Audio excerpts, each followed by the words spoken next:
All right, let's check this other area. Repeat, please. No problem. I got you.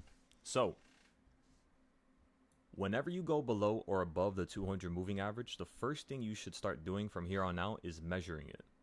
So, measure how far this thing actually fell below the 200 because that in it itself is its own trading style. Take, for example, if I take this box where we fell down on the 5th and you look at yesterday, I don't know if you noticed this all, everybody, but yesterday's drop wasn't really anything. You fell down from where we bought, which was 600 and 601, and then you just fell down to 598, which isn't that what you normally do? And that's the crazy part, right? You just did something you normally do. Let me show you again. If I zoom out to the left side, where does the market crash from? It crashes from 595, right around here, right? 596. What you're going to start to notice is if you go to every high, let's go all the way back here to, let's just say January, right? Let's just say February. When you're looking at the trends over here, right? Again, look at the highs. Look at how far below the 200 you were at. Look at how this continues to climb down. But when it pops above the 200, that certain area, that certain range is what you could basically just measure. So you go here, measure this. Wait for the market to drop below the 200 again a couple days later. And you see how it doesn't drop lower than the 200. It's still the same size. So because of this, you could then get the conclusion while you're down here in that bottom right there that this is actually going to run up higher. You could make that conclusion just from seeing the consolidation down here. Of course, it would be a riskier trade than normal. However, does it pop back up to the 200 at least? And it does. So what I want to do here is I want to use a mix of psychological levels, which is 1489. 1489, the market will always crash around those numbers. So as you can see, 3 is right next to 4. As 5 and 6 are right next to 8 and 4. Right? Look over here. When you crash from the top, it's 610. When you crash again, it's 609, right? 1489, 1489, 1489. It's all psychological levels. When you fall to the floor down here, again, where do you fall to? 590, right? Okay. What is 590 next to? 591 and 588, or 589, right? Well, there you go. And then when it runs back up, where does it stop at? 608.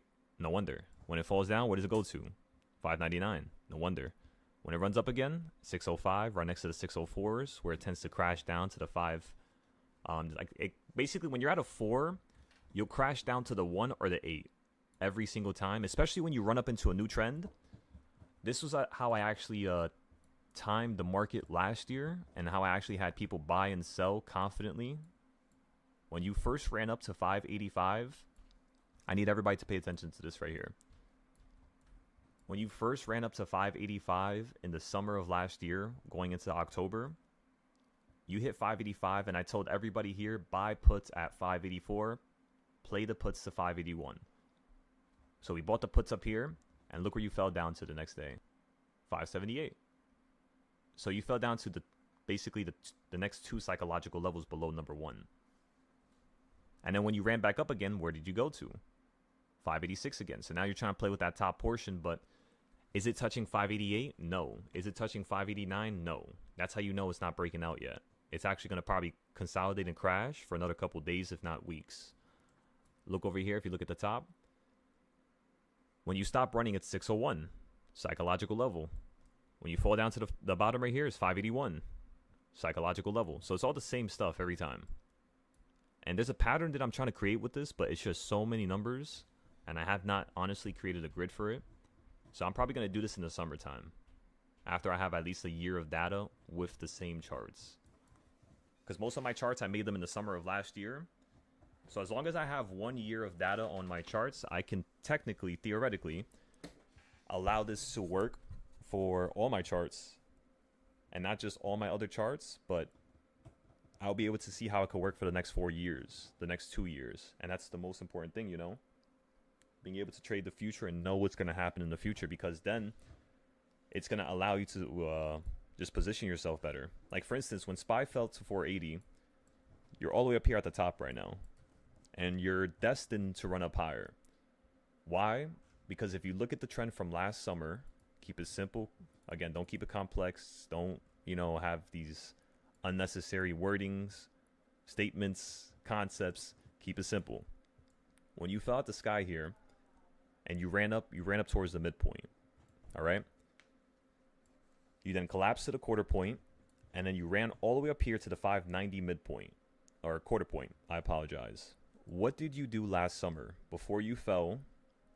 When SPY fell around the same time period, which was not really the same, honestly. Last year, it kind of fell over here after July, right? So it was about 2 months ahead of schedule, you could say. But when you fell down and you ran back up, what did the market do before it actually had another massive move in some direction? It was once you got so close to the top, and it was only about $1 to $2 off. Remember, the last high we had was 613. We just only hit 606, 604, or 605. What that tells me is that there's another little sweet spot in between that number that the market might run into. And that's basically the, what you might call it. That is the 609 level. So that's why I know the market's going to run to 609, just looking at the trend from last year. However, of course, theoretically, like, if it doesn't do the same thing, because, like, look at this right here, right? Measure this from the high. That's the high right there. And then take this box right here.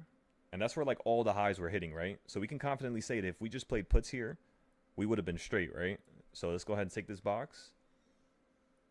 And let's put this at the top of where we are. Go, go, go. All right, ladies and gentlemen. So as you can see, did we hit this yet? We did not. It's actually around 607. So as long as we could hit 607, technically this market could start crashing out the sky. Technically. Just like how it did yesterday when it hit 606. So I think we should wait for 607, 608. I think it might actually happen. Of course, if you fall below 602, you could just stop yourself out. Because remember, we thought this market would run to 603. I told everybody that in the morning when you first opened up. The first goal is the number 4 reversal point. After you hit it, if the market has some good momentum, we should be able to easily run into 604 and then maybe 605. And if we could do that, the last contract that we have right now, we could probably sell this for maybe like 260, 250. So another $80 of profit from where you're currently at, which would take our accounts to $600.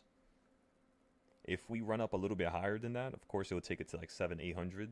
But my goal right now is, again, I want to see it run in between the 6th and 5th reversal point. Why? Because if you look at yesterday, before the market started changing any type of direction, what number did it hit at the bottom? So go ahead and look at my screen. Look at yesterday's reversal points.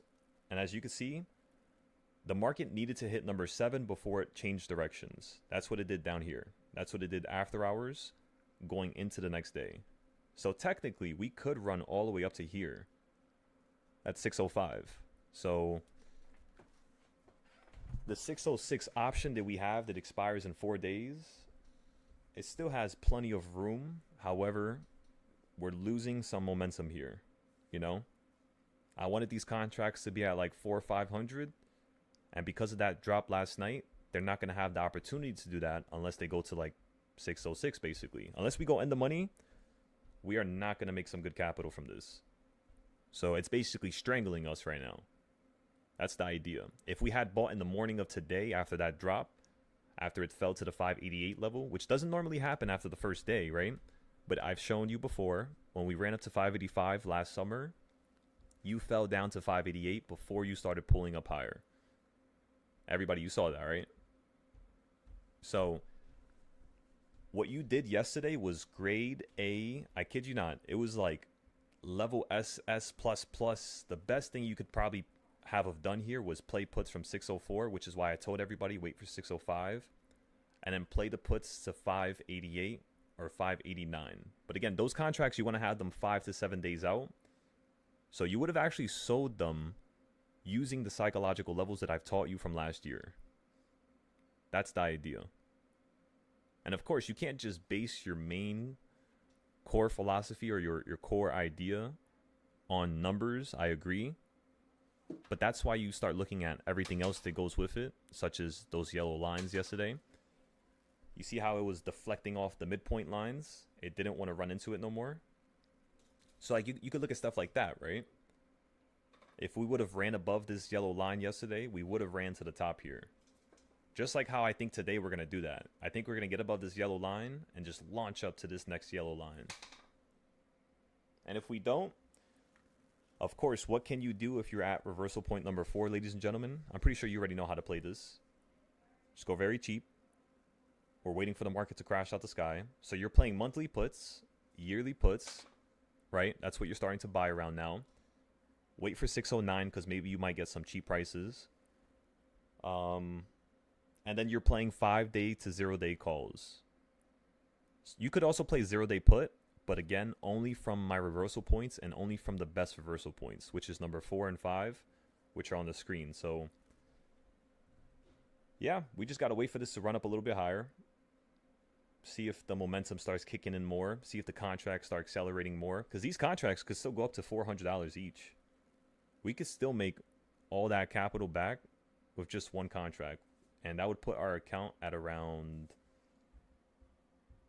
$700, almost $800, which was exactly what we want to do. Remember, every 3 days, every 2 days, you want to double your account, which is basically what we're doing right now. Every 2 to 3 days, our account is completely double.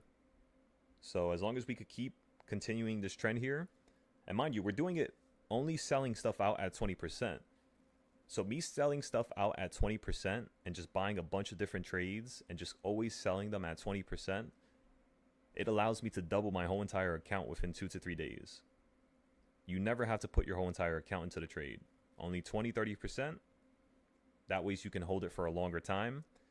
Because all this is right now that we're dealing with is the short-term BS. Now that we're done with number 4 on the reversal points, we can kick things into the weekly trend, which might be that 7/8 reversal point.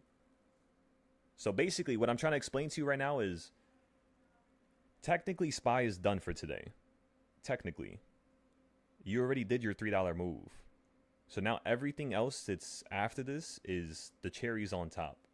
So if your contracts are not at a crazy point right now, and this market reverses, your contracts will get cut in half, which means you might have to average down now if it continues to fall here.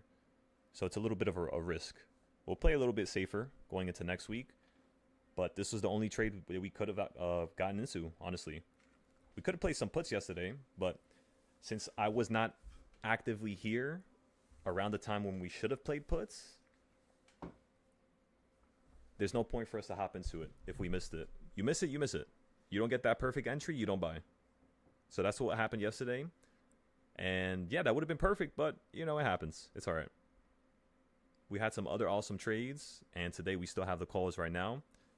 So kind of everything is still going according to plan. There's not really any hiccups besides, like, I guess maybe a few bumps from yesterday towards like the end of the day. And then today we still have to see, right? Is it going to stop here and drop straight down to number 1? Or can we actually hold this and run up to the next high? Because once we get above 604, you're going straight to 607, 608. Just due to the psychology of it, you know? But yeah, give me one moment, everybody.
Alright, everybody.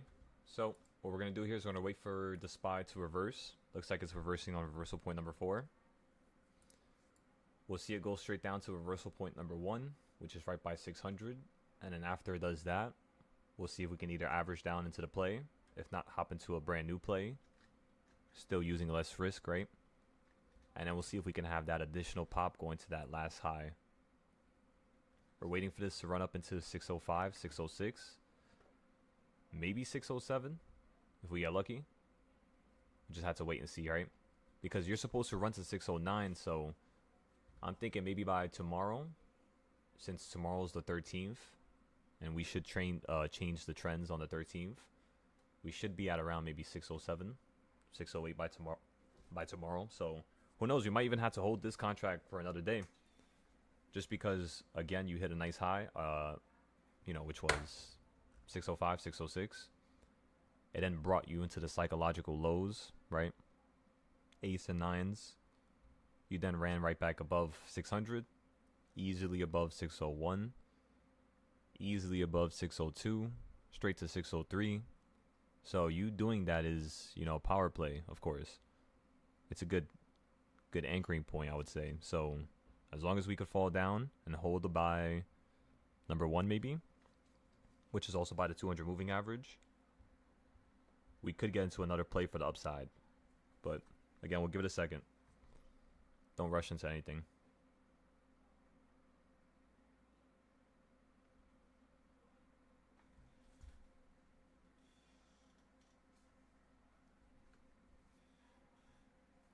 Okay. And then again, once we hit 609, 607, that's when you're going to be buying your monthly puts. 607. I'm going to buy mine at 606. Right in the middle.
Let's see how much everything dropped down to here.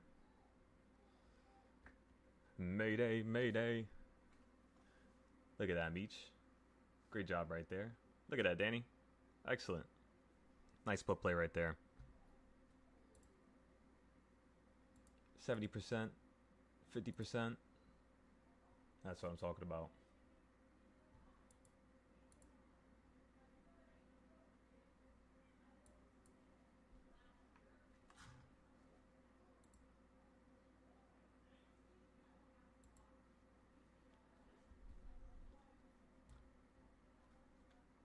Remember, everybody, whenever you get an opportunity, go ahead and update the $1 million account challenge section whenever you get a chance. Thank you. Thank you, thank you, thank you.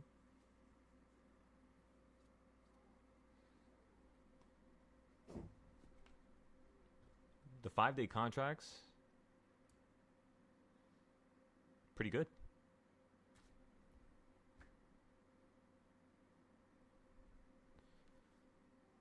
They're surviving this beating. And now you're inside the golden pocket. So again, let's see if you're going to bounce right outside of the golden pocket and into a new high, ladies and gentlemen. Let's see it. If you can't get above the blue line, of course, you are resisting off of it, which means you might fall down to the purple. As long as you don't touch it, you could still rip up higher. If you touch it, of course, you can now again rip up higher, but more so now it's 50-50. And in my opinion, if it went to the lengths of touching it, that's like 75% bearish in my opinion. So it's like the fact that it touched it is terrible. Of course it could bounce, yes. It is in the EMA. However, it's probably going to either wick through it viciously and hit the 200 right now, because that's what a 200 is. So it's going to hold a little bit below it. Or you're just going to go straight through it. Let me show you an example of that. Right? So pay attention to the EMAs, let's just say over here, right? You're below them. Actually, no, you're not below them. Here you're below them, right? So you're below them. Everything crosses.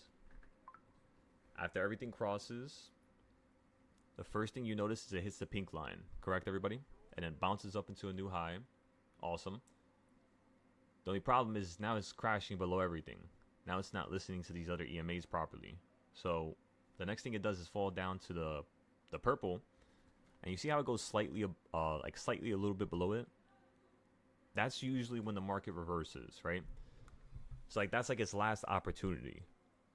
So what I usually tell people is, by the time a person, because let's be honest, 90% of people who trade, they don't try to trade fast. They don't have a computer. So they had to do it through their phone. They had to edit the order, send it in, modify it, go back to the order page because it didn't fill yet, edit it again, put the number higher so they could buy it or sell it. Maybe they put the number cheaper so they could just sell it and get rid of it. What I'm trying to say is, even that, doing just that right there is usually going to take somebody like 5 minutes, 2 minutes. And usually that you're already done.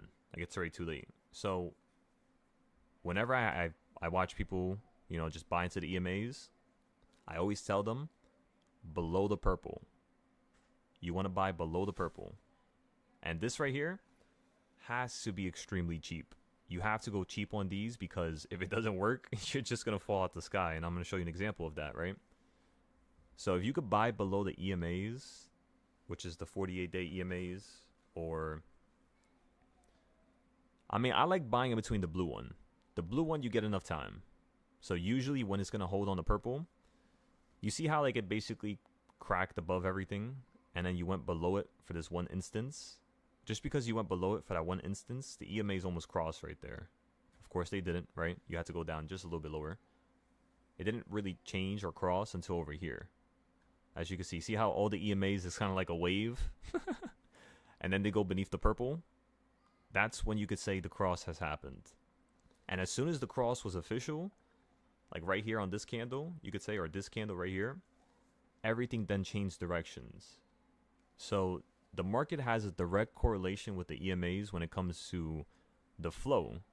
Like, I kid you not, it looks like, imagine if this was like all one wave right here. Like, wait, this is, I guess it's not going to work if I do it like that. But let's just say you have one wave right here, right? Where it's like, it's following the blue line. And then when the blue line goes under the purple, it follows it. So like all this right here would be blue, right? That's how you should be thinking about it. And then the green is right next to it, but it's kind of a little bit closer to us. And then the pink one is even closer to us. As you can see, it kind of looks like the pink line goes above everything because of how close it gets to us, like right here. Like imagine if you were looking forward at the ocean. If you were looking forward at the ocean, this would look like, you know, a sideways wave. Like you would be looking at stuff like basically flowing like this, right? Is what I'm trying to say. But you would be looking at it through the side. So again, if you undo all this, it kind of looks like they're all in unison with each other, which of course that's correct. That's how they always move. And when you go below the purple, that's when the market just wants to snap up and confuse you again. So you have to notice that, because a lot of people, they look for this cross to get into puts and they literally just get steamrolled. So the market purposely does that to them because it knows people wants the cross, you know, so that it can, you know, obviously continue to flush. Kind of like how you get it over here, right? Look at the cross. Cross is basically this right here. The second you see the purple above the blue, it crossed. It confirmed it, especially on the 5 minute. So if you look over here, that would have occurred on this candle right here. So the cross occurred really on that red candle, or in between that smaller one and the bigger red. So most people, honestly for me, I would have probably got into... Would I have got into this one? I mean, what chart am I using? What is this, supply and demand zones? I mean, no. I wouldn't have gotten to the puts here, no. I would have gotten to calls here, actually. I would have gotten to the calls right here. That's usually how I would play with the yellow line. Actually, now that I'm looking at it, you see how this occurred earlier, where it already hit the yellow line, and that this is a little bit lower than it. But then when it runs up, it kind of hits the same midpoint. When you crack below that, that's kind of worrisome right here. So maybe I wouldn't have gotten to the trade there because, of course, this means the trends could be expanding right now. And if they expand, and you look at the previous day, and you look at the next day, they just go straight down to the same purple line. So it's something we also have on the chart that explains everything to us. So we could have just waited for here to get the calls. And if I look at my EMAs, or not my EMAs, but let me go ahead and do something real quick for you. If I go here, actually, I just messed that one up. Well, I'll have to fix it. So if I just go here and I copy this, right? Control copy. And I go to my chart here. And I paste it. Oh, that was almost perfect. It was the day before it. And I put my reversal points on top of my chart here. And I go to the opening price, which is up here. Okay, so that's all correct now. So these are reversal points on top of supply and demand zones. So when the market holds here and it hits this purple line, what reversal point is that? Number 5, right? So yeah, that's what I'm telling you. I know we would have hopped into the trade probably down here. If not, we would have waited for number 4 down here. If we're being honest, I would have never hopped into any trade right there at number 3. Unless it was like $20 or $5 or, you know, something small. Something where I'm just trying to show you guys that you could profit at that location. So I'd normally get something cheap. So just to show you, you can profit there. And then usually everybody else gets something a little bit closer and a little bit more expensive. Which of course ends up working out for them because we always wait for these really good points to buy. So again, if you take those same ideas going into today, I'm pretty sure you understand you have a recipe for success here. Let's put this at the opening price, which is right up here at 602, whatever you call it. All right. And now let's look at everything. So you hit number 4, back down to number 3. Then you fell down to number 2, which was also the golden pocket. Does that kind of make more sense now, everybody?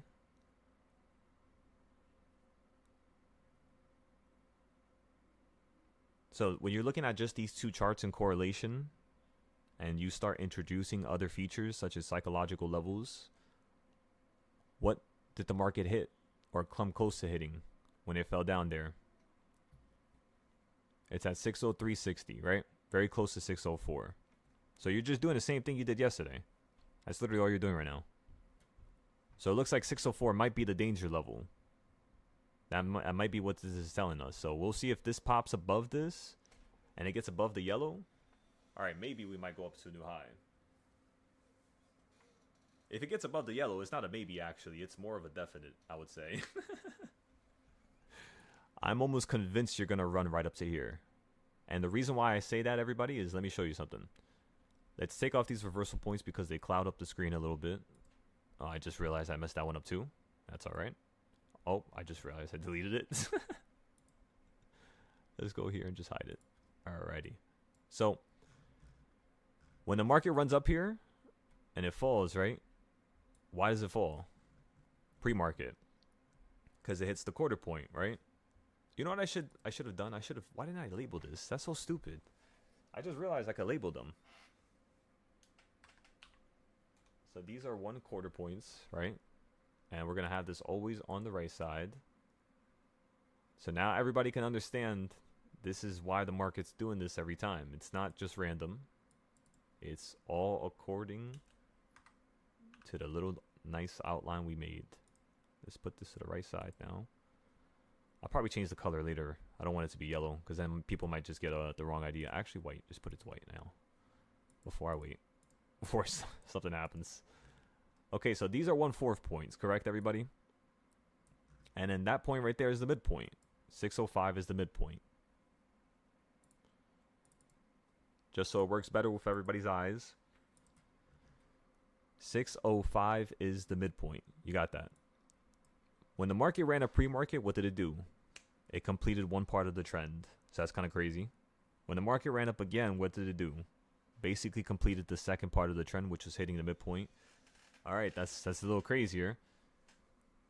All right, falls down again, hits the golden, supply and demand zone, which basically states what, everybody? When you're going above and you see it get above the golden zone, that is one of your best entries to play long, right? To just play the upside.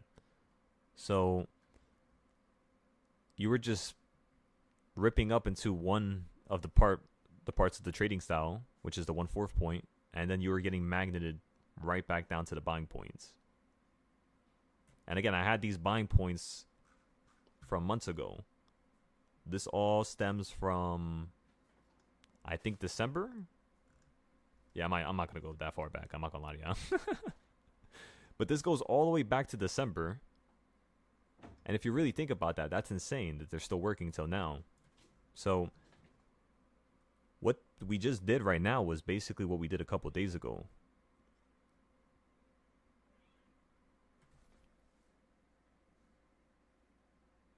And honestly, what we did a couple days ago, right? We fell right back down to this midpoint and we got yanked up to the top. So what I want to see occur down here is, can we hold at this quarter point, right? That means, ladies and gentlemen, as long as SPY holds above 601.80, because it looks like it can't get above below that right now. If it can get below it, then yes, you should start collapsing a little bit lower.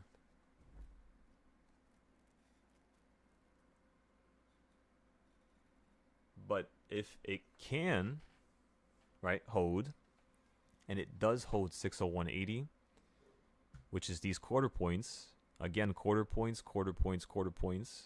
right? If it holds this, what's going to happen is you're going to go straight up to this quarter point, which is 604.20.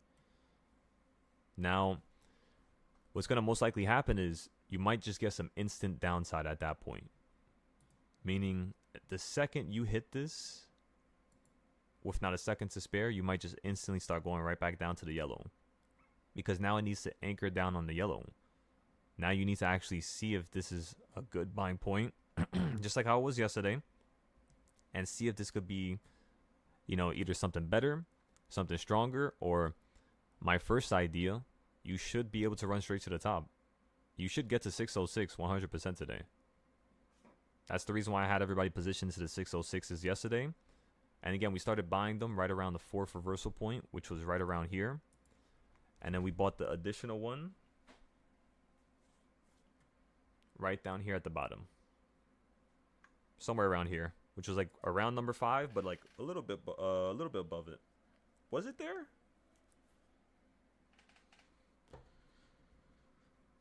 I honestly have no idea now. It might have been down here. Let me see. Let's just go look at it.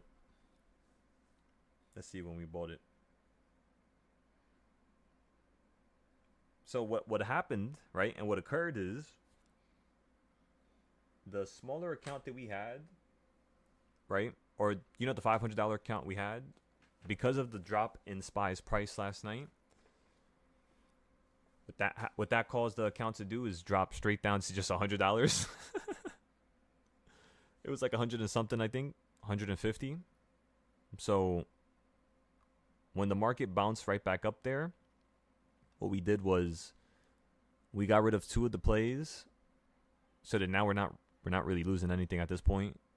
And then the last play, not really the last play, I should say, but the 2 plays that we actually got rid of, it was when it was at the high. So right around these highs here. And I believe it was around like $20, $30 each one. So that's about like $60 right there. And then you had the one contract that we bought at 140. And remember, you ran up to 200. So that was up 60. So you kind of had to minus that with the value of the contract, which is 150. And again, let me explain.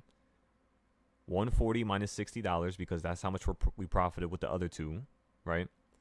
Technically, we're in for only $80 on this contract. So we have a lot of room to spare here. Technically, even if this contract gets cut in half, I'm still not going to be down on the contracts because I sold 2 in profit already. Does that make sense? So that's why I usually get multiple contracts, is because if you get 5 contracts and you do the math, so 5 SPY contracts like the one we bought would have costed you about, how much was that? That would have costed you, 3 of them was 400 and something. So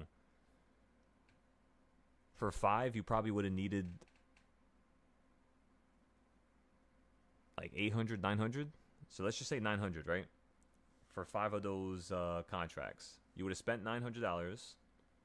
If you would have sold it at 30%, which is basically what those contracts were up, 30% gains with 5 contracts, you sell 4 of them, the 5th one is automatically free. Means that what that means is you can now hold that for a longer time period or for a longer part of the trend. And that's what I want you all to understand. As long as you can actually buy multiple contracts in certain moments, if you sell them at 30% and you just sell 4 of them, the last contract is always going to be free if you do the math. So if you're trying to play dangerous like that, let's say during markets where something massive is going to happen, let's say when we first start falling out the sky here, the first thing I would do is I would start looking at 5 to 6 day puts, because remember, we've never traded like this, and I want to prepare everybody before we actually have to do it. But you're going to be looking at 5 to like 10 day contracts for puts. You're going to wait for the market to retrace, and we already know where the market retraces to and why it does that in terms of reversal points or my supply and demand zones or the DARP. We already have all those levels mapped out, right? So what we want to do here is play contracts that are 6 to 10 days out, right? And at the same time we're doing that, we're going to be selling them like every 2-3 days. And the plan is, again, when the market falls down, it's going to look just like this right here. It's going to collapse one day. It's going to run up crazy, the morning of. And then on that 4th and 5th reversal point, we're going to buy puts 5 days out. Just like that.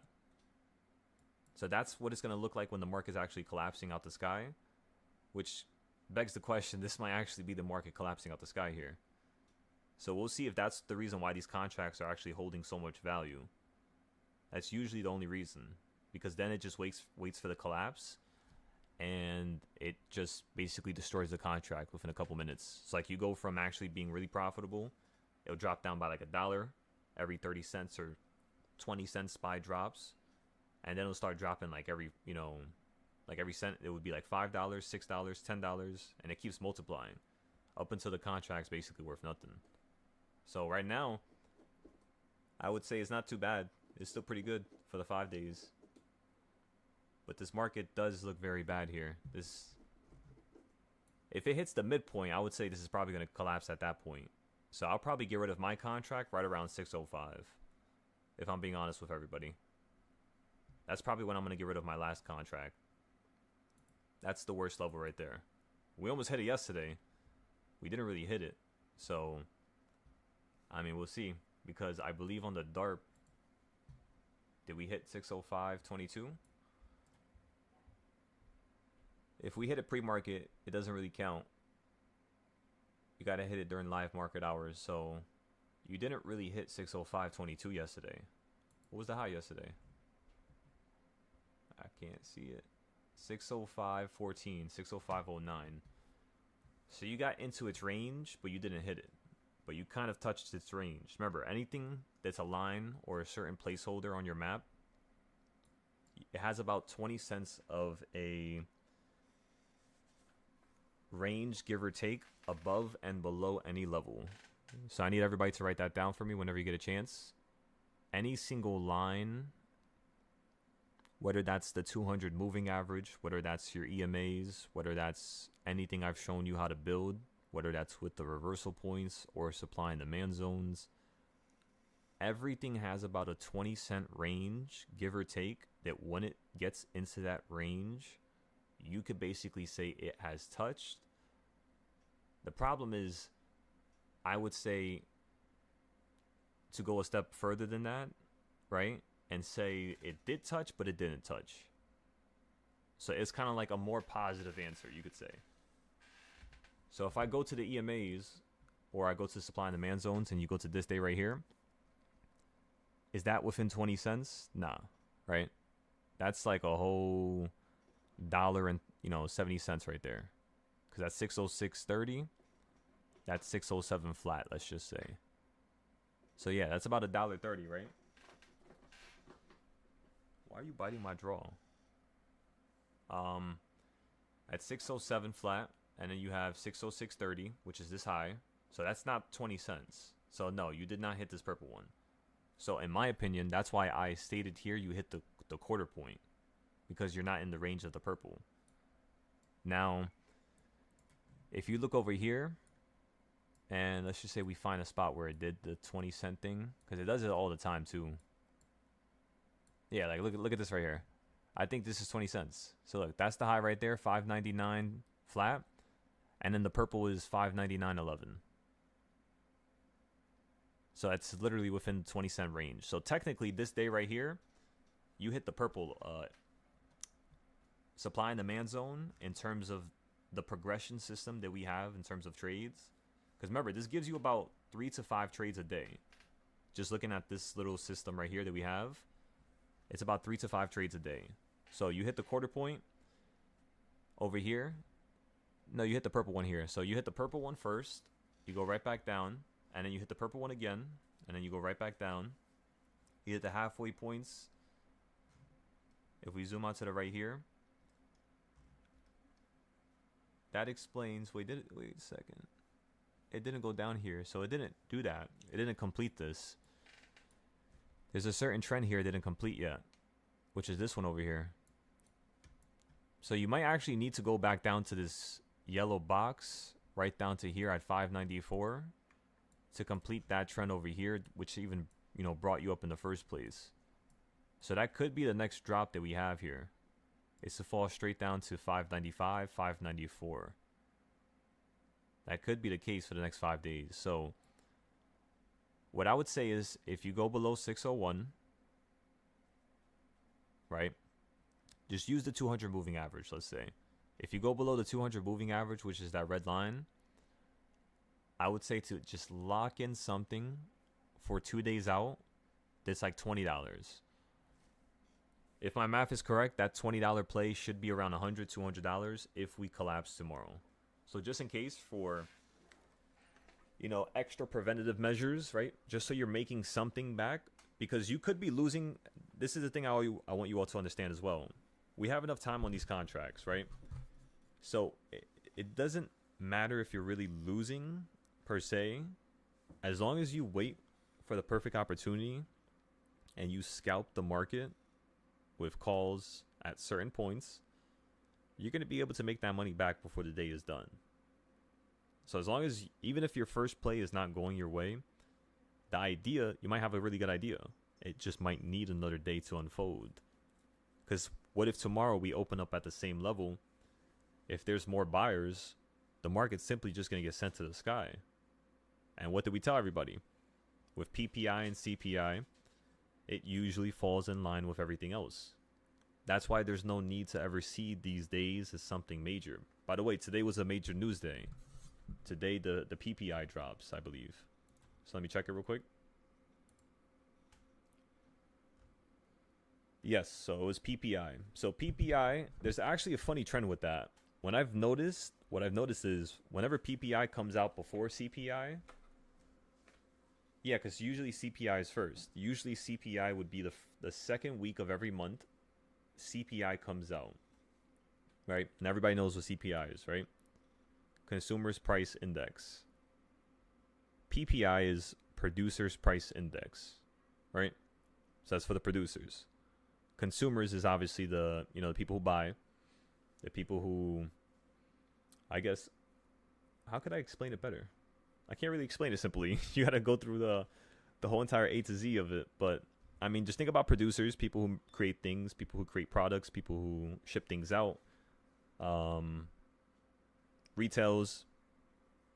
And what that does show you is the future CPI.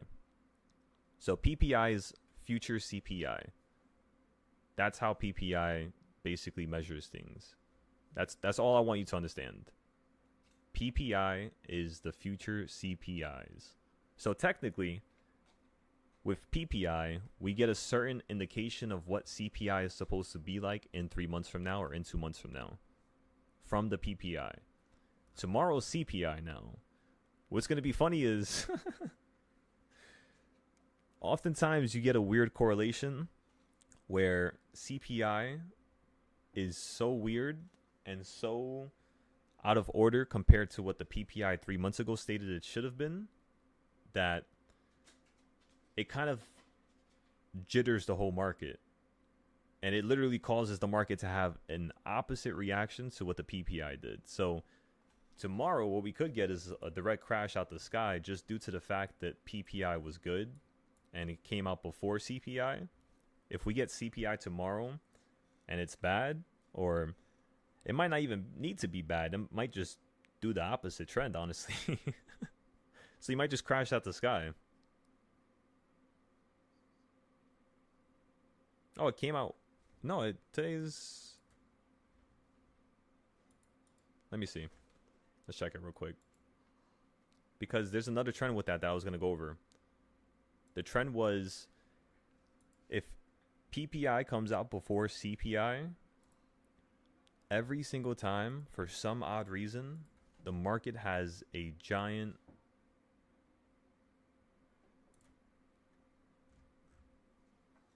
So the market has a giant correction.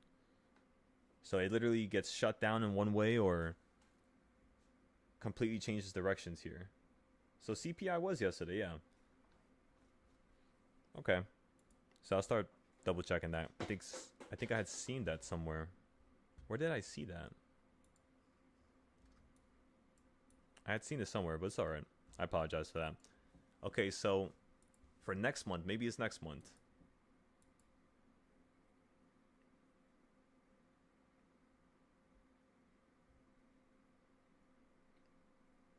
No, wasn't it 2 months ago? Previous month. CPI was before PPI. And what about previous week? I think so. I think it was in May. Let me see. It was like this really weird correlation where there was like a day in between them. That's June, so that was recently. Previous month, custom. Let's go to what month should I go to? Let's go to 4.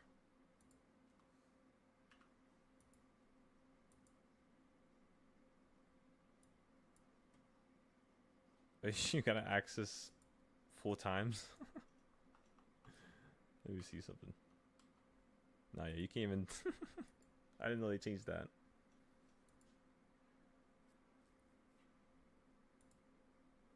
Let me use the other website. Give me 1 second. Where did I put it? I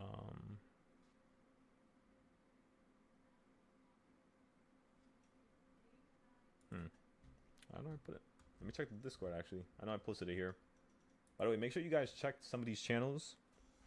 Well, I posted some of this information on some of the websites that we use to look at the news and all that every day.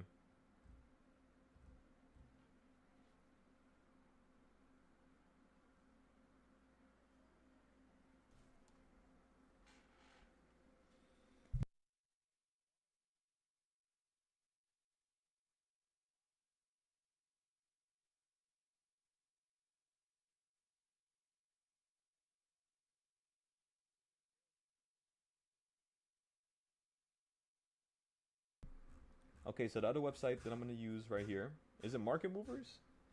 It's not Market Movers, it is Market Library. I forgot I changed it.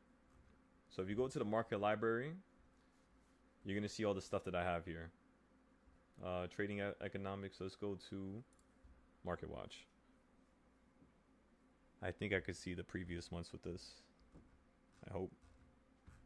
I actually don't think I can. I think it's just all the future.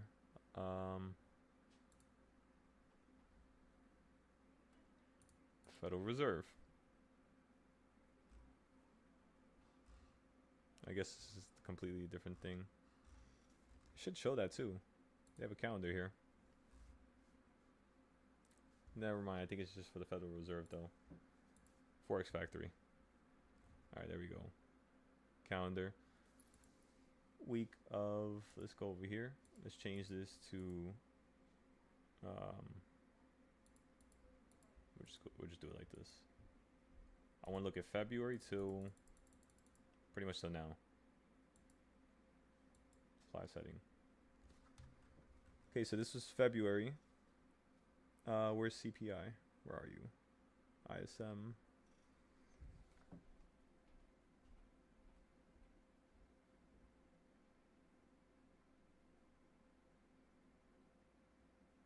Oh, this is February. I thought it was like, that's all in a single day? Oh, this is like every single news that dropped, I guess. So let me change this. Can I change the impact? No. What can I change?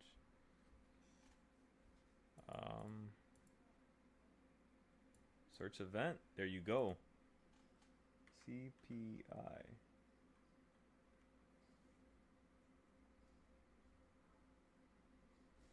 And then watch this. Control copy. Control paste. Enter. Search event. PPI. Okay, so now we have all their dates. So that's June 12th, and this one was June. So that's after. That's May 13th. This is May 15th. That's after. April 10th. This is April 11th. That's after. March 12th. March 13th. That's after. February 12th. February 13th. That's after. January 15th. And this was 14th. So the last time it happened was in January. Let's go look at the SPY in January and see what happened.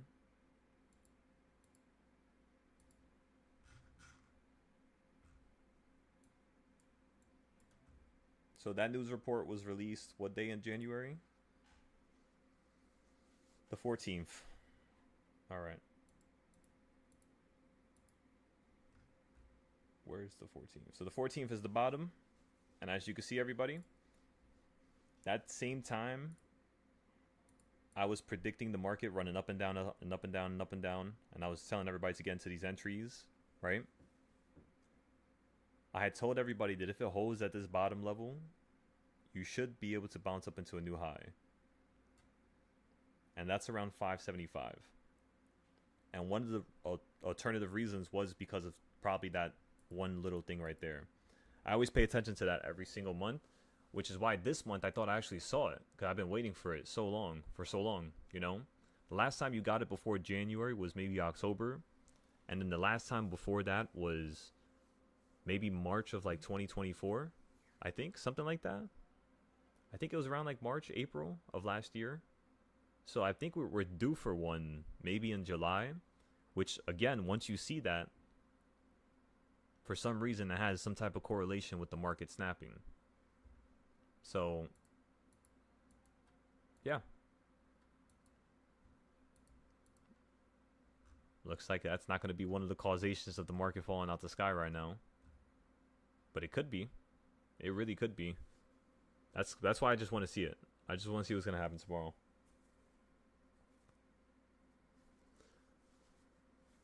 All right, so also, like I told everybody, the market snaps every 7 days, right?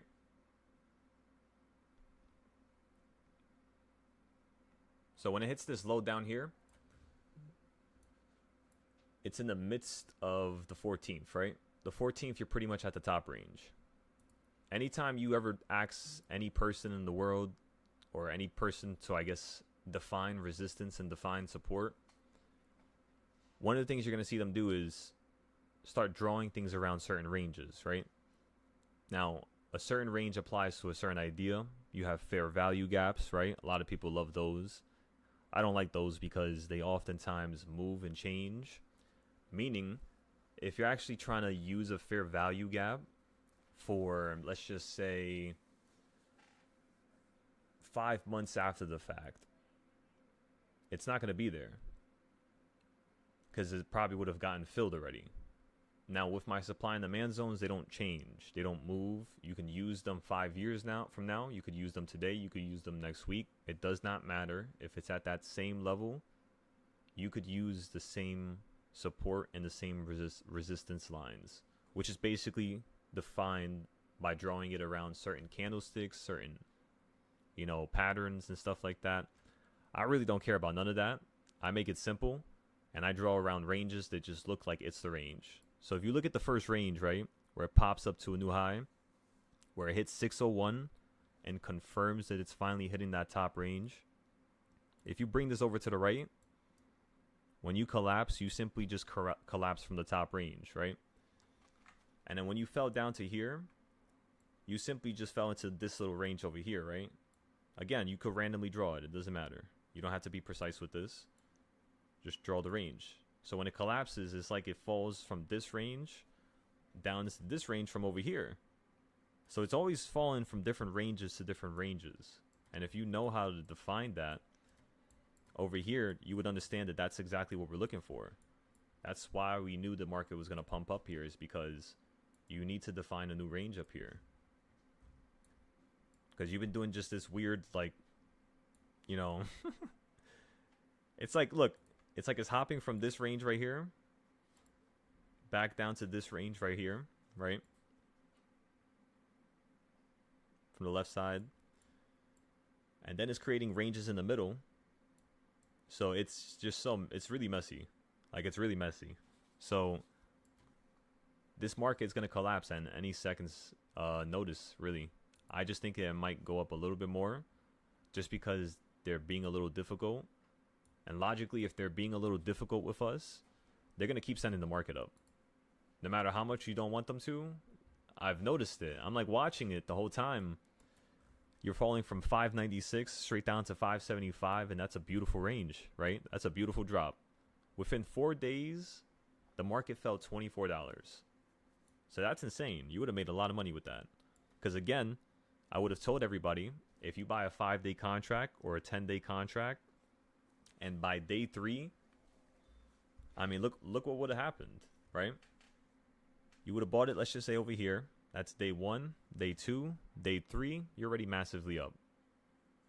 Day 4, you probably lost about a quarter to 40% of the value if you still held it. Day 5, you instantly just tripled, if not 4x'd everything. I kid you not.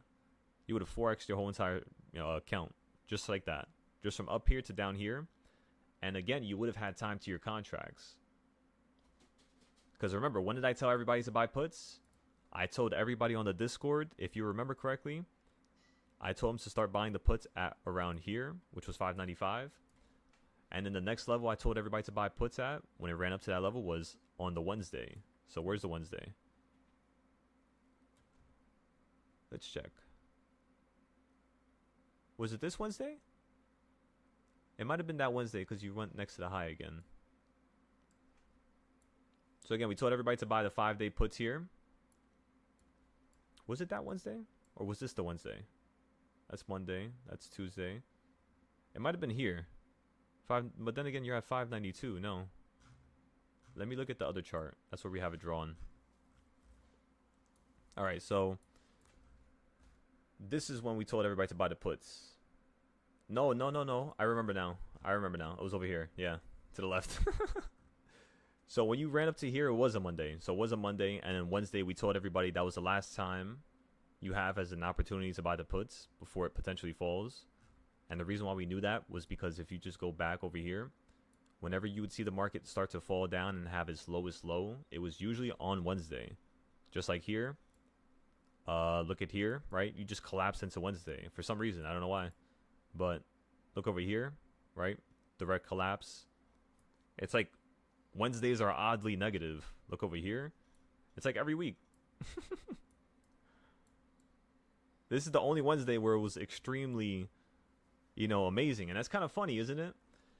You have an extreme trend on one Wednesday, and then for 3 weeks, 4 weeks in a row on that same day, you're just getting shut down. So that probably has a correlation with each other,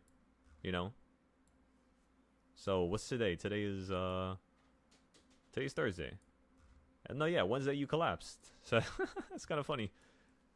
That's also why we bought, because if you look at the trend over here, if you look at Wednesday to Friday, again, the markets were flipping up. It was a little bit less over here compared to this week over here.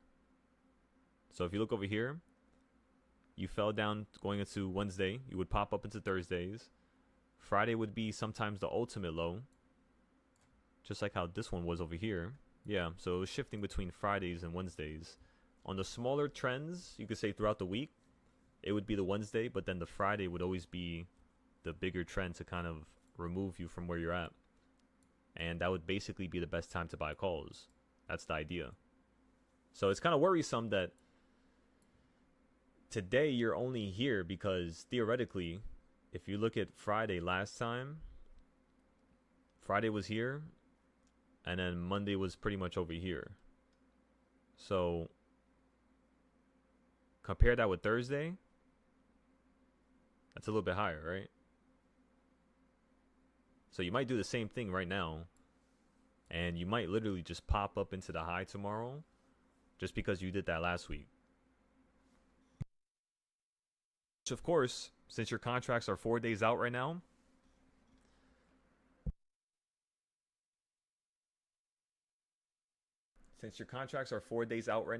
right? Tomorrow would be the last day that it's going to establish or at least gain some significant value, like quickly, without you going in the money. Because remember, our contracts didn't go in the money at all.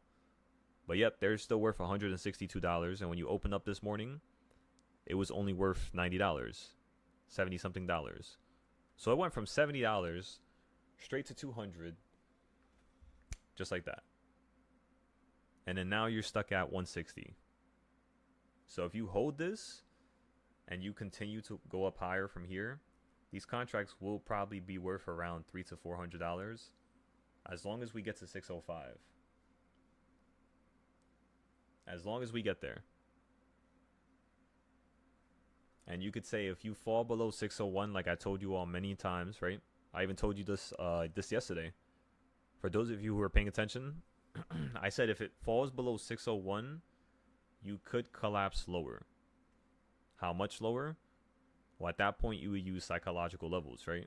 So anytime you fall below 1, you usually fall to like 8 or 9, which is right below it. So that's like, what, $3? If you fall to the 8 right beneath it. So let's say you're at 601. If you fall below 601, you're going to fall to basically what, everybody?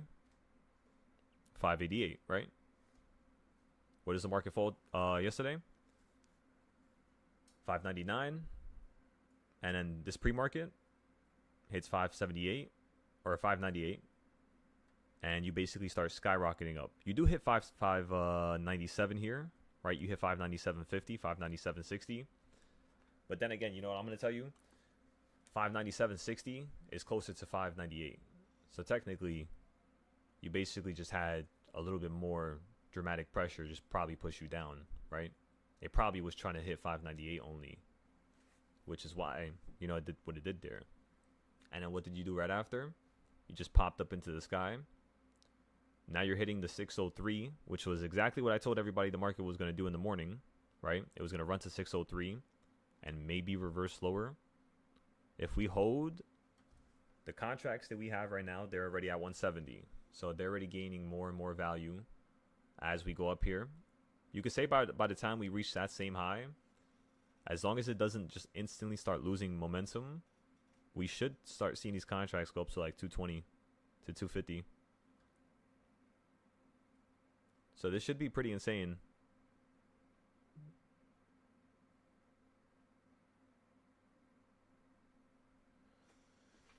So yeah, this should be pretty crazy, right? Once you hit 605, again, I'm getting out my contracts. That's good enough profit for me. My account would be double at that point. And yeah, I could probably even take a day off tomorrow as well, right? I don't really need to trade because the $1 million account that we were currently working on was at $4 a couple days ago. We then lost it. I added $24. And now that $24 that we added is currently around $514.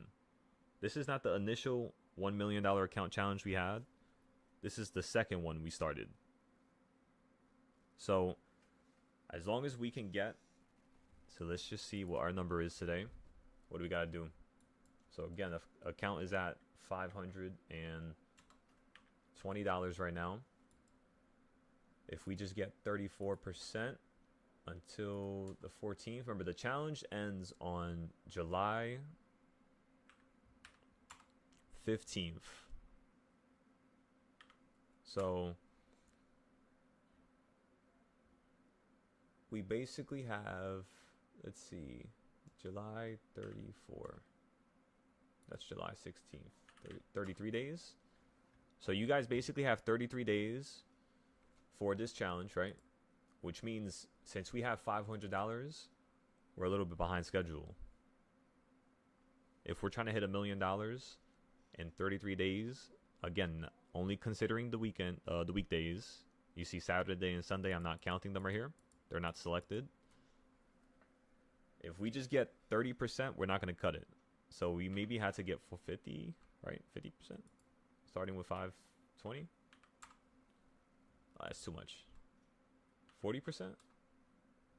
About 40%. 38%? Nope. 39%? I mean, you're pretty much going to get 40%. I don't really see anybody sell their contract at 39%, right? So 40% would make us hit our goal. So that means everybody who's currently in the Discord, unless you're getting 40% gains every single day, you're not going to get to this challenge and you're not going to make it on time. Most of you, unfortunately, had started the challenge about 30 days after, 40 days after. So that's the only thing that's going to kind of be an issue for you or for all of you. I think it's going to be about probably 80% of you guys are not going to make it in time. Just getting 20% per day, no more. Especially if your account is under $1,000. If your account is at like $1,000, I think you should be fine, actually. I think that's what I'm supposed to be at right now. Is $1,000 with the second account. Give me 1 second. Because then we could just get the normal 28% that we were getting before. Oh no, yeah, that would still even be behind schedule. You would have to have right now. We're supposed to have what 2,000? No, no.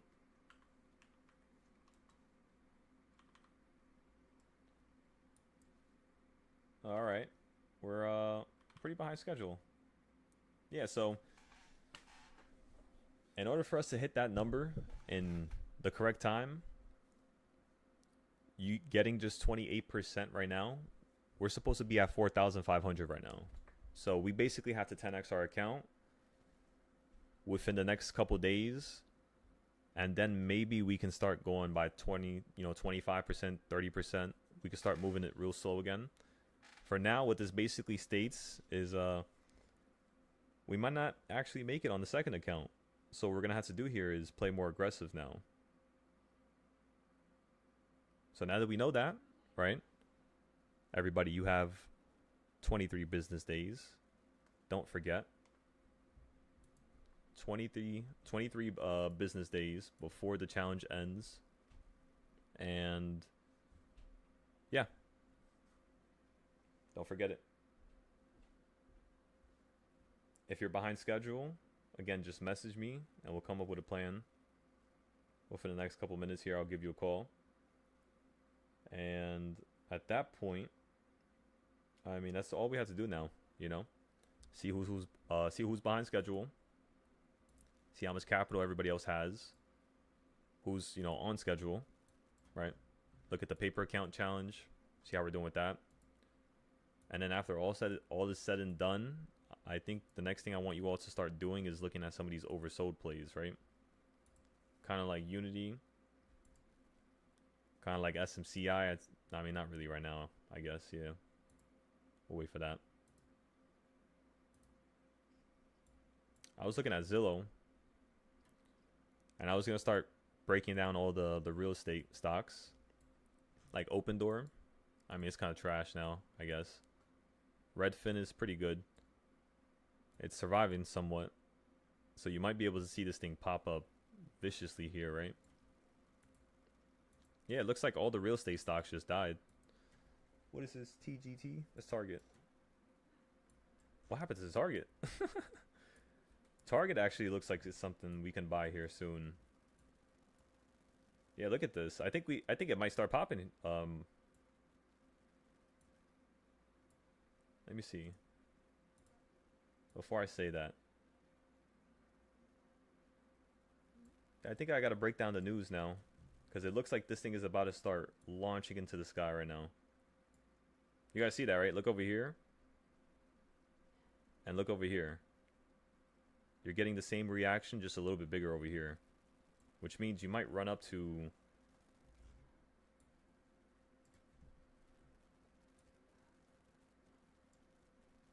Yeah, you might run up to like 160 here. Around this top portion again. 160, 170. Like somewhere like right around here.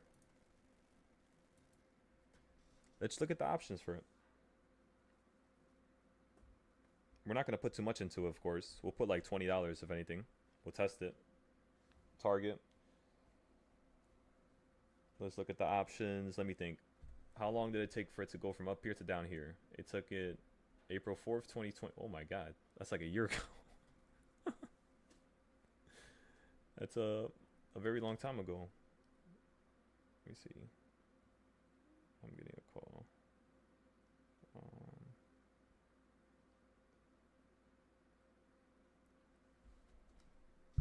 All right, so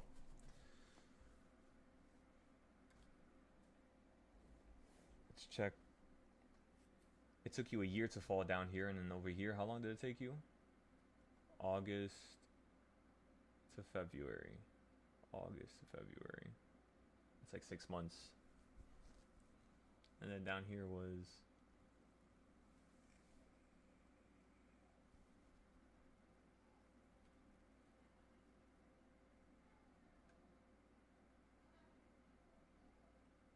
It looks like you just did like a miniature version of it here.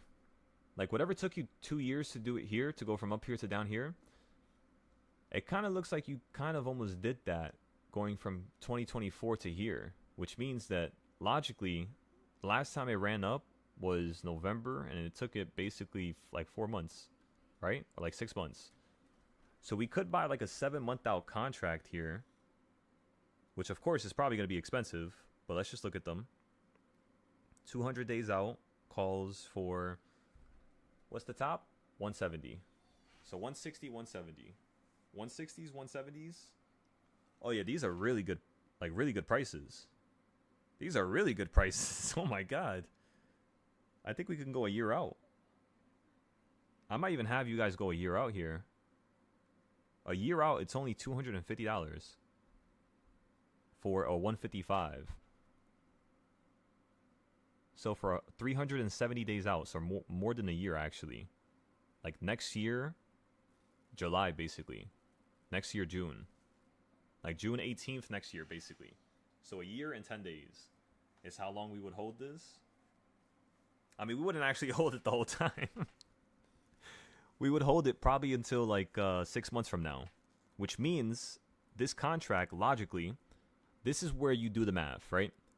So now we know how much money this target option costs for a year out. The next thing you do is go to the months that you're probably going to sell it. So we're probably going to have 6 months of time left when we sell this. So go to your board and go to the contracts that are 180 days out, 190 days out, which is about 6 months, right? That's half the year. And what I want you to do is look at the contracts that are a couple strikes away from being in the money. That's how much money you could make if this happens, basically. So if you go in the money, those contracts, again, are $200 to $160. If you go in the money in 6 months, which is most likely what we're thinking is going to happen here, you're literally going to go up 1,000%. Just like that. It automatically tells me that right now. That's why when I saw those contracts that far out, I was like, wait a second. If we literally get some of these, this is like one of the best plays here. This should be a really good play. So yeah, maybe we might hop into this right now. Let's use some extra capital here. Maybe we'll use half of whatever we have left right now. We do have to play aggressive with this account. However, I think it's a smart move. If not, what we could do is just transfer some capital into our other account, which is the margin account on Mumu. And we can maybe start with like, because we started with $5. That was the first $1 million account. The second one was $24. So we could start with like $50 to $100 on the next account. That would probably be a little fun, right?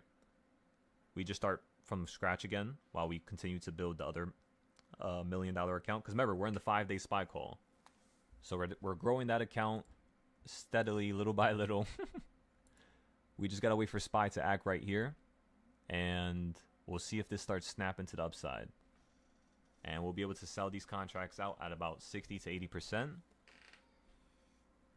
So that's what you could look for here in terms of the SPY contract, right? But going back to what we were talking about, which was the target stuff. Let's go.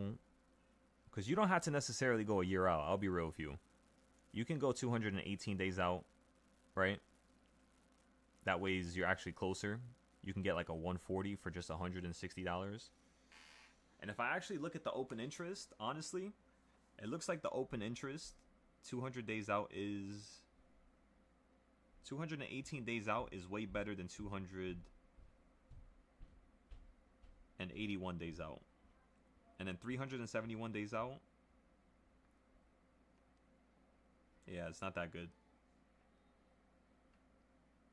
So either one, big money has not stepped into this yet, and they're gonna flood this with buys. There's no buys here at all. How about for 500 days out? All right, you got 10,000 right there. That's one large whale, and it's in the money basically already. So he's already at $2,000 each. Let's see when he bought it, because you can actually check that when you just look at the volume. So he bought this, or she bought this, on May 7th. And they're still holding it to now. It was $10,000 volume, about $25 million in total they spent on that play right there for Target. And it was, they basically bought something at the money for 200 days out, which is very smart. I'm not gonna lie to y'all. Because if this thing keeps going up here, I mean, they'll go from around 2,000 straight to around 10,000. So like that's like a 5x. As you start having more capital, it's a little bit harder to multiply your money, honestly, because it requires a bigger move, right? It requires more, a more dollar amount. I don't know how else to explain it, but it just requires a bigger move because you have more money. So that's why I try to teach people how to trade with a small account, $5, $10, $20, because it teaches you how to actually psychologically play this market in a way where normally people don't play this market, which is they try to use a very small amount, just like how you see Donald do it on a daily, right? Where he's using 60 or 50 or 100, and he's turning that to 300, 400, 500 every single day with just the SPY contracts. So it's kind of like that. Like that right there is like the perfect recipe. That's it. That's all you want. That's all you need is to be able to throw $60 in and take out two to 300. That way, if it doesn't go your way that day, or those section of days, you still have an opportunity to have more capital where you're not going to take a big loss. And you know what's the wildest part? Think about it for a second. Let's say I have $200, right? In total. $60 out of $200 is about 35%, 40% of the total amount, right? $60 again out of $200. If I could turn $60 into $200, doesn't that technically mean if I started with 200 and I could turn 60 into 200, did I just almost 50 to 75% of my whole account? I almost got 100% gain, like I almost doubled it. Doesn't that technically mean that? And that's what you need to realize, is that if you can correctly play with certain ranges by using a very cheap amount of capital, right?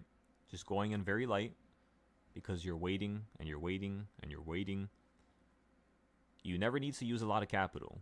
If you're buying at the perfect location, all the contracts across the whole board, instantly within your snap of your fingers, once the value gets applied by big money, you're up 20, 30%. Because you're getting in the market before big money does. Basically, because when big money gets in, that's when the market shifts directions. That's when everything starts getting bought up because they're buying it all up. So of course the market's going to start heading up higher because they're buying it. It's now in the buyer's control, right? If it's down here and it's not going up, that means the buyers have not stepped in. So they're either waiting for contracts to get a little bit cheaper for them. Because how long you been down here? You've been down here for how long? April. So you've been down here for a long time. And when you launched up last time, you fell down here in October and it took you till November to run up. So you fell down here in April. What's 2 months from that? It's May, June. Yeah, you might literally start launching up this month. Which might mean that if we actually time it perfectly, November to March, how many months was that? November to March. That's 1, 2, 3, 4 months. You might be able to buy a contract that's shorter, actually. What about the contracts 160 days out? No, there's no volume here. 190? That's about 6 months. So this would be the best contract, basically. There's no volume here either. So I think what we could do now is, because again, the idea is that we're buying in before big money does. I think we should buy in, yeah. I don't think we have to get something a year out. What are you guys thinking over there in the background? What do you think is the best play here? You said Intel play is up 10% as well. Let's go check that as well. There we go. So it looks like our idea is working out with Intel as well. We're going to go back over this again. I might need to have you guys remind me Um, what we were talking about, because I have no idea. I was talking about a lot, and I don't want to forget about what we talked about because I'm gonna start writing stuff down so that we can actually take note of everything we talked about throughout the day, just so it's a little bit better for us, right? Going into the long run. So just in case you're just like, well, why does this day remind me of that one day? You'll be able to recall it because of either the title or something I've, said or structured in the Discord. So we're going to try to see if we can make the information a little bit better here. Because every day there's so much things we could talk about. And about 80% of what you learn, usually it goes to waste. Like all the stuff that you see throughout the day to day, 80% of that stuff is just like gone from your brain. You never remember it. So it's better for us to start taking notes all the time of everything we talk about. So you said Target CEO offers 10,000 items below $5 to win customers back. So Target has seen his business decline steadily for more than a year. It's not a massive drop, but it's enough of a drop. I'm not going to continue to read it out loud. We're just going to go through it. Anything interesting?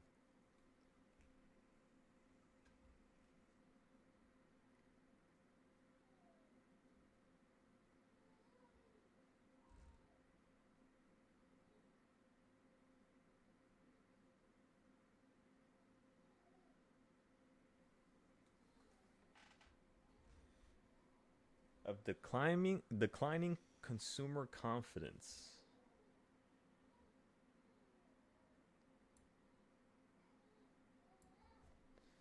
I mean, that makes a lot of sense now, doesn't it, everybody?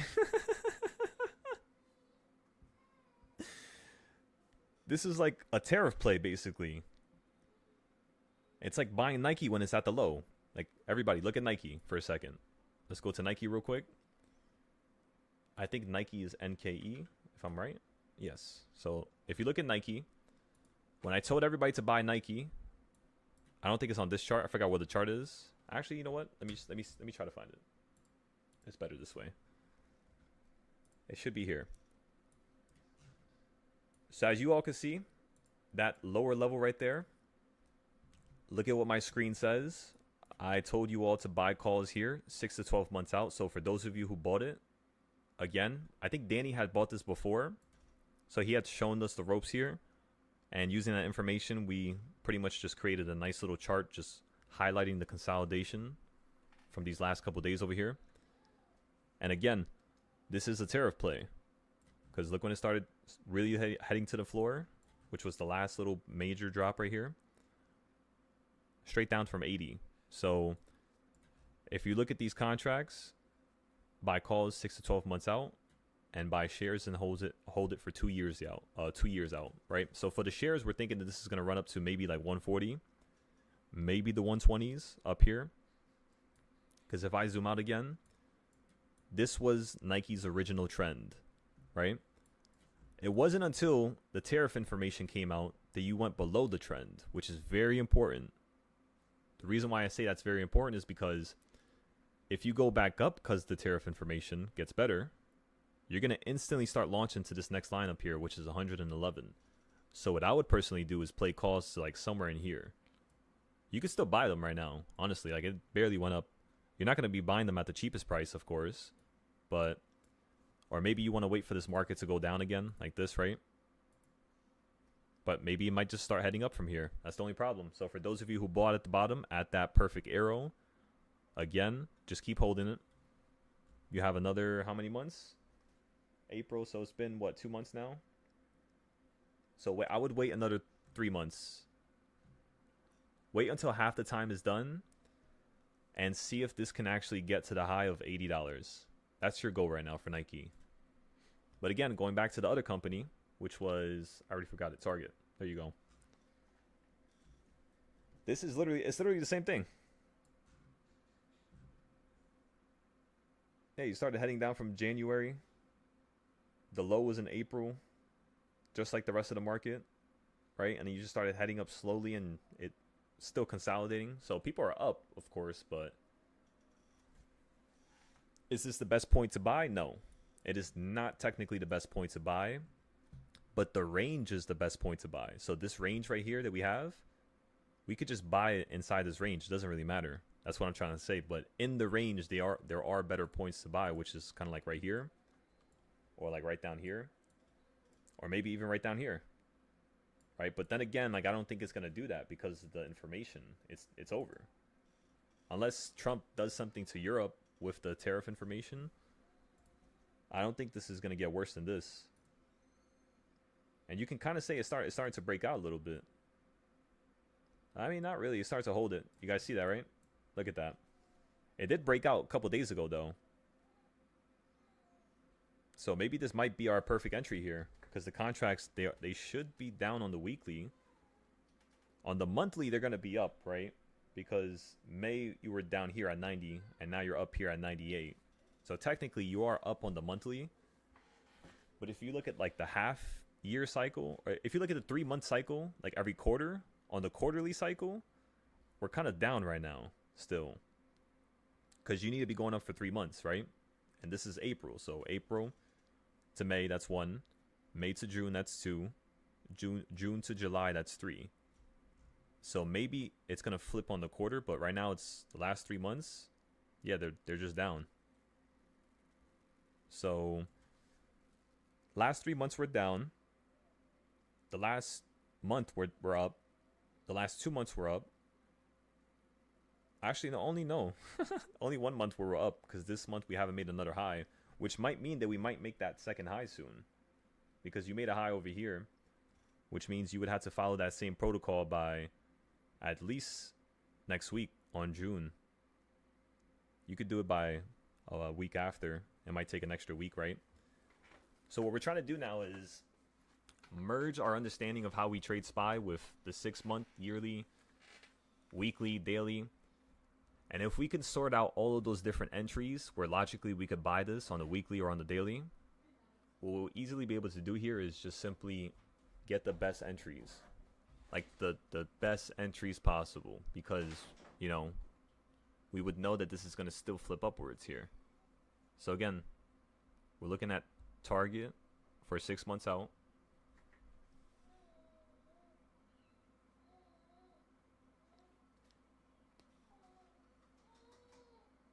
The 130s are not bad, because if you run up here, you're going straight to 113, then straight to 123. Where's the midpoint? The midpoint is right around like 146, 140. So that would probably be the easiest thing we could do. Yeah, we could probably do that actually. 135 maybe? 133? I don't know why it's listening to these yellow lines still. Don't ask me why. I have no idea. I made these lines in the middle of 2024. So when I made these lines, it was up here, where you see this little thing right here. That's when I made this. And as you can see, look at all the months it was following it after. Look at all these months here. Even when you fell down, look how it fell down, and it's kind of listening to the lines, the yellow lines, right? Like all the price action you're getting above them. Even this drop right here. So if we run up, we're probably going to run up to 113, which means for those of you who want to play the short term, like 3 months out, you could probably play for like a 113. Yeah, these lines are phenomenal. We could just use this to play all the weeklies and the monthlies. That's perfect. And again, we made this last year in the summertime. Actually, no, I don't think so. I think I made this in March, because I used to have something called Technical Tuesdays, where I would teach everybody the technicals of these lines. And I think I made this probably in like January, actually. Yeah, literally right here. February. This is when I made all the lines. Like February or May, somewhere in there. So that's a long time ago. That's over a year ago. And look at how it's perfectly following it, like straight down like a funnel. So, yes, I think we do buy this. I think we are going to buy this 100%. And I think what we should do is maybe buy a 140. The contract's 218 days out. Those look like the best open interest. So the biggest buyers are there, basically. If somebody's buying 2,000 contracts of something that costs $200, let's go ahead and do the math. $2,000 times 900 equals $1.8 million, right? If I could see $1.8 million with just one contract, and if I cycle up and down and I'm looking at all the open interest, if I just see nothing but 2,000, 3,000, 4,000, 5,000, 6,000, that's like 2 mil, 2 mil, 2 mil, 2 mil. That's like 20, 30 million. So that's a lot of money, you know? And then if I look at the puts, if it's the same thing, which it's not that far off, honestly. So yeah, these people, they're just they're using both sides of the board to play it safe. And usually they do that because, one, it's actually one of the funniest things in the world. Most of these individuals that trade markets, they have no idea what they're doing. They just have a lot of money. So what they normally do is they normally just dump 5 mil on each side. 5 mil, 5 mil, or 10 mil, 10 mil. And whatever side goes up 20%, 40%, 50%, they'll start taking some of that profit off the table, which is, I guess, a smart way of doing it, right? And then with the other side, they do the same thing. When it starts falling right back down, they'll average down into it, put a little bit more into it, and then maybe take out 50% when it drops, and they're up 20% or 5% or 10%.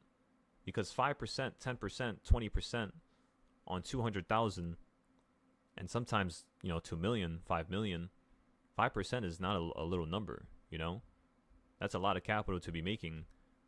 And for the most part, a lot of these big whales, that's how much they're making per year, on an annual basis. Is like 5%. So that's why they put their money into contracts like this where it's 200 days out.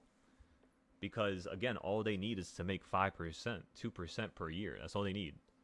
So they always usually tap out at an early point. And if I had to say when they would tap out here, it would look like they're going to run up to here. It looks like they're really going to run this up to like 133, 125. So if I'm buying a contract here, 133 and 125. So let's look at the calls. So a $135 target call. Well, I don't know why I said it like that. I don't know why. A 135 strike price on the targets. Let's see how much this call is. So it's 209 to 215. So we would spend about $200 on this. And our goal would be on June 3rd, these contracts were at 150. They then ran to 270. So yeah, we're just going to buy into one of them. Again, this is a $135 target call that expires 218 days out from now. And we're buying into it right now. I got filled right there. Okay. So we bought into it. It's in our pocket. It's in the back pocket. We're just going to let this sit for now. Nobody touch a thing. Don't touch it. We'll just let this rock. We should be good within 6 months to 4 months. And we should be able to theoretically sell this contract out at 1,000 to 2,000. Theoretically. So again, with just spending $200, we are able to actually buy into that and potentially profit up to 1,000.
All right, everybody.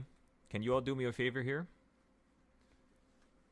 Can you go ahead and hunt down your favorite space companies for me and go ahead and post it into the space section of the Discord? This is very important. Very, very, very important going into the next year. I need everybody to do it whenever you get a chance. I already have the list, by the way. It's a good list. So I want to see the list that everybody else comes up with. And then we're going to merge our list, which is, the best space companies. You don't have to look at what they do necessarily. Just give me their name and I'll look at everything. I'll research it all. But just give me the names so I can actually do it. And as long as it's something that you post, I trust that it's going to be good information, because the way I go about sharing you how I collect my information, it's always in an unbiased manner, We always got to look at the good, look at the bad. And that's pretty much all, honestly. I just try to look for the worst thing possible that has to deal with that company. Like, what could take them out next month, And then what's going to be the one detrimental thing that they need to actually gain money or gain profit going into 2-3 years from now. Because as long as a company has a good outlook 2-3 years away from now, and it's not poor, like Target, they already have a bunch of stores. And if the article that Danny just sent us was this article right here, Target CEO offering 10,000 items below $5 to win customers back. That means right now, if people go to Target and they find this out, there's going to be a bunch of people just spending, a bunch of their capital just on these items now. That's how you could see this. It's going to happen. Especially Target. It's a pretty good business, They're pretty much everywhere. They have I don't even know how much locations in New York.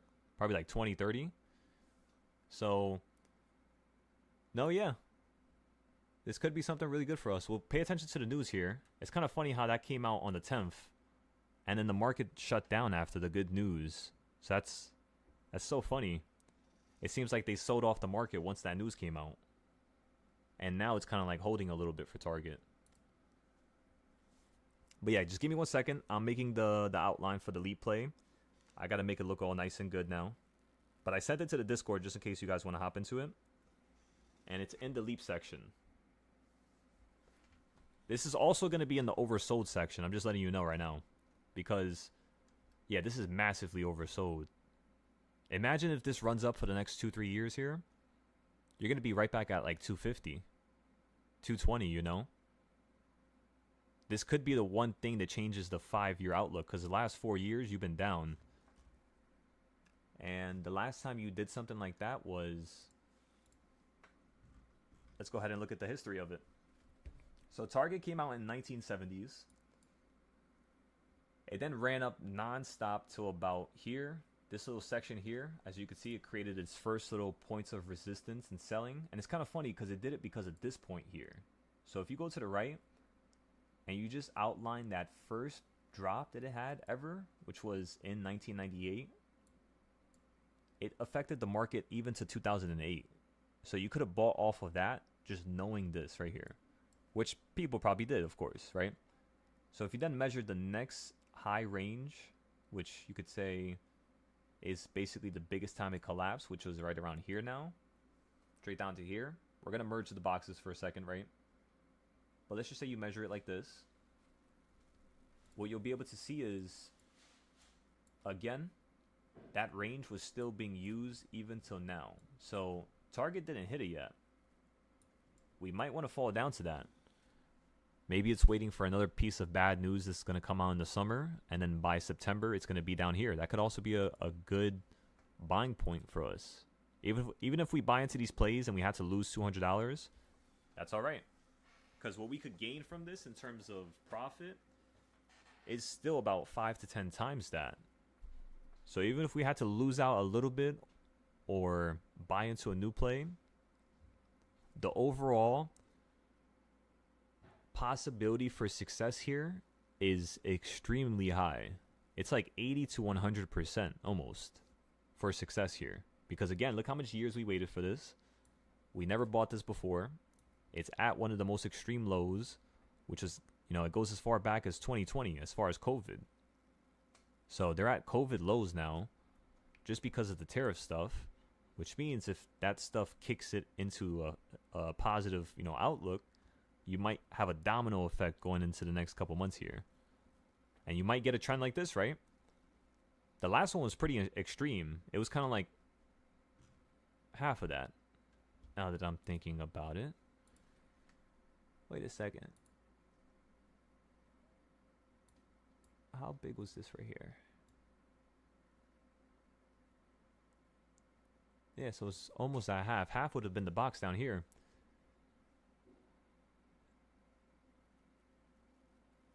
And it's still following that weekly wedge, right? I'll explain it right now. Just give me a second. I just want to confirm something. These damn boxes. Okay, so this is the low. And then this is where you're at right now on the 1 hour, right? You had a wedge here as well. So that's what we're going to say is the other wedge. But then we broke out of that easily. Like real easily. And then this became the new wedge. You broke out of that. That became the new wedge. You broke out of that and then collapsed. So this is becoming the new wedge, right? Which might mean you might just continue to do this here. It looks like this is going to explode here. This looks just like Intel. I kid you not. When I told you all to buy Intel and the next day those things went up 600%, it was because of this right here. So what we could do now is we could buy an additional call for this next week and just have it ready right now. You know? Just like think about it right now. We could buy something for like a month out, 2 months out. Again, not right now, next week. You can't just buy everything one shot. That's not the way you're supposed to buy into a market, like average into it. It's kind of a little bit more erratic. So if we get something for 127 days out, that's still a little too expensive right there. So how much days do we have to go out? It should happen in 4 months, so we had to go 2 months out, at least 3 months out, which is 90 days out. So 99 days out would probably be perfect. So if you're playing a 99 day out contract, these have some really good open interest actually. At least right by the money here. How about 60 days out? Yeah, we could probably buy a 90 day out contract, honestly. And remember, this is just for target to run into $120. So we would spend around the same amount of money right now. The only time you would spend something cheaper is if you go into how much days out? 43 days out? How about 36 days out? I have an idea. I'm not going to lie to you. I have an idea. Because if we get the pop and you get that first pop with a 30-day out contract, you could spend like $20 and sell that thing at like $400 or $500. That's basically what I did with the Intel. Those 3 week to 4 week out contracts are insane. Especially if something's really oversold like this. Because then when you pop into that new range, it's like 100%, 300%, 400%. All within a matter of a couple of minutes. Just because it's getting applied so rapidly because you're going into a range. Like you're like breaking the old trend. So, no, yeah, we could buy a 36 day out contract here. Maybe a 43 day out contract here. 43 days out, it's a little too expensive. How about 29 days out? Can we play with fire here? If we could predict the market, let's see. Why is the 36 day out contracts cheaper? Am I bugging? $25 for a 120, and then you go to the 29 days out. I guess it's the same price, yeah.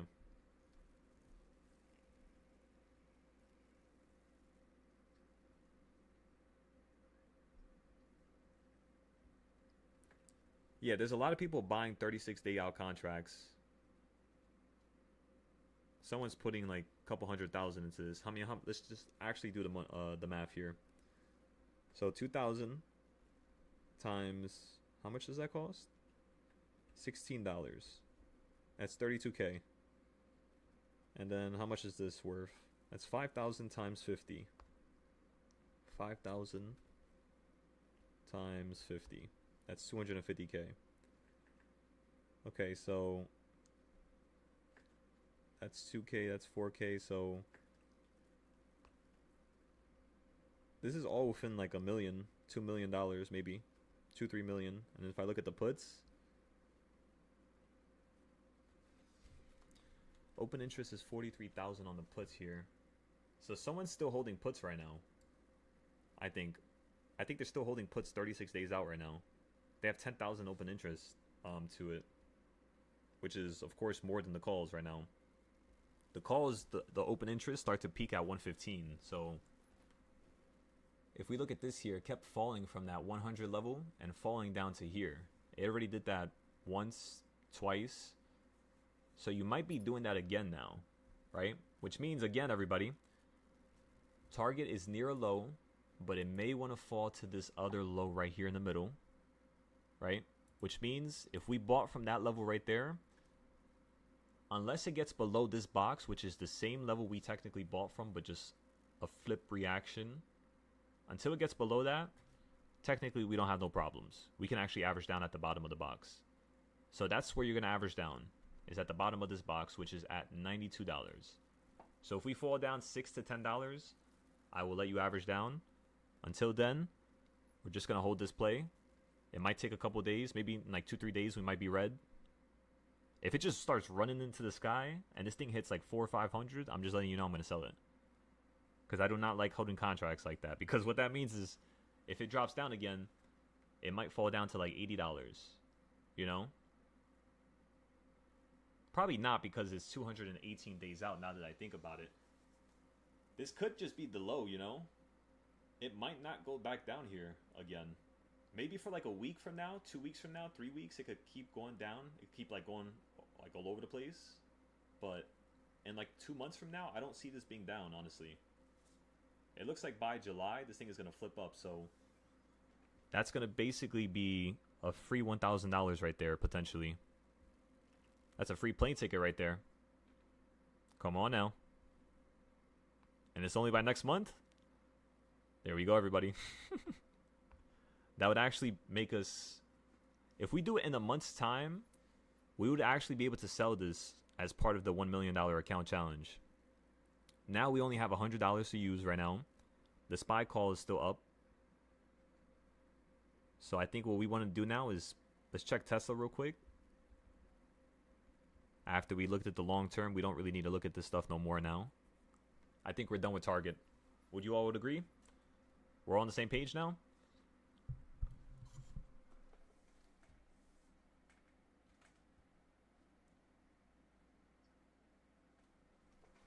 So, the next thing I think we should do here, because we don't have any good targets, charts on Target. The only one I've showed you is one from last year. So that was one of the main reasons why I actually showed you this chart. Again, this is from last year. If we were to add one of our new trading styles on top of it, of course, you know, the first thing I'm going to do here is go ahead and go to the weekly. The next thing we're going to do is we're going to make it simple, right? We're going to use the 0 level, the 0 point, or the lowest point you can possibly find on this chart. Let's go ahead and find it here. I think we can see it like this. Give me 1 second. Is it down here? 118, 154. Perfect. Okay. So now we just take it from the top like that. Let's go ahead and delete all these other boxes here. We don't need this mess no more. That was your simple approach, right? So again, we're going to convert this chart to a newer chart. Make sure you're paying attention. And if you don't pay attention to this, I'll send you the video afterwards just so you can see what we did. Just mark the time. Remember, it's 1 o'clock right now. So just remember that. And again, remember this, everybody. When it comes to these types of plays, Nike perfect, Target perfect, potentially perfect, right? We don't know yet. Coinbase plays, we're still waiting for them to run up a little bit higher. And then once Bitcoin peaks, we can hop into these next swing plays or leaps And that might end up being perfect as well, right? We'll have to test that. The Tesla plays were perfect all week. So the next thing we want to do with Tesla here, just to quickly go over this real quick, just in case something quick happens. Anything we need to go over? Actually, you know what? Let's use this chart here. This was the chart we made when you were at the floor. This is using DARP, but creating its own style. We also then used King's points to the left side, right? King's points are points that rely on the last highs and lows, again, just so you all remember. So that means, according to King's point, if we actually make the new King's points, these levels would be around here. So that's the new King's point, right up there at the top. The next one would be right below it, of course, right? So around 361, $7, $10, give or take, around them. Actually, no, that's around $20. It's not bad. So then, let's look at the next King's point to the bottom, right? Because as you have two of them to the top, you do have two of them to the bottom, which that's where they're at. So again, if Tesla falls here and you fall below the midpoint, which is 320, you're going to fall straight down to 283. Another level, of course, you could fall to is the quarter point, which these quarter points, again, all we did to get this was measure the top of that high right there on the weekly and then measure this week's low. Again, this week's low, not last week over here, but this week's low, which was right there. You then get that midpoint. So yesterday, or was it yesterday? No, 2 days ago. 2 days ago on Monday, we told everybody to buy into the Tesla calls for 320. And we ended up taking profit on it really early, right? Just because all we need is 20%. But these contracts ended up going to around 1,200, right? They ended up doubling and tripling. And then at the top of the peak here, which is always a little unfortunate because usually, like I told you all, whenever you're trying to play calls, the best time to play calls is when the market's about to fall out the sky. And the reason why is because it's like instant change in momentum. It's like somebody buys, a big whale will buy, the market would then get shut down for a moment, right? And then it will get instantly bought up, right? And then another whale would buy, and when I say buy, I mean buy the puts, buy the downside. And as they're buying that downside and the market is kind of trying to equalize it a little bit, you get those wild bursts into the upside with the calls. So that's why the calls right here were actually worth the most. While you were falling here, of course it was a little bit higher, I agree. But no, yeah, they were worth a lot more. I think I saw those things at like 1700. And down here, they were around 400, right? So that's wild. And then what we said to everybody was, we're going to play puts going right back down to the midpoint. So that was 336 straight down to 320. And as you can see, everybody, you then finish that weekly trend. So since all these weekly trends are completed like this, the next thing I want to do here is I want to see if it's going to snap to the quarter point. So the way you get the quarter point is you simply get that range that I told you how to measure right there. And then you take it down and you basically drop the box's size so it's half of that previous box's size. Now what you're going to get is this quarter point right here. So if Tesla actually crashes below 320, I would personally be playing puts for 289 or 297. Like, not 289, but 297. 297, 298, right down to here. And then likewise, if you actually put this at the top, if Tesla holds on 320 here and it wants to run up higher, you are going to run to 345. Now, because you're above the midpoint, point blank, that means it's bullish. So unless it falls below 320, you would basically still hold your calls right now. If you bought them yesterday at the low, or if you are planning on buying them when it falls down here, you could buy it at 320. And if you want to play some puts, you can hop into a cheap put that expires maybe tomorrow and only have it for like 311 or like somewhere in between. Like chop up the boxes again and play with a closer and safer strike price. It's always the best way to go. That's why I tell everybody, take your 20%. Take your 25%. I'll have 1,000 trades with 20% gains, and as long as you take it accordingly, you'll always have enough capital settled because you're using a low amount of capital every trade, $60, $200, $100. So you're not using all your capital one shot because you don't really need to. And as long as that's the case here, you should be really good. So would I play this right now? If I'm being honest with all you, no. I think we're done. I'll be honest with you. I think we're like, cause think about it. News came out. Trump is fighting Elon. Market shut down. Elon reverses what he said. He apologizes. Talks something about space. Market reverses back up. That's enough. Now we have to wait for the next bit of news to shake up the market, because at this pace, it looks like it's just going to continue to turn bullish, right? Because remember, the market was not supposed to fall down from here. Tesla was technically supposed to run up to 400 to 460. And how do I know this? Is because if you look at the left side, every single time Tesla collapses out the sky, it always runs up to the midpoint. Look at that there, right? It collapses out the sky from all the way up here. Look at that right there, right? It collapses out the sky from all the way up here. Does it hit the midpoint? It does not. So now you have to add that up, right? So that's one time it does it. And it's towards the end when it does it once, twice. The third time it went lower. So now technically you would have to measure it down here now, right? Or you would have to keep bringing it down every new low. So boom, that's the newest low. So let's say if you were trading this last year in April, and you woke up one morning on the 23rd and you were like, you know what? Let me fix my boxes. Let me grab the top of the range, which was the last range we just crashed from. Of course, you could grab the tippity top. And now you're starting to use my other trading style, which is the monthly DARP. However, we're keeping this simple. I want you all to think about this in a simple manner. And how can I do that? It's by allowing you to literally use any range possible. You can make a range $20, $1,000, $200, $300. Your ranges of what you make don't matter. That's what allows you to actually learn my styles of trading and profit infinitely, because you're actually creating your own version of it as you're looking at it. Because I'm telling you, you could do anything. You could measure any range and it's always going to work. When Tesla runs up here, what does it almost hit before it falls down? It's the midpoint. So, but it didn't go over it. But of course, every range is different. Everything that you look at on the board here is different. So how do you make it make sense? Well, you do something like this here. Look at what I did.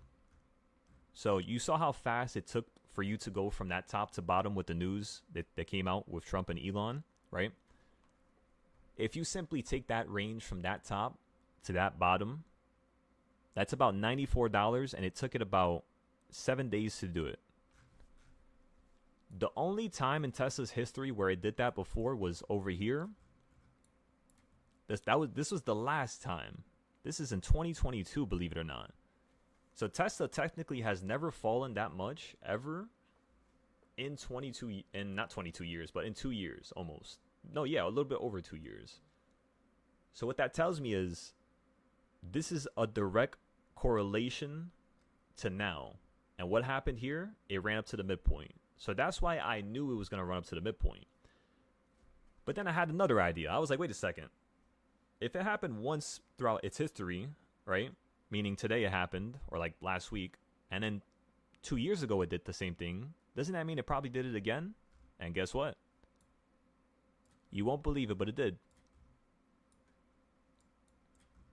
I just realized something else, and look at the range of this. $87 in 9 days. That's the only thing that was close to it, right? But again, you have to look at something very funny. It happened in the beginning of the trend, and it happened towards the end of the trend. So that's kind of what's happening right now. Remember, it's like this happened. You went up above the midpoint, right? Over here, you didn't go up above it. But over here, you went up above the midpoint. And if you look at Tesla, everybody, it did something like this the other day. Like, it literally did this right now. Look at this. Let's go back to it real quick. Look how crazy that is. It went above the midpoint and then fell down on top of the midpoint. So now let's check what happens when it did that throughout its history. When it did that before, it bounced up a little bit higher again and then collapsed straight through it to the bottom, going even lower. So we'll see if that can happen here. If we go to the left, try to find another time where it happened. Over here, $76, right? Very close to the $90, to the $80 that we did fall recently. And after that, Tesla again ran above the top, fell down to the midpoint, ran up again, and then fell straight through it to the quarter point. So I think that's what we're going to do now. I don't know, for some reason, I like that point right there. So let's see if we could buy these Tesla calls down here. Because I think that's the only other time Tesla did that. Yeah, that's the last time, which was the first time. So if the last time, which was now, occurs like the first time, again, you bounce up above it, you fall down to it, you bounce up above it a little bit higher again, maybe to here, and then you fall straight through it to the quarter point, which is 299. And then after that, you start rocketing into the sky. So what I think we should do here is wait for Tesla to fall down. It does mean that you could play puts, honestly. It does mean that. But since I don't know about the specific days in order to play the puts, because honestly, I'm not going to do that to you all.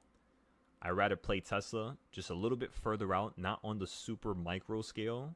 Because if we try to follow what it did before, on the micro scale, I can guarantee you it's not going to be the same. It's only the same until a certain degree. That's what you need to understand about these ranges.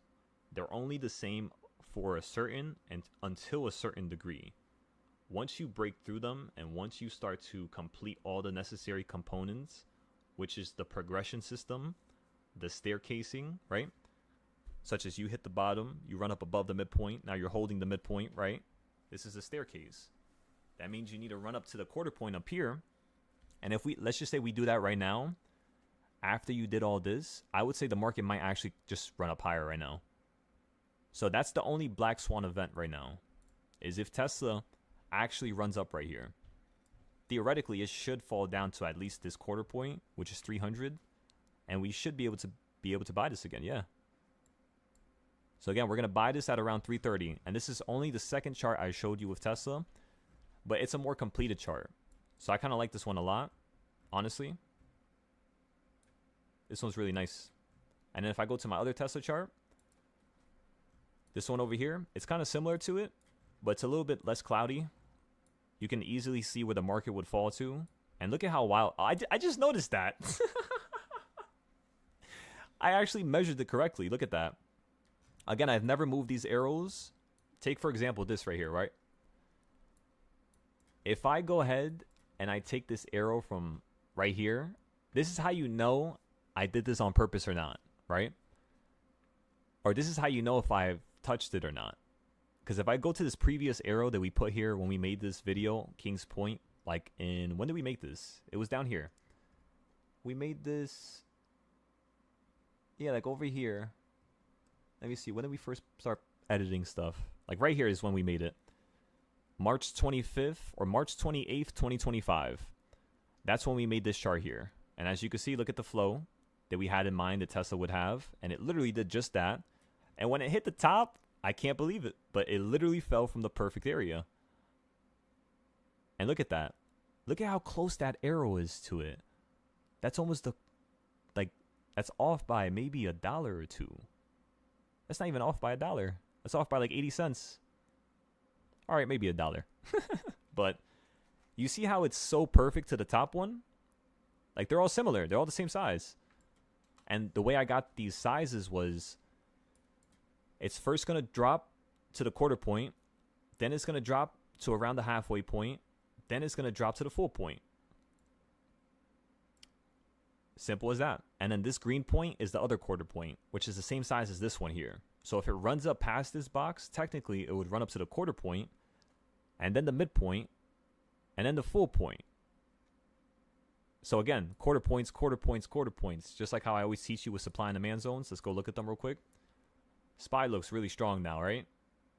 It looks like they've been they've been beefing up SPY security here. Look at that low. Look at those lows there. That's very strong. So yeah, we'll see if they just take you right up to the top now. It's like they don't want to take you up there, but they're trying to take you up there. So again, okay. What was I talking about? Tesla. Let's finish this on Tesla. So if that's the case with Tesla, what I would say is if it falls below 220, we'll play the puts to 300.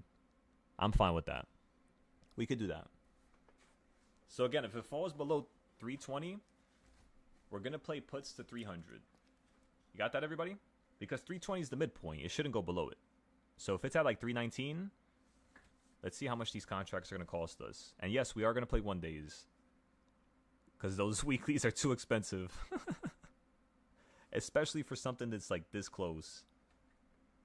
So $300 puts on Tesla are going to cost us only $24 right now. And if this goes in the money, they're going to go from $24 to about $260.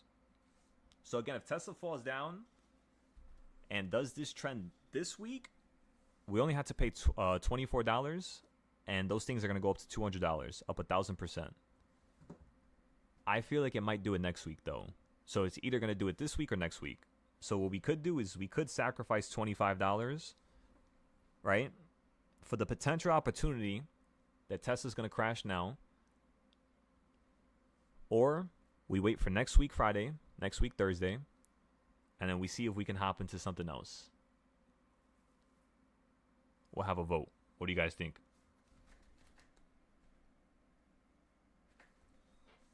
Again, what do you guys think? Let me know.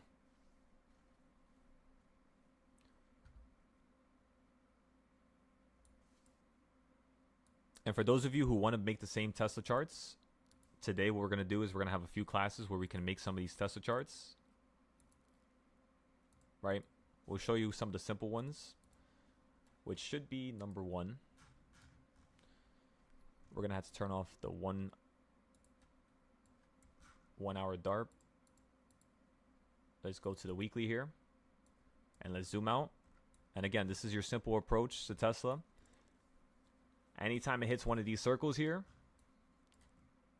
what you're going to do is you're going to buy some calls when it hits any of the green circles. So as you all can see, anytime it falls down below to the bigger DARP. So it's like a Russian doll, right? With Russian dolls, you have the bigger Russian doll. And then when you open it up, it's kind of like one that fits perfectly inside of it. And then when you open that one up, there's like another one next to it, inside of it. And you just keep going like 5, 6 Russian dolls. But the idea is that each Russian doll is the same thing. Each Russian doll looks the same. It is the same. And if it looks the same and it is the same, that basically means you could trade with it the same way. Kind of like how you trade with certain weekly lines, like just like how you could trade with the 200 moving average on the weekly or on the 4 hour. You can also trade with the EMAs on the weekly and the 4 hour, right? Just the same way you could trade with the EMAs and the moving average on the 5 minute.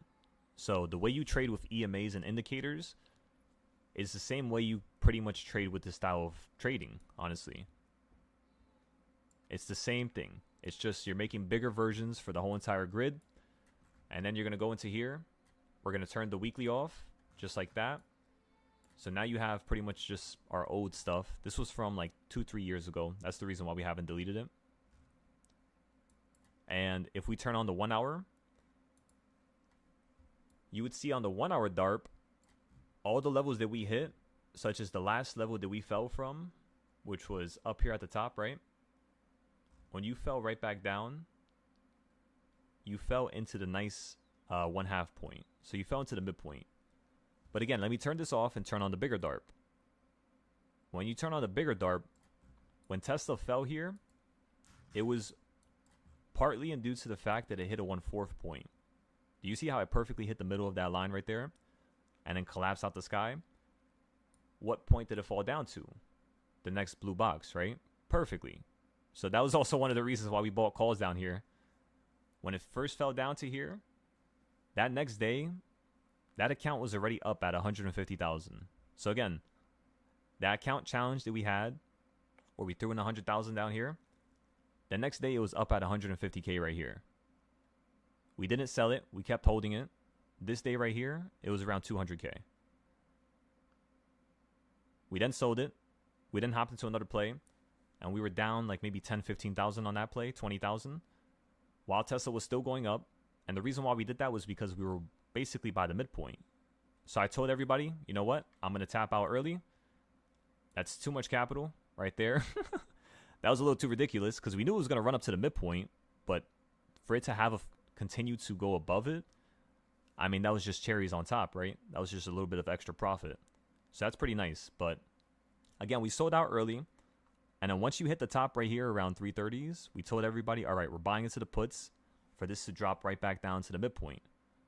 And again, that midpoint is this other chart right here. Right? Where we kind of chop stuff up into quarter points, and then you have this bigger box right here. Again, the reason why it fell yesterday was because it was falling down to the weekly midpoint. The one thing traders don't get, and the one thing traders don't understand is if you're using a smaller perspective or a smaller view when you're trading this market, you're never going to succeed. If you always look at the weekly and the monthly first and the yearly first, at least look at the monthly, right? At least the weekly. Because then your 5-day trades, your 1-day trades are going to be phenomenal. Because you're going to follow that same weekly concept, which is, if we look at Tesla for the last couple weeks here, it fell from May 29th, right? So on May 29th, it fell. That practically means for the last 2 weeks, almost 3 weeks, this thing has been falling, straight down. Actually, you could just say to the bottom, right, to June. So you could just say it fell for like just a week, 2 weeks. Yeah, just like a week. Yeah, literally just a week it fell. And then the second week, you're pretty much running right back up, right? So according to the 2-week projection, you're down. You're not above last week. According to the last week's projection, if we look at a week ago, I mean, we're kind of below that, so we're still kind of down on the weekly and the 2-week. If we look at the monthly, which was a month ago, which is going to be, of course, May 12th. May 12th that's so funny how you're at the monthly. So May 12th over here, a month ago, you're at the same level. So the monthly is about to start changing and twisting here. And then if you look at the last 2 months, that's April 12th. That's right down to here. You're up. So on the 2 month, you're up. On the 1 month, you're just about to be up. On the 1 week, you're just about to be up. On the 2 week, you're not about to be up. You're at the halfway point. So on the 2-week projection, meaning if you're going to play 2 weeks out, the way you would play this is by playing to the top of this box. So if you're trying to buy a 2-week out contract, you would be buying like a 368, and then you would sell it the second Tesla hits like 345, 350. Because again, you're buying far out so that you could put less money in. And you're planning on selling this at 340 anyways, but the one thing you risk when doing that is momentum. If it takes you more than a week to get to 320 or to 340, value eventually would just be lost, So, all right, everybody. We went over that. We went over Tesla. We went over Target. We hopped into our Target play, right? If it falls $10 into $82, we're going to buy another Target play. Let's actually check it real quick. How's Target?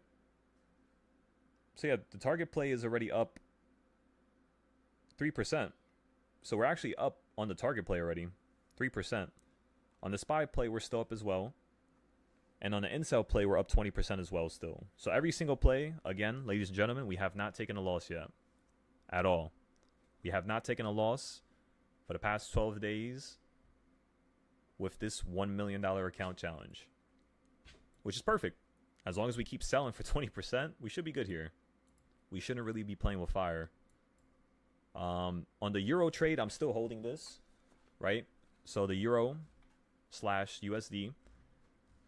We bought this right down here at the bottom of your little weekly trend, which is, that's why I'm telling you guys, you got to look at that weekly trend. It's so important. It tells you everything. And once we actually started adding this to the euro, look how much better the trades became, right? We bought on this line here. It ran up to the top. That's 200 pips. That's like getting a 300 to 400% gain on an option. That's what we just did right there. That's like, again, 3 to 4x. Of course, in terms of value, we only put in $10 here, starting with a small account. And that account already is at $20. So my next goal here is I want to see if it's going to consolidate a little bit more towards the top. And then I want to see if we could play some shorts at the top here. And then if it gets above this line, it simply means it's breaking out again. Just like how I did before, right? When it did all these massive jumps here. So if it wants to break out into a crazy new high, it's most likely going to run into where I have already drawn. So again, I already know where it's going to run to next. We already created videos on this months ago. And we told everybody. And look at how wild this is. Again, the charts look a little crazy. But again, look at this for a second, please. Please pay attention to this. When the market first ran up here, which was in April, SPY was collapsing out the sky. And as we all know, the euro is the opposite to SPY. So if the euro is the opposite to SPY, what that means is when the SPY goes down, this goes up. When this goes up, SPY goes down. So that's how it was for a long time. How can I confirm that to you within 2 seconds? Just so you can understand that that's the truth. If you zoom out on your chart here, find where 2008 was. So again, look for 2008. Go on the weekly. 2008 was when this market had the peak, right? 2009, the stock market crashed, right, everybody? However, if you put them side by side, and let's just say you look at futures, from 2008 till now, if I hide everything, this is where we're at right now. This is 2008. Did SPY go up or down? So again, from 2008, did SPY go up or down? SPY went up, right? Futures went up, everything went up, the whole world went up, right? So why, when I look at the euro chart and I hide everything, why has it been going down since that time? Well, it's because it's playing opposite. And if you actually put the ES or put SPY on top of this by adding a symbol here, go ahead and add a symbol like this. Is it going to let me do it? I don't think I can do it, actually. Oh, yeah, it doesn't let me do it, I guess. Or maybe because I hit everything. No, yeah, it doesn't let me do it still. Not too sure why. You can't compare Forex charts? I guess you can't. So if I go to gold, can I compare gold? Is my website just broken? Give me 1 second.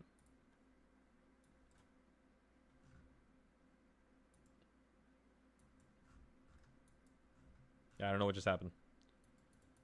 I can't compare something?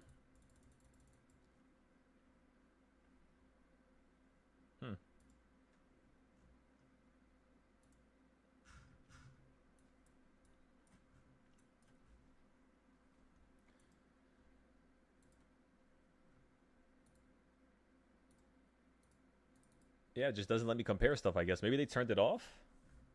I don't know. Regardless, it doesn't matter. You get the idea. Euro's down. SPY has been up the whole time. So if Euro's actually changing directions here, and remember, there's more money that gets invested into the European currencies. The euro, the Japanese yen, the won, right? All these other currencies, they're the most traded thing in the world. There's about $7 trillion traded on the Forex markets, while options is only about $1 trillion. So that's about 7 times the volume that we normally deal with day to day is in the Forex market. So if you're not trading Forex already for its own reasoning, its own manners, its own trades, its own ideas, you're missing out on where most of the money in the market is. Or you could basically say the world. So, and just so you can get an idea, the stock market only has about 70 trillion in total. So if you're trading $7 trillion a day, you know how crazy that is? That means in 10 days, the Forex markets trade as much money as the whole entire stock market. That's how much money is transacted here. And within just 10 days. And sometimes it's probably more, if you really think about it. So what we're trying to do here is predict the market's changing directions for the first time ever going into the future here. So if this is the high, of course, that I'm pretty sure all your eyes matched up with it. Every single person in this Discord, the second you saw this, I already know you saw how you could have, edited it, which is how I teach you how to do it. And it's just like this. Create two different wedges from two different areas with two different reasons. One is the peaks. That second wedge is going to be the troughs. It's going to be the lows, right? So what you want to manage to do with this is measure where you could basically create your own future wedges of where the market's going to sit in. And then with those future wedges, think about it. With those future wedges, if I could create a set of lines that hit certain points, certain lows, and they hit certain parts of the next couple years, theoretically, what that means is I could then predict how this price action is going to act, because I see how this acts upon these lines. So does that make sense? I'm using old data to create new data. So I'm looking at what has happened throughout history, what has occurred, and I'm basically able to formulate it into a way of how the market's going to trend now. That's it. Just like that. So over here, if you look at these areas, the reason why I have a triangle specifically right here, right, was because if you look at 2017 and 2018 and then you look at 2021, those highs were awfully next to each other. Like they were really close, which might mean that this is continuously trying to break out maybe. Maybe this was the years that led you into the lows, right? This is kind of like the bull. And then maybe this is going to start having a crazy, run into the highs here on the euro. Just to give you an idea, if you hold something down here and it runs up here, you could turn 10,000 to around 100K. Potentially even the 90K, maybe 120K, 200K, maybe even more. And if I could figure out a way that I can have you all hold contracts for euro for a long time, I think we could time this market running into the new high. Just like how Trump basically changed everything. When Trump got into office in January, look at this. When that tariff information came out, what did these markets do? Straight up into a new trend. It just broke all this old stuff. So if that's the case, I think it might resume this other trend, which as you can see, using this high, and this high, I know that if this market wants to run up, it's going to probably run up into this high over here, which is 1.19. What number doesn't matter. You get the idea. And then what you could do is you could take this and use it on gold. The same ideas. Because remember, gold went up crazy, right? Well, guess what? If I actually use these charts here and I go look at gold, I think I put it under the futures category. Give me 1 second. There you go. Let's go to gold now. There we are. So if we go into the gold chart, let's go into the 15-minute. Let's zoom in here. As you can see, I don't know why it's still doing this. It's still listening to the same levels from these days over here. So again, I told everybody that the market was going to crash on gold because this is the 1/2 point. That's the reason why this is also a 1/2 point as well. So if it gets above this white line, you could basically go long on gold finally. It looks like it might pop above it soon. Every time gold does this, it just runs up higher. As you can see, it just runs up higher. So if it doesn't get below this point down here, which is this yellow box, oh, give me 1 second. So if you can't get below this box here, and that's the crazy part. That's the thing it's just like mind-boggling. When I actually pull all these lines to the left side, look at how crazy the market's reacting to it. It's perfect. It's literally perfect. There's nothing in the world that's better than this. I can promise you that. And I don't say that from overconfidence. I don't say that from having some type of narcissistic ego. I don't say that from being so young. I don't say that for whatever reason you think it is. It's just due to knowledge. That's it. It works. No matter what chart I touch, no matter what chart I look at, I could look at gold, I could look at copper. Give me corn, for example. Give me a random company, and I could promise you if I put these charts on it, I could teach you how to trade it within a day. So That's the magicalness about this. The mysticalness, right? How does it work? You have to find out. If you already know how it works, well, congratulations, because you're one step closer to at least achieving the first level. And remember, the first level is being able to trade any company consistently. That's the first level, right? When you get to level 100, that's you being able to trade any name on the stock market consistently, right? It's like a type 1 civilization. I think I was talking to Danny about this the other day. So a type 2 civilization or type 1 civilization is people that can control the energy from a planet. A type 2 civilization is people that can control the energy from a solar system. So like your sun, the moons and all that stuff, you can basically create, I think it's called a Dyson sphere. I think that's what they call it. And you could basically take all the energy from the sun, and that's yours. Level 3 civilization is a civilization who could basically control the energy from a galaxy. So like a whole entire galaxy. And if you want to search this up, you can go ahead and search it up. It's called the Kardashev scale. This right here. That's a type 1 civilization. That's a type 2 civilization. And that's a type 3 civilization. So if we think about the learning of this stock market and we format it in the same way, theoretically, technically, a type 1 civilization would be like learning how to trade a stock consistently, right? Where any stock you trade, you can always make money whenever you want, whenever you need money, and that's nice. At that point, you also become financially free. Once you actually are consistent with something, because now the consistency breeds the freeness. You're still going to have to work and trade and do stuff, right? Until you get to that next level. But now you can actually breathe a change of life, right? Type 2 civilization would be trading the whole entire stock market, which is basically what I'm able to do right now. A type 3 civilization is what I'm trying to learn, which is being able to trade any name, any stock, any ticker. The one thing I can't trade, to be honest with you all, is these damn micro crypto companies. The micro crypto stuff is so hard and difficult to time and trade. It listens to the DARP. It listens to my styles that I teach you all. That's why it makes me confident to be able to express out loud that I could teach crypto, is because it works for crypto. However, you literally need a random whale to just dump his money into it. That's like, it's so random. It's just like, that sounds more like gambling. That sounds like you're at a casino and you're just waiting for the possibility of that to happen.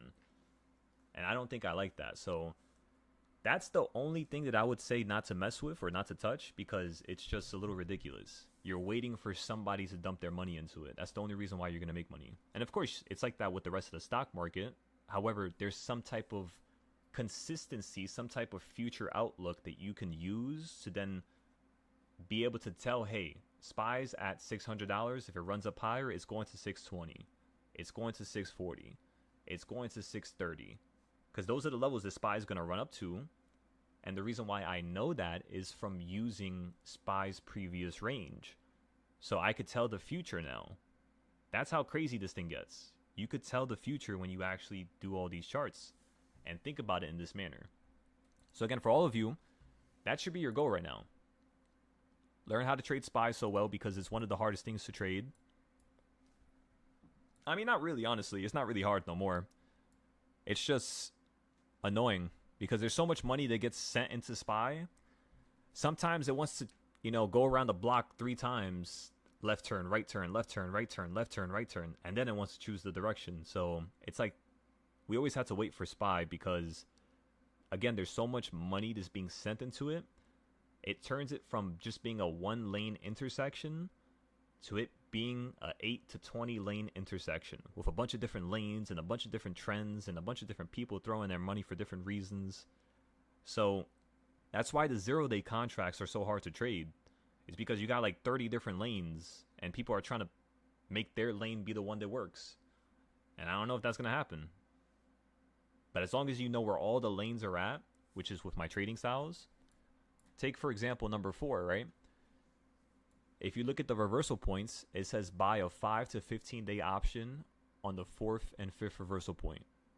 So again, that's also something you can always do in the back burner if you're playing for more upside, just like how I am right now, like I personally didn't play the puts there, but I know some people that were part of the Discord that played the puts there. So it's just a bunch of different lanes, right? And a bunch of different areas where you could play puts, and a bunch of cars going this way, cars going that way. And you were winning for a second. A bunch of people made 70%, 80% right here just from this trade, because my trading styles show you where the lanes are changing. Does that make sense? It shows you where the train could derail. As simple as that. And then it shows you what's the next thing that's going to catch that train to then send it right back up again. And as you can see, it's drawn on the screen here. Look how crazy that is, by the way. It's scary how these lines, I've drawn them last year and they still work till now. But you know why that's the case, right? It's because last year was a slower market than this year.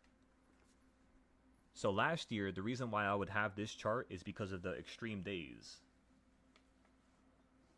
Now that's pretty much a normal day this year. So creating my charts completely directly kind of looking at last year's projections and values allowed me to then have these charts this year where now they're moving about that consistent. They're moving that much. So if this market does slow down, eventually what you're going to notice is that it's not going to really be able to go up here to 4, 5, 6, 7, 8. Besides once a month, maybe twice a month. Every single day it's been hitting 4 and 5. Like take for example yesterday. If you would have bought calls on 4 and 5 and you held them for that day, you would have been profitable. If you held them for the next day, you're still profitable. Unless you just got scared and, you know, did something unnecessary. But I would hope you did not do that because I told everybody to hold it. So if you sold your calls today and the market just ran up like this, you have to ask yourself why you did that. Sometimes it's more of a safety mechanism. Sometimes people, they just break and they just sell everything. They're just like, I'm done with this. I got to go back to the drawing board. I'm done. And if that's the case, okay, I accept that. But you have to explain to me why that occurred. What didn't look good in your opinion? Did it made you feel such negativity to the trade when you were buying the trade and you were full of hope and positivity? What caused that switch? Because that psychological switch is what defeats most traders. That psychological switch is what causes people to not be profitable. Because you're always backtracking, saying this and then saying that, saying I should have held it, saying I wish I held it, saying I should have done this or I should have done that, or you can't talk like that. If you talk like that, you become an enemy of yourself, right? And if you're an enemy of your gut and your brain and all your psychological instincts, you're not going to be good as a trader. You need to kind of rewrite that coding. And the only way to do it is to catch yourself in the act of it. So just when you're about to say, I should have sold it, I should have held it, right then and there, you got to smile because you just caught yourself. And then you got to write it down. Because then the next time you get into that situation, go hold it. Last time you should have held it, right? Go hold it. See how it turns out. If your trade goes to 0 again, what do you what do you think you're gonna feel? Now you're gonna be like, oh man, I was right for selling it the first time, even though I went up higher for a little bit and then I could have sold it. This time I had no opportunity. That thing just fell out the sky. I lost it all. Well, there you go. Stop going against your own words now. You know, sometimes it takes you doing that much for you to notice, like, any one situation could be the opposite way. It's just about understanding the psychology of this market and playing with the first percentage or the first little bits that they're giving you.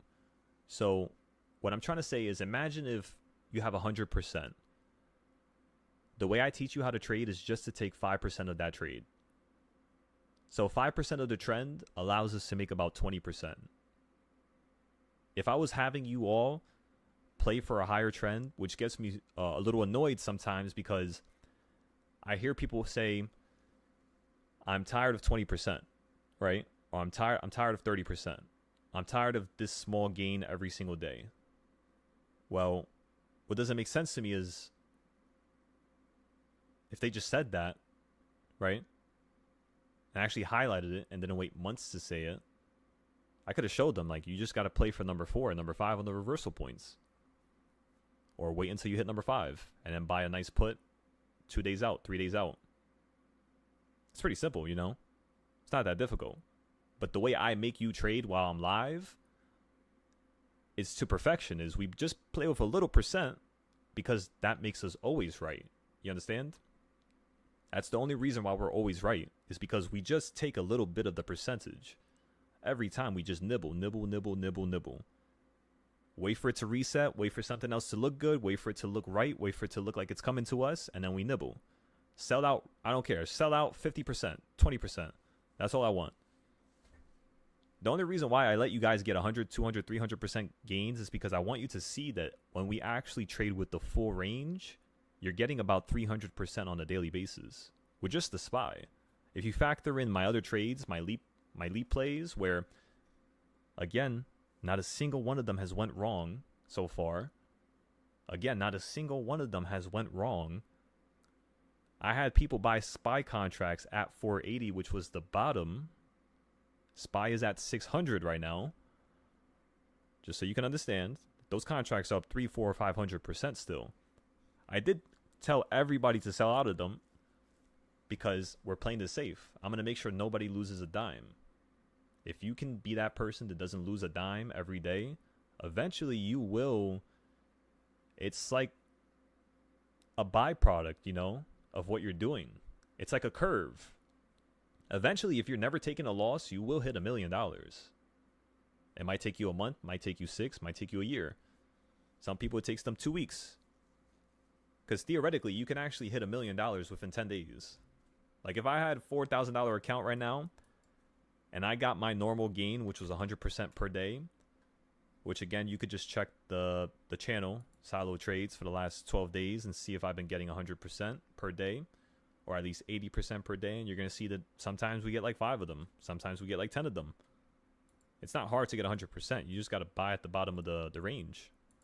So if I do this for just 10 days in a row, my $4,000 would turn into $288,000. So I guess it is 11 days.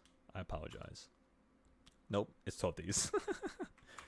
So, oh no, I'm counting the weekends. That's why. So no, look. There you go. That's the reason why. So go to 10 days. 4 million. So that's too much. So 8 days. 8 days. That's too much too. You're already over $1 million. 7 days. I guess we have to go for 8 days. So in 8 days, if I have $4,000, I could turn it into $1 million within 8 days. Just like that. It's just who's going to be the psychopath that puts 500K into a SPY call? I'm not going to lie to you. It's not going to be me.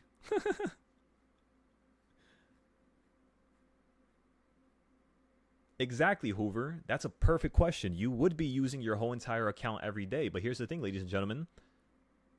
If you know what you're doing, and you took it from 100K to $1 million, or 4,000, let's just say, to 200K. If you're trying to go to $1 million, the way you're thinking and acting is as if you're like a tiger in the wild. You're hunting prey. That's what it feels like to really know. Like, that's what it really feels like when you really know how to trade, is what I'm trying to say. You feel like you're a tiger ripping any animal. And I know that sounds probably a little vulgar and a little crazy, but again, it's like a wild, animalistic type of instinct, you could say. When you're the dominant one, everything is food. Everything is profit. I see green here, I see green there, I see green there. I turn around, I see green over there. And it's a psychological thing. Because everything that you see is a different green. It's a different way to be green. A different way to be profitable. So, truly, when you're in that mode, in that flow, you don't care about putting the whole entire account. In fact, you not putting your whole entire account is disrespectful to your actual true abilities, because every trade you get into, you know you have the logic and the potential to be profitable. So theoretically, if you can't use your whole account, you will never be considered a real trader, in my opinion. So that's why when I teach you guys how to use only 20%, 30%, because that's what makes you consistent and get to 4,000. And then when you have 4, 5, 6K, then we could really let the weights off of us, right? Start jumping around, hopping around. Remember, it was like we were carrying 1,000-pound book bags on us. That's how I teach you. It's to carry the weight on you so that when I release that weight and I really allow you guys to profit in extraordinary ways, because you're going to naturally learn it. You're going to remember. You're going to be like, wait a second. How do you think Beast Mode the other day put $15 into SPX? He did what I wanted him to do. It's just I didn't say nothing, right? He put in $15 into SPX and turned that thing into basically $400. Or no, so in total he had $35. It was a $15 play. And then it was a $20 play. So that's $35 in total, right? One play he took to $299 profit. The other play he had $200 profit. In total, that's $490 profit with just $35. That's what I want you guys to understand you're capable of. You only got to put in a little quarter of what you're worth. And if you know what you're doing, you could be making 1,000, 2,000% every single time. It's just you have to be in that animalistic type of mentality, you know, where you're really trying to think of everything as food, pretty much. Everything is food. Even the tree is food. The floor is food. The sky is food. Everything is just profit, no matter where you look. And of course, it's going to be different every time. Like if I look at NVIDIA, that's why I moved this NVIDIA target up a little bit. Because I was just like, you know what? I could see that we could make a crazy gain if we just wait for NVIDIA to run up to here instead. And we buy the puts from that top point. If it runs there, I think we're going to make a crazy gain here. Because when I told everybody to buy NVIDIA puts at the bottom, or NVIDIA calls at the bottom, I apologize. Right? These calls, we bought them for $200. And right now, they're around 1,000. I think we're up $800 on it. Let me check it right now. I think we're up, again, $800 on those NVIDIA plays that we bought all the way down there.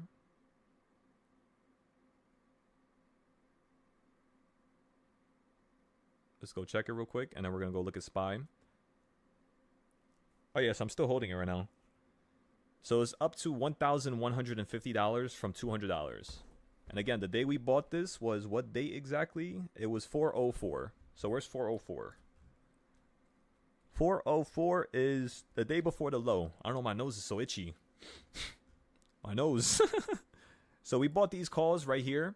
And as you can see right now, they're at $1,100.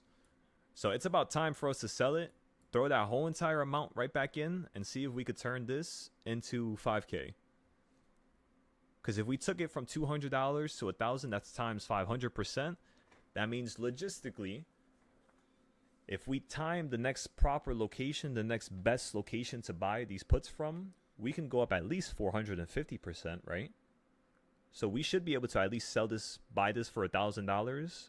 We'll buy into like 5 of them, 5 different options, 6 different options. We'll throw in the whole entire 1,000. And then we'll try to see if we can turn it to 4K within the next, let me think.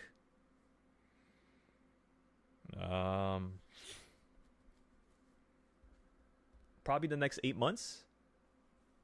I mean, no. No, it would not be 8 months. Probably 2 months, honestly. We could probably buy a 4-month out contract for this. We don't have to get a year out. My calls expire in November, by the way. So if NVIDIA keeps running, this is a 160 call. So we're almost at the top right now. And since we're almost at the top, look what this says right here. So I want everybody to take a picture of this. Take a picture, take a picture, take a picture. Come on. And then once you take a picture of this, the next thing I want you to do is write it down. That means when you get to where this arrow is pointing, right? Which I think I moved it again. It's supposed to be right exactly here. When you get to where this arrow is pointing, which is at 153, which is why I told everybody to buy the 5-day contract over here, but we got rid of it. I don't even want to bother with it.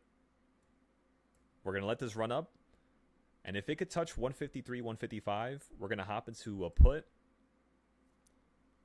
in all of these strike prices. So I'm hopping into all of them throughout the day.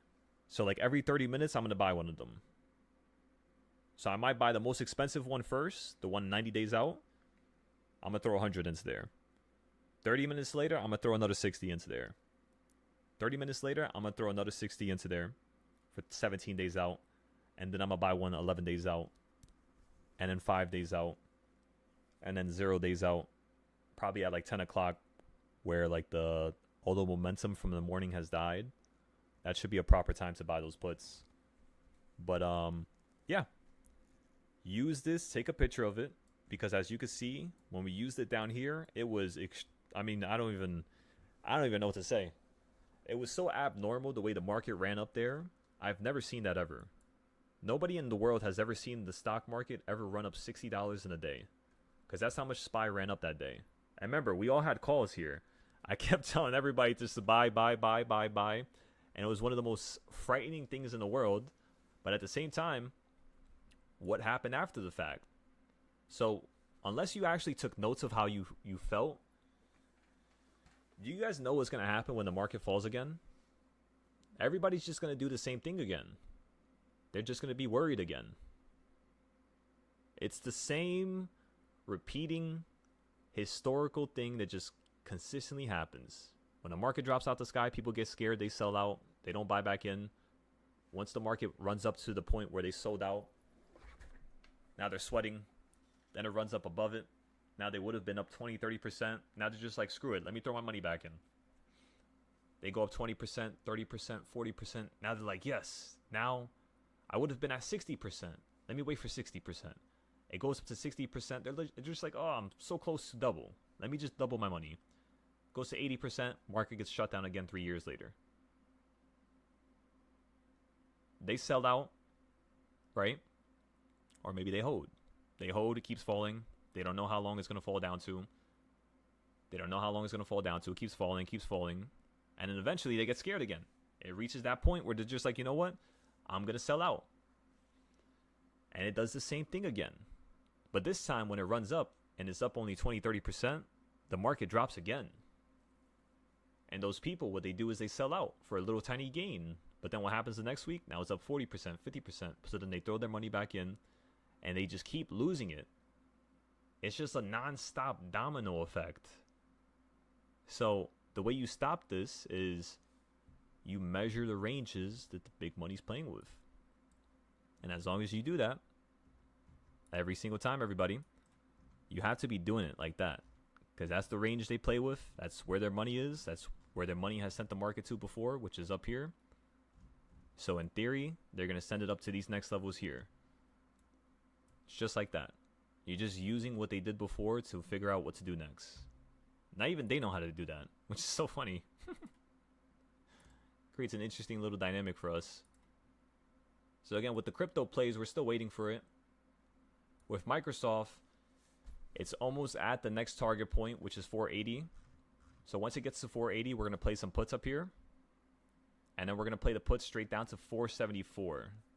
So these are going to be very dangerous. So I only suggest only those that actually know what they're doing with this, trade it. If you have no idea what you're doing with this, do not trade it. Because you might just lose everything. So again, 488. Get a strike price, like 4 strikes out. 5 strikes out for the downside. That way you're in the money by the time it hits the halfway point. And if it continues to fall to the bottom, you'll be up like maybe 110, 130% with the puts. And then we throw that money right back into the longs, going up higher. If not, if it continues to fall below this, we'll continue to hop into a new put play and then see if it can fall right back down to 495, 455. I apologize. So we'll see if it can fall down to that level right there. For gold, this thing is phenomenal. I don't even know what to say. You guys want to trade gold next week or something? We could trade gold next week. I could show you how we could trade everything. It all works the same way. So like, what would I do in this situation? Easy. Is it below the midpoint? It is below the midpoint. So this is bearish. Is it below the bottom? No, it's above the bottom. So I might be flipping bullish, right? So I would not be getting into this entry. What I would be looking for is this to fall out the box, go below it, tap it, and then fall down to maybe the quarter point in between them. So like that would be a nice little futures play right there. The next play I would potentially get into if I want to play a little bit longer, is I'll probably sell my puts right there. And then the last play is probably the other quarter point. So I would get puts at this line once it goes below it, and it smacks it twice, does a double point of confirmation. It's either going to the quarter point, halfway point, or the other quarter point, ladies and gentlemen. So I can put this back a little bit. Like that, yeah. There you go.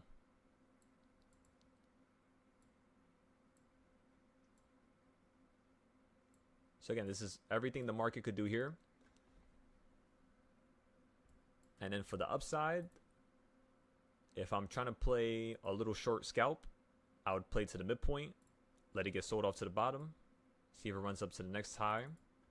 Right, that's your first play. If not, I would let it get above this midpoint, go above here, and I need that double point of confirmation before I play these calls.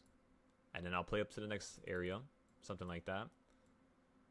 Or you could just do the same thing, right? Quarter point, which is that point right there. Then halfway point. And then maybe it wants to hit the other quarter point before it actually falls right back down. So these are all your different entries every single time from the DARP. It's just quarter points, halfway points, quarter points, halfway points. It's the same thing up and down. That's what allows you to actually trade this, you know, proficiently. Because it's just the same thing all the time. Not really changing anything crazy. Alright, so Microsoft's resuming its old wedge. We'll see if it can run up to the 488 level. That's right next to the DARP. 485 is the DARP, by the way. 485. So it might peak at 485. Just letting you know. 485, 485, everybody. I think that's when we're going to buy the puts on Microsoft. So it looks like this market got a little bit more juice in it left. Nvidia looks like it could run up. Microsoft looks like it could run up. Tesla looks like it could still run up here. If it falls below 320, all you already know to play puts to 300 flat. We all know that, right? You all written that down? If it falls below 220, you play puts to 300. You got that, right, everybody? Thumbs up, thumbs up.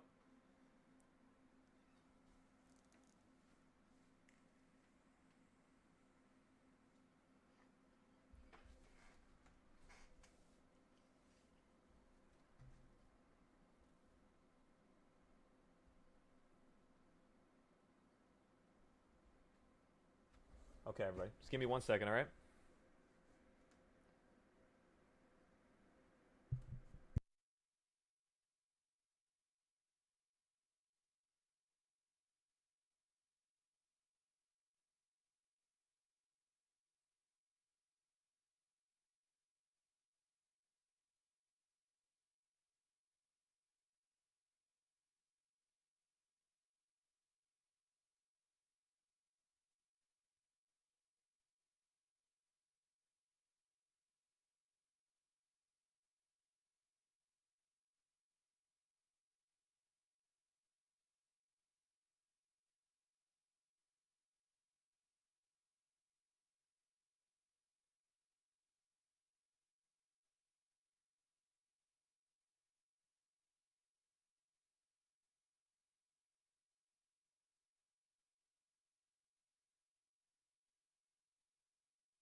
All right, ladies and gentlemen. Looks like it might be time for that Tesla trade.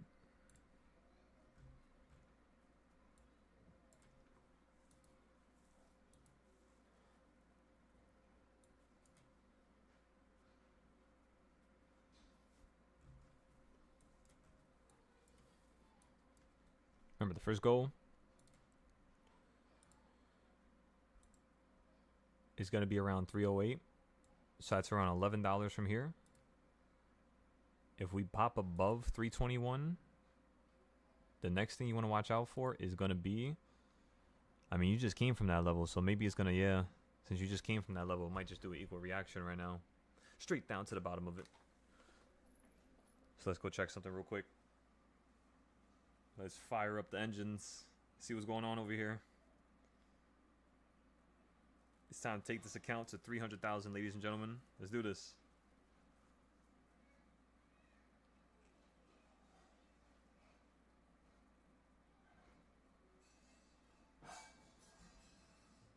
My God, what is that sound? It sounds like someone just got hit with a pan.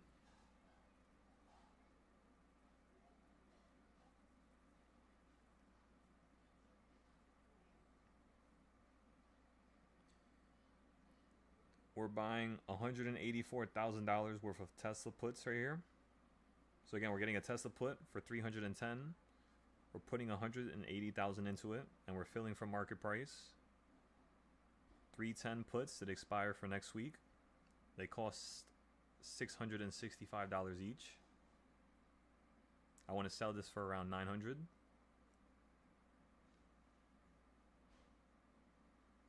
We're gonna let that sit for a second now.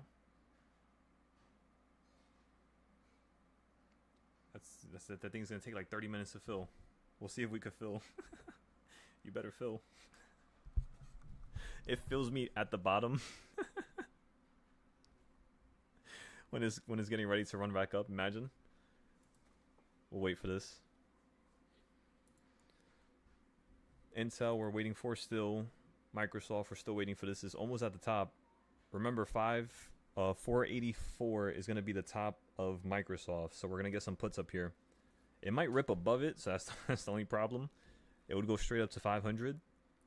So what we're going to do is we're going to get some long-term puts.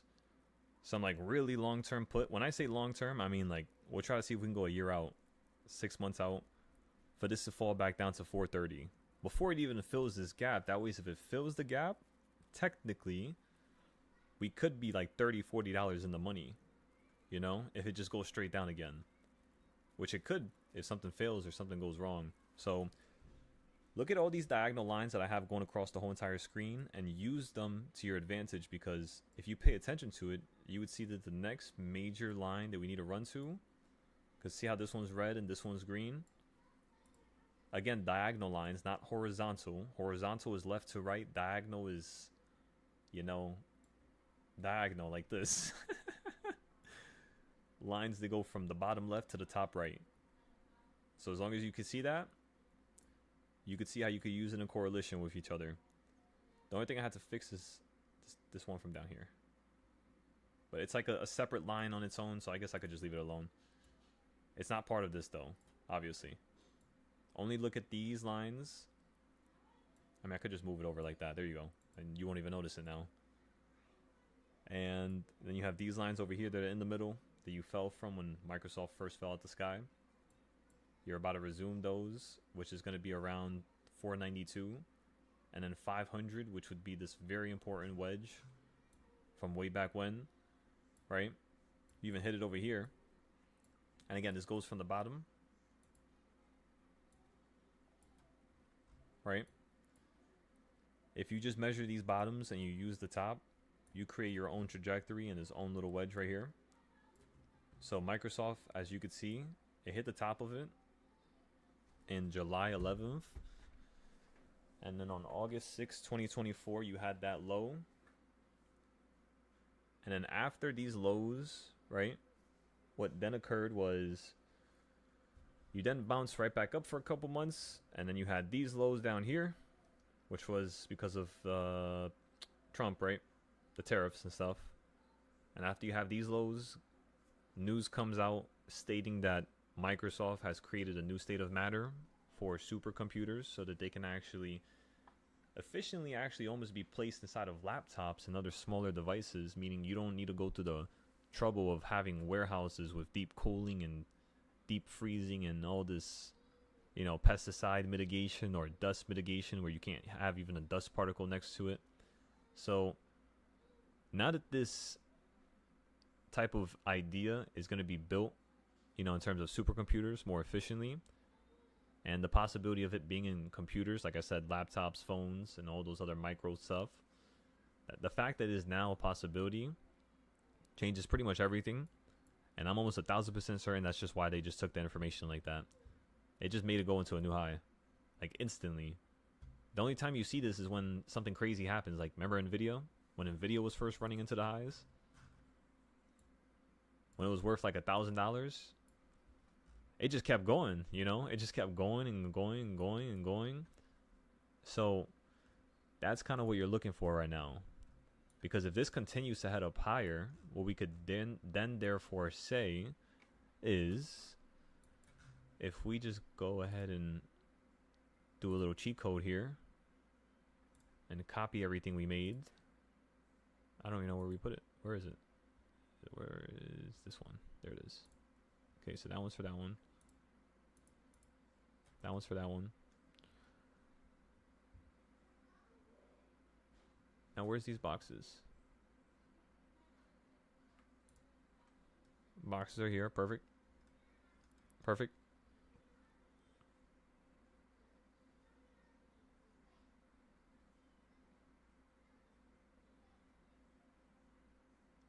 I should probably copy the fractions too, but I can't find them.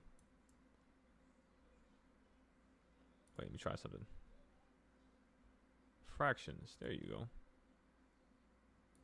And reselect that. Alright, now we should be able to just simply... Please don't break nothing. Let's grab it from here. There you go. Does this look good? I think it looks perfect. It didn't copy all the unnecessary stuff. It copied everything perfectly. Yep. I think... Is it perfect? Why do I feel like I missed something? Oh, I'm missing that one arrow. I'll fix it right now. So you just gotta put it on top, just like that. Nice and easy, everybody. Put into its own folder, just in case I need to fix it again. And let's go ahead and hide that for a second. And let's go ahead and copy this. Unhide it. And where do we have to put this? I think like right here, right? Where did I put it down here? Above it. So I put it like right here. Alright. Right? Right on the line, right? Yep. Right on the line, right on the line. Excellent. So I just got to fix the prices for all this stuff. I'll fix that later on today. So if Microsoft wants to continue running up, we have all the levels now for $700. So just in case, we know where to play puts. And where are you playing the puts? Exactly where my arrows state you should. So you're going to be playing puts from this midpoint to here, and then maybe from here to here. And then maybe here I'll have you hop back into the calls again. If it just gets shut down again, you have more put levels right below it. And then you hop back into another call down here for another potential reversal. And as you can see, the days will increase and decrease depending on where you are on its historical gram. So out of all the areas that this has ran to, this is pretty much going to be able to show you all the levels that it's going to run to and want to drop down on. How can I show you that and be confident about it? Because let's say if we take a market like gold, which is very hard to time, ladies and gentlemen. How do you time something that has existed as much as gold? I mean, it's almost impossible. Well, it actually is possible. And I didn't think it was, but I just copied this stuff on top of itself. It's all the same thing. It looks crazy, but think about it for a second. I just copied a bunch of stuff on top of itself, right? And I got this selling point right here. Meaning if this continued to run up higher, it was going to sell over here, or over here, or over here. And then I was creating an explanation as to what my chart shows you, because this is what I'm going to have inside of the books. So I have, for most of my charts, I already have what I'm going to have. Like, it's basically its own book, basically. Think about it like that. Every chart is its own book. And I have, like, the explanations and the keys here. Of course, I got to explain it a little bit more, but this is like a baseline just so I can get the idea off my head. Because I was like, that would be a cool idea to have. Kind of make it simpler for me. And, yeah. So just using these points right here, these dart points, as you all can see, since you're above the line, you could be playing the calls right now for this to run up to the midpoint. Looks like that's the path it's following. If it falls below it, you would instantly just tap out or put your stop loss right there. So you would lose almost nothing. Maybe a few dollars and pennies if you get stopped out at a bad point. But for the majority of these charts, you're going to always be perfectly fine. So, yeah. Just make sure you're using all the DARPs, everybody. They're very important.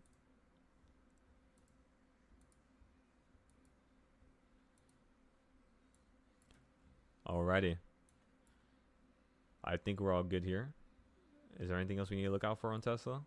I think we should just wait until tomorrow now. Let's see what this chart looks like tomorrow, and then we'll go from there. Nike, we're not really doing nothing with Nike right now. Chipotle, not really doing nothing. It's crazy how these charts are still working from last year.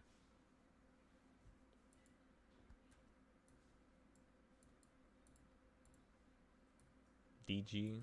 Oh, Dollar General? I completely forgot about this. I knew it. Look at that. Look at how amazing that is. So in case anybody wants to play Dollar General, if it falls back down here into the 90s, you could be able to play it again potentially. And these are all your outs, by the way. So again, third entry, second entry, first entry, it hit all of them perfectly on the way right back down. So you could have bought it here, bought it right here, and then bought it right here, and then boom. Then you get out over here, here, here, here. And as you can see, these are the bigger outs. These are for the how do I nicely say it? These are for the lunatics in the back. Sometimes people just want to hold their stuff forever, you know? So in case you're one of those people, this is for you specifically. For everybody else, I'm getting out. I'll be getting out by that first entry. I would have bought it down here, and I would have been out by the time it hit the second entry. And I would have just left it alone, honestly. Now I'm going to wait for it to come right back down. Maybe hit 88. If it hits somewhere that low, then alright, I'll buy it. Or maybe 65 again. Damn, that was a really good entry right there. I wish we had some alerts for this. That's why I got to start setting up now on all these old charts. 'Cause I didn't trust them because I needed to wait for, you know, the last couple months to happen so that I can actually see if it works or not. And no, yeah, it's just so crazy. Look at this. Like, even this line right here, you see how I have this random line that's just sticking out like that? If I fix it, because obviously sometimes when you go to a different time frame, let me see, if I go to the 6 hours, is that line going to be messed up again? Yeah, you see how the line's, like, it's not the same angle? That's for a reason, you know? It's because you can't copy and paste lines on different time frames because it will mess itself up. As you can see, that's why it looks so messed up now. But now it looks kind of perfect, right? It's because you can't copy stuff on different time frames. So now if I copy it and I put it down here, you see how me just having this one area here with this high and this low right down here, I got my new high down here and my new low down here. Look at that. Look at how it's like it's on like a skateboard ramp. And it's like doing it's doing 360s right now. And then it just pops right on the line. And why did I choose 65 specifically with the entry? I chose that specifically because if you look at the left side, King's Point, meaning the point that the market did not really hit too much, is right down here. So the market, usually when it falls down, it goes into previous points. There's no price action. And as you can see, if I'm looking at this right here, right? If you're looking at this, it doesn't have that much price action like right here. Like right here, right where my arrow's pointing at, I could literally point out exactly where the market's going to fall to next. And again, did it hit it perfectly? No, not necessarily, but If you follow this arrow and you look at a couple more, and you look for other perfect points where the market hasn't hit. So look at this over here. Never hit it. Look at this right here. Never hit that point. Look at this. Never hit it. That would be another point right there. And again, that's another point that the market stopped at. And then you can go to the previous high. Hit it here. Hit it here. So maybe a little bit below it, like right there. Watch, watch, watch. Ready? Ready? Ready? And look where the market crashes over here to the right. It does go next to it. But you see how using these king's points from previous highs and lows, it gives you all your entries to the right side. It allows you to predict the future. So you have to understand that I've always been able to do this ever since last year because, it's just a trajectory. The market follows trajectories. It doesn't follow trends. It follows certain trajectories that out of 180 degrees, which is in a circle, this is a circle, a market can only go up or right. You do not go left. So technically, half of that circle is already blocked off. But this whole entire rim of the circle, that's 180 different angles, different trajectories, and different crossroads that the market has to go through before it can actually go up or down. That's how a market trends. That's why you can't understand where a market's going and everybody's just like, I can't predict it, or they try to act like it's not predictable. It's not predictable because there's 180 different roads that it follows. But that's it. You can only have 180 in a circle, which is exactly how this market trends. And sometimes it doesn't even go straight up. You know how impossible it is for it to go straight up? So technically, it's like you have 179 degrees. You know? When you really think about it. That's the most important thing about these lines. They're trajectories. There's certain angles and certain degrees, and they just always work. That's just the way it is. And as you can see, that's what gives me faith to hop into these lines. I probably would have bought in right here. If I was paying attention to this and I saw this earlier, I would have bought into it right there. As you can see, look at the boxes that I was setting up. It's crazy how perfect they were. So me just using previous ranges, like look at this. I took this red box right here. And I took the halfway point right there. And I just kept copying it below it. On the halfway points, look at this. Kind of creating like a little staircase for it to follow. And it kind of followed it. Even right here, look at that. Look how perfect that was. Wow. Look at that. Even right here, like it bounced above it, hit it again. Bounced above it, hit it again. Yeah, that's awesome. And again, this is just Dollar General. If I go to the next stock, I have no idea what's going on here. We're just going to skip this. I definitely have no idea what's going on here. We're definitely going to skip this. Oh hell. I went a little crazy with this one. I have no idea what it means, so I would have to probably stare at this for like 3 hours for me to understand it. I mean, I could probably tell. Obviously, it's red, green, yellow. Red is selling, green is buying, yellow is midpoint. Let me see. Does it actually work, though? I mean, it kind of falls down to the green line. All right. And then when it sells off, what is this? It's kind of a middle line, kind of a green line, so that's not a good thing. That doesn't really make sense. And it hits the yellow line right here. Hits the yellow line again over here. So it's kind of hitting the yellow line more, but no, yeah, we're just going to look at a different chart now. There you go. This is something more simpler. Excellent. As you can see, when BYD was all the way down here, I told everybody. I don't even know what I said here. Let's read it. I said 60, then 65, then 72, then 85. That's that what it did? Okay, 60, then 65. What is this? 72, then 85. There's no way. Oh, there's no way. Look at that jump right. Look at that gap. It literally gaps up and says 85, 84. It gaps up right next to the level that we stated. And again, the reason why I put that there was because of the previous high. So, of course, the next levels are going to now have to correlate with these lines. So then I say above 80. There's nothing above 80.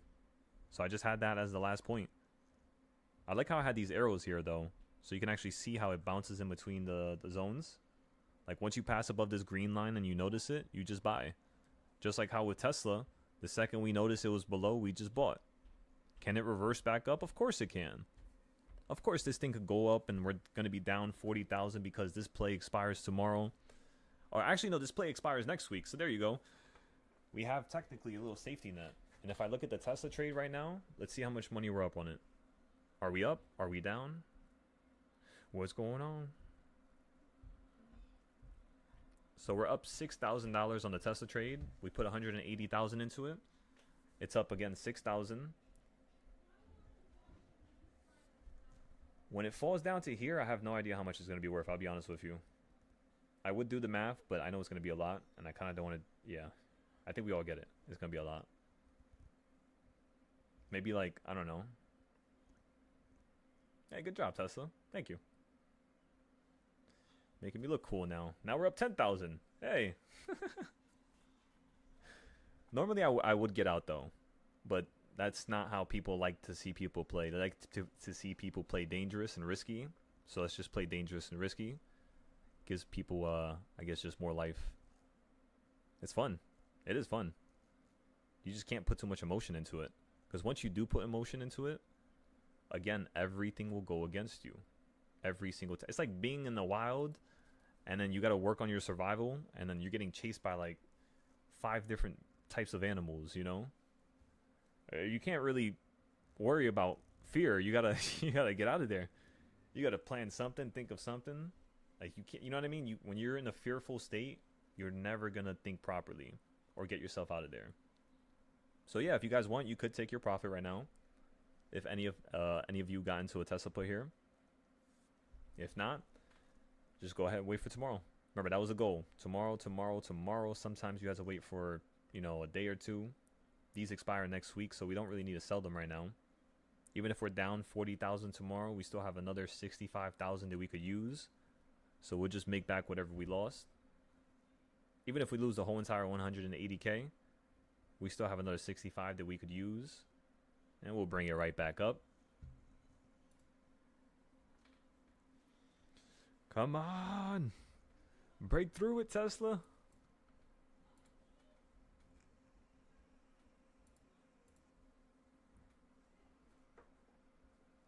There we go, Johan. Excellent.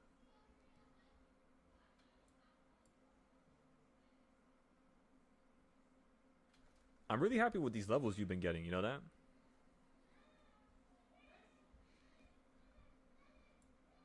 You've been like... you have more than me in the paper account, right? You have 160... You have 140,000 more than me right now. So technically, you would be number 3 in the world. Right now, as it stands, I think I'm number... What number am I in the world? I'm number 4 in the world. I guess people have been messing up. I'm almost 1,000% sure there was like 4 people in front of me. So yeah, I think they messed up. So yeah, I'm number 4 in the world. So technically, Johan, you're like number 3. No, you might be number 2 in the world now. Number 1 in the world. How much money does he have? Let's see. Number 1 in the world has... How do I check this? There you go. Number 1 has... He's up 300%. So currently at number 4, I'm up 117%. Number 2 is up only 170%, and number 3, I'm about to pass him right now. So technically, Johan, you're competing with number 1 right now. You might actually be number 1 in the world right now. Technically. And if you keep playing these Tesla options with me, eventually I can't catch up to you. That's how it goes, bro. Because you're playing the same trends I'm playing. You're playing the same momentum. You already have a foot above, so it's just like, there we go. There we go. This is getting fun now. You're about to be at 400K right now. So yeah. We got a lot of work to do tomorrow if we want to catch up. And it's Friday. That's usually when people, panic the most. And when they sell out the most because of Friday. They don't want to have a bad weekend. But again, if you only trade through fear, you're only going to be fearful. You're not going to do well. So as long as you don't do that, I think everybody here is going to make a crazy amount. So yeah, we'll wait for Tesla. We'll let it do its thing. Nvidia's bouncing here, but we're going to ignore Nvidia. I'm not playing with Nvidia right now. Let's look at some other random stocks. Maybe we'll find something worthwhile for us to buy. Reddit? Maybe Reddit? Might not be a bad idea. I have no idea what I drew here with these boxes. They're all different sizes, so I have no idea what's going on here. But maybe I was just trying to highlight consolidation What is this? Disney? It looks like Disney's going to get sold off here. This might be a good point to... I mean, look, it sold off from here before. So maybe it runs up a little bit higher and then we buy puts. Let it run up to the red line. Yeah. We'll buy some puts at this red line, if anything. I'll put an alert here, too. Alright, so we got a nice alert there. I don't know if it worked, but we'll leave it alone. Oracle, what in the world are you doing? Oracle, what do they do? Oracle. What does Oracle own? What does Oracle own? Oracle owns cloud infrastructure, makes sense. Database. I don't know what any of this means. Alright, let's go look at it. Deeper dive with AI mode. What in the world? What is this? Oracle. So, Oracle has expanded its portfolio through significant acquisitions. I had a feeling. I was about to ask that. They probably own some other important companies. That's usually what the older companies needed to do, but not all of them did that. Like if Intel would have did a better job of doing that, Intel would be worth like $300-$400 right now. I don't know who were the leaders in Intel, but they definitely did not do that company any justice. They let that company fail, literally. I mean, now it's kind of catching up with everybody in terms of staying prevalent and staying like in the now with who they're trying to buy, who they're trying to merge with, like more rumors and stuff like that. Even though it doesn't happen, if they're just saying stuff like that, it does make it seem more lifeful. And you will eventually get more eyes. They will eventually invest more money. They will eventually start coming up with more ideas. And eventually, with enough eyes in one idea or towards one topic, towards one type of improvement or acquisition, you could basically see what can happen, basically, in terms of just success. Now, I have no idea what none of these companies are, honestly. I'm guessing this just all the database companies, right? Software. I know I seen them in the like I have no idea where I seen them, but I'm pretty sure it's like when with downloading certain things. When I used to play games a lot, I'm pretty sure that's where I seen them. Top 8 companies by Oracle. Acme Packet is a border controlled security gateway. Wait, what?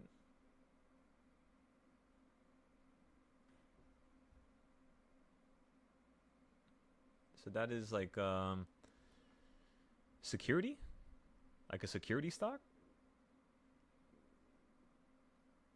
Security gateways. Oh no, that's session routing proxies. Okay, so that's like online security. I was like, for some reason, I was like, a person's gate, like your gate for like your house or something like that. I was about to say that's so random. And then this company, what did they do?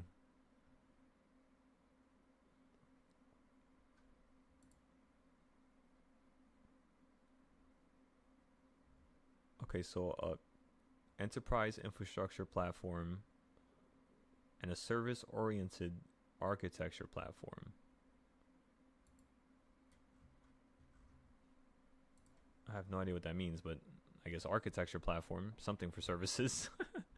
You gotta become more knowledgeable in this, honestly, because there's so much money floating in this because of just systems and making things just better that it ends up like there's not a lot of people that know about it. They research any of this. It's like only the people who know about it and the people who are on the board, they kind of see everything. Which I'm guessing is probably why some of these companies just die so easily. They just go from one year being prevalent to another year they're not. And I guess it's the same with every company. Microsystems, NetSuite. I think that was NetSuite is like customer relationships. No, that was definitely a different website then. PeopleSoft. Business requirements. This is a lot of different companies. 5.5 billion. 2005 they bought this for 10 billion. They bought this in 1982 for 7 billion.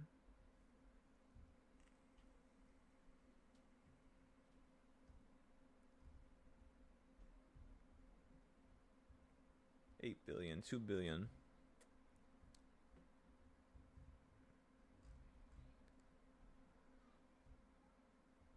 Oracle has spent a significant amount of money on its acquisitions, but its most expensive as of 2025 is its purchase of Cerner for 28 billion. Huh.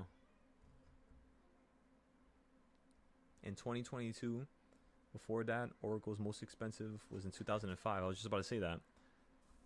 So it took them 20 years to have another acquisition, but that second acquisition, or that last acquisition, is that's very expensive. So depending on what that company does, I mean, yeah, just them merging with Oracle, I mean, yeah, you're gonna create a crazy expensive company. I mean, it'll probably go up to like 240. I'll probably just use these lines just like how I did before over here, right? I fell from this line to this line, gapped up from this line all the way to this line. Now you're at the halfway point. So you'll probably run up to here on Oracle. I don't know, what is that, 208? It's like another $8 here. And then after you run up to the top here, we could possibly play the downside for at least a drop straight down to here. That's like the easiest drop.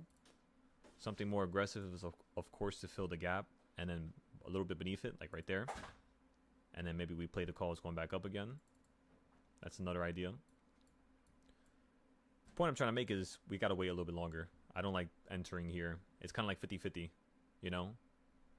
That's what I do with SPY sometimes, and yeah, sometimes it just makes me need to average down unnecessarily. So you might as well just wait for the best location technically, right? Which is why we still haven't sold the call for SPY, because we know SPY is going to probably go up tomorrow. So it's probably going to be worth more, logically. So yeah, the values are not going to reflect what they should be worth right now. They just killed all the contracts, so like there's no extra momentum. So the contracts, they cost less for what they're actually worth right now. So we had to wait for the momentum to slip in, and then once the momentum hits the board, contracts will instantly be worth exactly what we're used to them being worth. And we'll be up 60%, 80%, 100%. I mean, these were already technically 100%. So we're already doubled our money. Because in the morning it cost 80, one of them, right? Now they each cost 170. And with all the profit that we had on the other ones that we sold already, because of course we're going to take profit.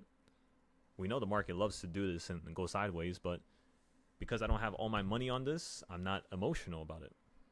If you have your whole account in this, unless you understand how to not be emotional and how to ignore all those feelings that make you want to sell, they make you think you did a bad idea, I mean, yeah, you would have been gone a long time ago.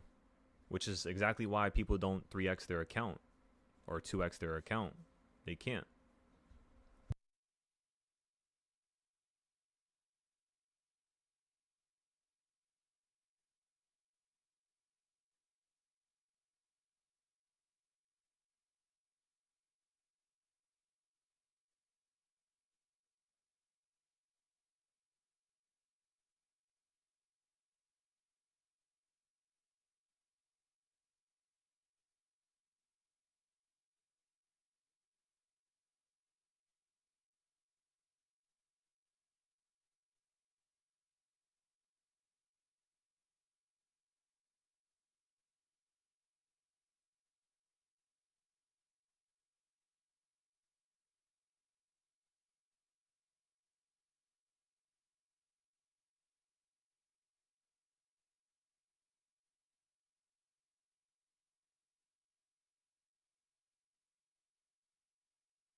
Ladies and gentlemen.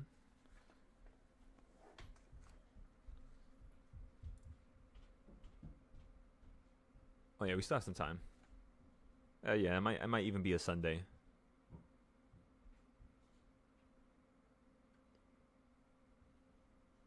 We have some proper news, ladies and gentlemen. Do you want to hear the good news?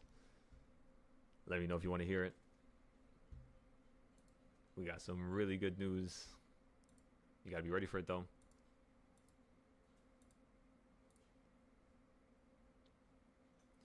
SPY, if you keep playing with us, just wait. Don't make us full port. You guys ready to full port into SPY? We're gonna have to full port. SPY wants to keep playing like this. Once we get to the top right here, and we're at 607, we're probably gonna sell our call right around 605, just because. Usually they make you go down right by the midpoint, right? So probably just sell out right there. If it goes above real quick, hopefully that's what happens. Like it just runs into here. That'd be awesome. Because then we'll be up, I don't know, like 300%. Up here would be like 400%. So again, here we would be up 400%. If it goes here, because think about it, we have enough time. They have plenty of days left. So as long as they do this now, which is what we're set to do right now, that's why we bought these contracts yesterday. Down here. Right here is going to be what? What did I say? Let me check. I think 300%, I'm pretty sure. What is this? 605 what? 60611. So 60611. These contracts are going to be up. Drum roll, please. Plus $200. How much is that? 366. So that's 80. That's 160. That's 240. That's so about 350%, 360% right here, which means up here, yeah, they're going to be about like 400% or 500%. So about 400 or 500%. This is about, again, I already forgot the number. I'm just going to write it down. I think it's like 350. 350% here. If it hits 605, that means these contracts are probably going to be up. 605 is what? Like 250? 605 would be... If it just barely goes above 605, that's 150. We're going to be at 300 flat. So 300, that would be... Like, that's crazy, but that would be like 280% still. 280% up here. And then if it runs to this quarter point and wants to fall and be a little annoying, it might do that today. I see it doing that today, honestly. I see it probably dropping down a little bit here. And then potentially just running back up, hitting the quarter point, falling right back down. And then following this yellow line once it falls from this upper area.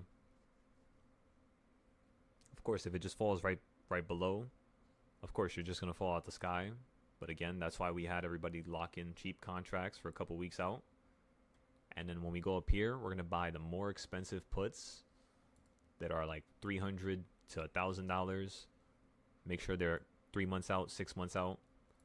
And we're going to be playing for the market to fall down to the midpoint, which, ladies and gentlemen, if we zoom out real quick, if we zoom out like this. All right, the midpoint, as you all can see, actually you probably wouldn't be able to tell here. Let me show you a different chart that's more clean. There you go.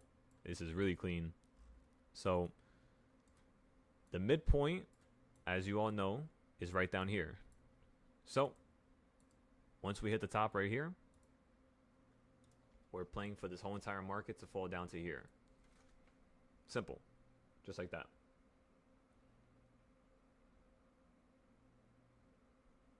You got that, everybody? Once it goes a little bit higher, puts up here, and you're playing for the market to fall down to here. That's your first option. This is like 6 months out. Your second option, right? This is going to be number 2. Number 2, you're going to buy puts for this to fall down into the halfway point, which is about right there. And then you're going to buy your third option, same location, same spot. And this one, you're only going to hold for the market to fall down into the it's 580 right there. So yeah, this time you would only hold for 595. So you would buy a put around 606 for about a $12 drop straight down. That's your smaller option. These are probably going to cost, I mean, they might all be costing the same thing, honestly. They're probably all going to be a little expensive, right? That's kind of why I want consolidation, because if we can consolidate like for like 5 days up here and not just hit the peak and then fall out the sky, if it just consolidates logically, which we just got up here, so technically it should be up here for a couple more days, theoretically, right? And if we could just do that, the contracts, they're naturally going to be cheaper for us. So that's why I think we just wait here. Just hold the call. Just wait. Wait for tomorrow. Even if it falls right now, let it kill the value. It's probably just been doing that all day for a reason. And then, worst comes to worst, half of this contract is already free. So we just got to make back $80. So if we lose, let's just say this contract goes to nothing, ladies and gentlemen. We only have to make back $80. And then to be fully profitable, of course, we got to make back the 140.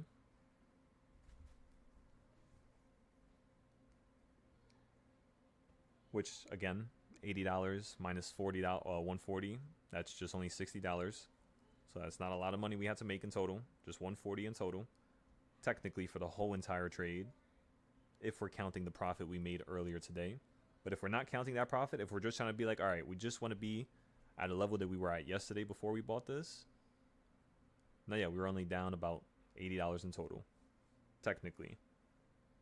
So that's not bad. The whole entire account was at $4 not too long ago. We lost it, added 20 to it. We took the 20. We doubled it to 48. Because it was 24. It wasn't 20 flat, right? And the next trade, we took that to around 98. We bought whatever Rocket Lab contract we had bought, right?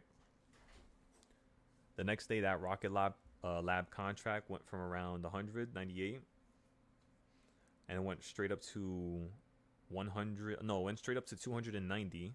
So within one night, we were already almost up 200%. Just one trade. And I got into that trade purposefully, not randomly, but purposefully because of the news with Elon.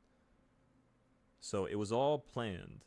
But that's what I want you all to understand is every time we trade, it's off of the news and events and all these random things that hit the wire. We just know what it means when it hits the wire and how the market's going to play it. And we could use it to our advantage. That's basically what we're doing here. We're just doing it in different ways every time, which makes this very complicated. Only those who have been through all these experiences will be able to actually accurately trade like this all the time. Think about the Tesla trade, right?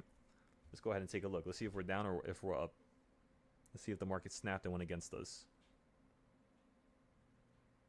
So currently now we're down $500 on the Tesla trade. We were just up 10,000. Now we're down 500. Now we're up 700. So that's not that bad. Now we're up 2,000. It's not that bad. I would have expected this to be down like 14,000, 15,000 if the calls didn't work out right away. But I'm guessing since we got it for next week, it's kind of safe right now. It's kind of safe. Not too safe, of course. But it's kind of safe. It's not that bad. 280%. This right here is probably going to be like 140%. 180% right there. If we run up to that level. So what I want to see is, at least tomorrow, I want to see us go up to this midpoint. Because then we'll probably be at like 240% if we factor in the data. Which is not bad. That's still pretty good. 240%. That's times, 2. No, times 3, technically. Technically. Right? Because whatever initial amount you had at first, it would multiply it once, and then you have to multiply it again. Not the whole entire amount, not the what you just added up, of course, but you would multiply just the initial amount that you put in with a double, which equals 100%, which means if I have $100 and I double it, that's $200. So 200% would be $300, right?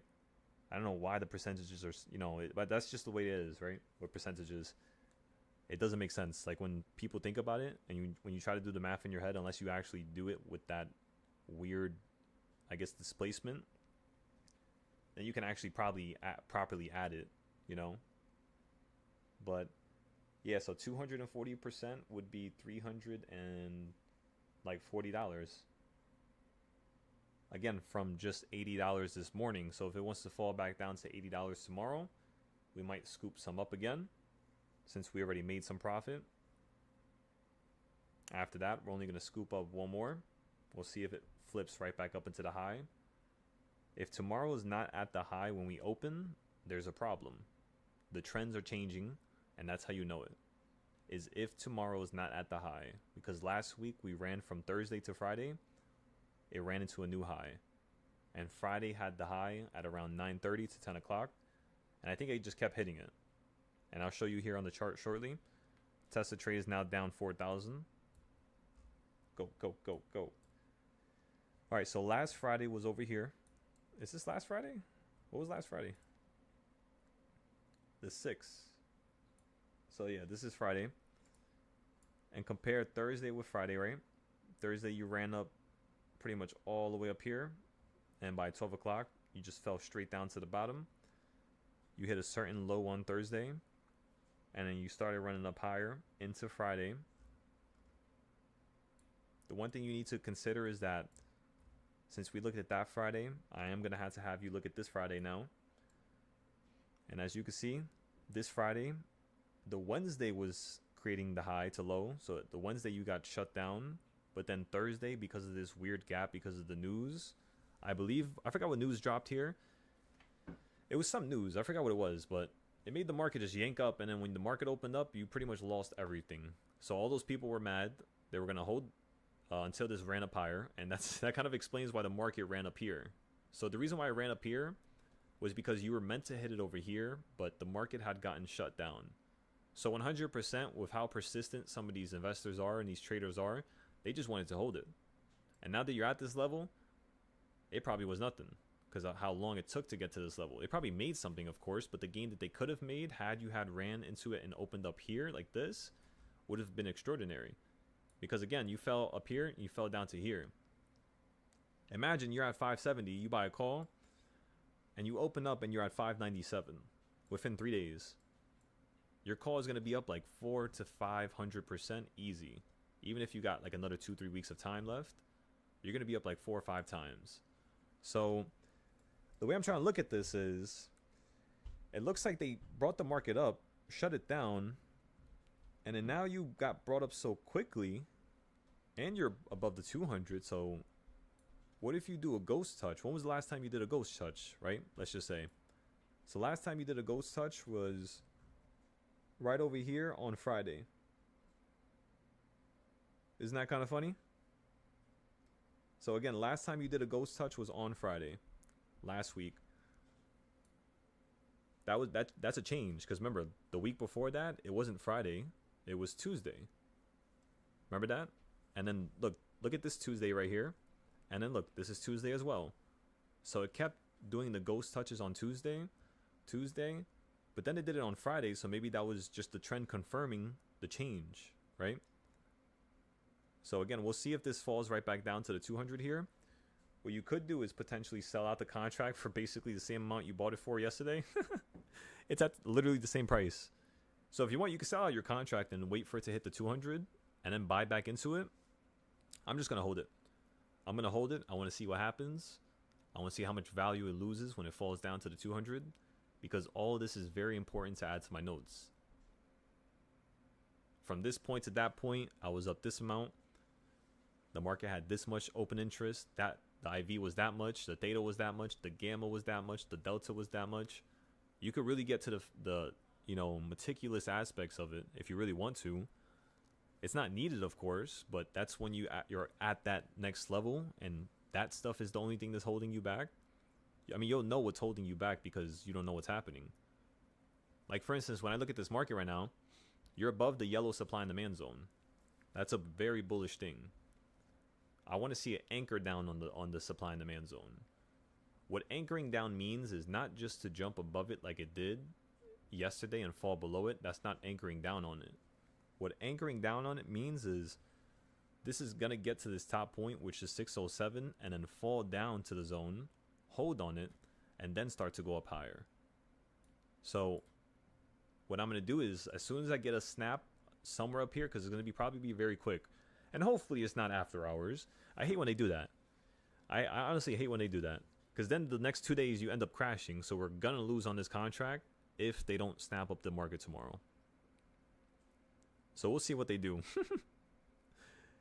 Sometimes they do it pre-market or after hours, which means you hit that level. So technically now you could start collapsing from the sky. And honestly, I hope that doesn't happen.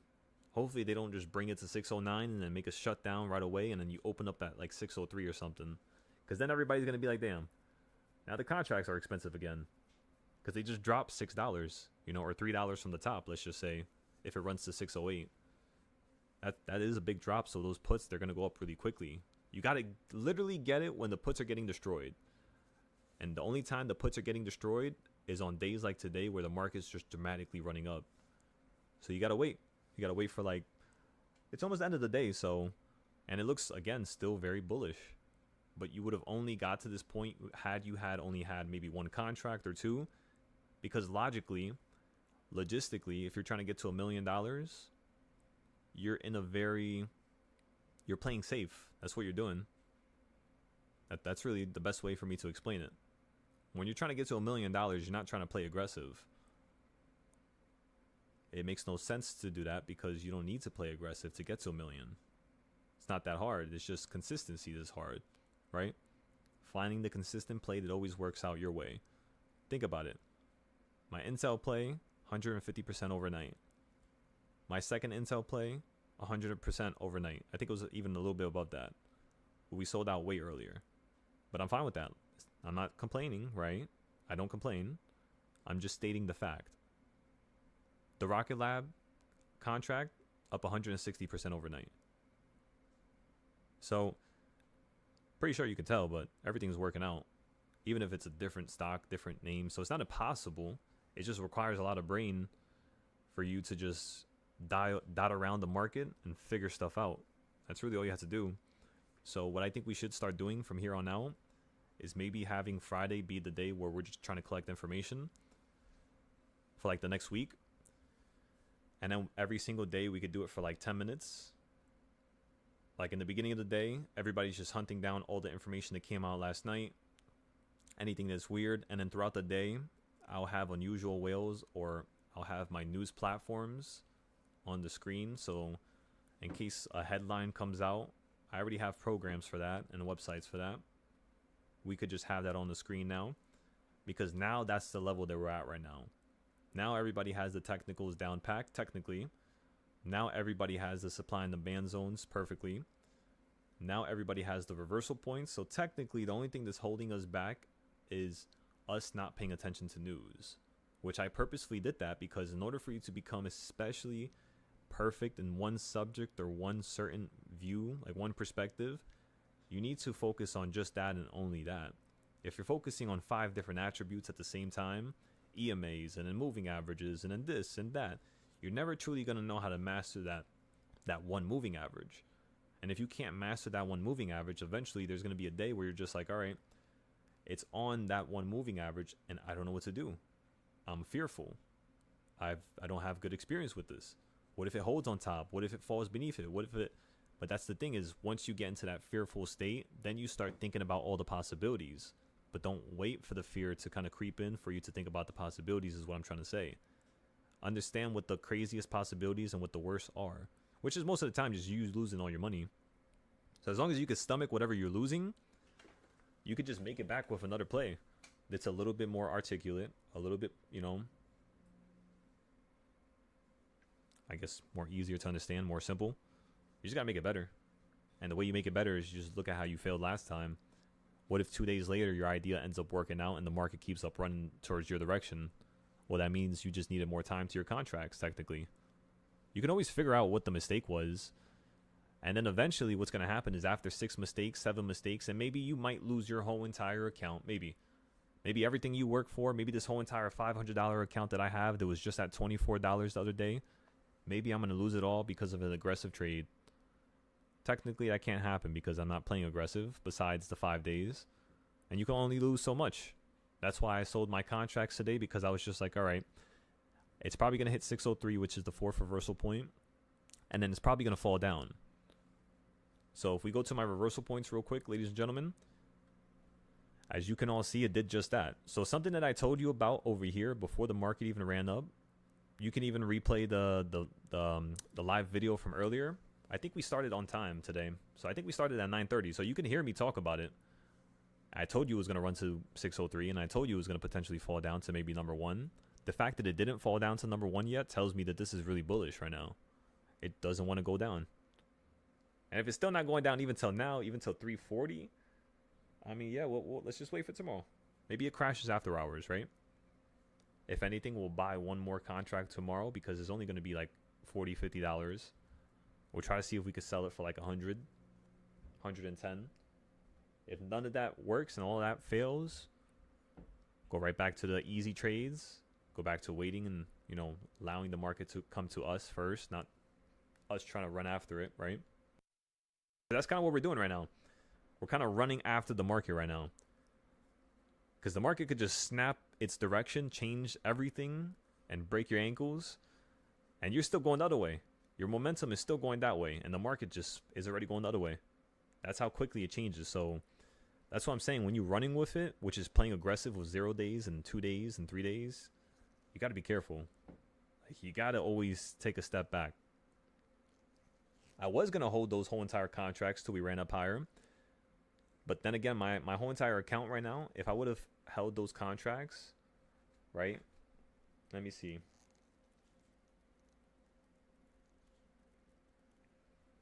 So that's 80, 80. I just realized technically this is all free. If you really realize it, technically it's all free. I just realized that.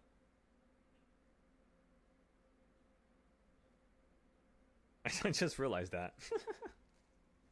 That makes this even easier to play. You know? Now we're not even worried. So, I don't know. Will we average down tomorrow? I don't know. It's free. We don't need to. We'll see. We'll play it slow. If anything, we'll have the puts ready. Because remember, we still have another $200-300 that we could use. Actually, never mind. We threw $200 into the target call. So now we only have $100 that we could use. But that just means we have $200 less that we could lose. That's why I love playing leaps, because you rarely lose that money. And it's kind of like your bank account, you know? It's like you're dumping your profit into something that, again, I just made that profit with just the Rocket Lab call. So it's like I dumped all my profit into an option that's going to potentially make me 5 times my money within 2 months. I think that sounds like a good trade to me. It's just people get impatient. They don't like waiting. Especially people that don't have any capital. That's the first thing they always say is, I don't have any capital. They have $60. They have $40. It's just they're impatient. Which is usually the case. Individuals who don't have any capital are usually very impatient. That's usually the thing you have to always watch. That's why you have to use that to your advantage. Because if you know you don't have capital, why are you going to be worried about not having capital? You know, it's just like unnecessary stress and anxiety upon yourself. And we all do it, which is truthful. Yeah, we all are going to do it, no matter how much I tell you not to do it. Which is why I don't persist on kind of being inhumane about how everybody is. Because it's just like, you got to be human. A human. You got to know how humans are, and they make mistakes all the time. And especially when you tell them not to make a mistake and you tell them it in a certain blunt way, they're probably going to make the mistake just on purpose. Just because you told them not to do that.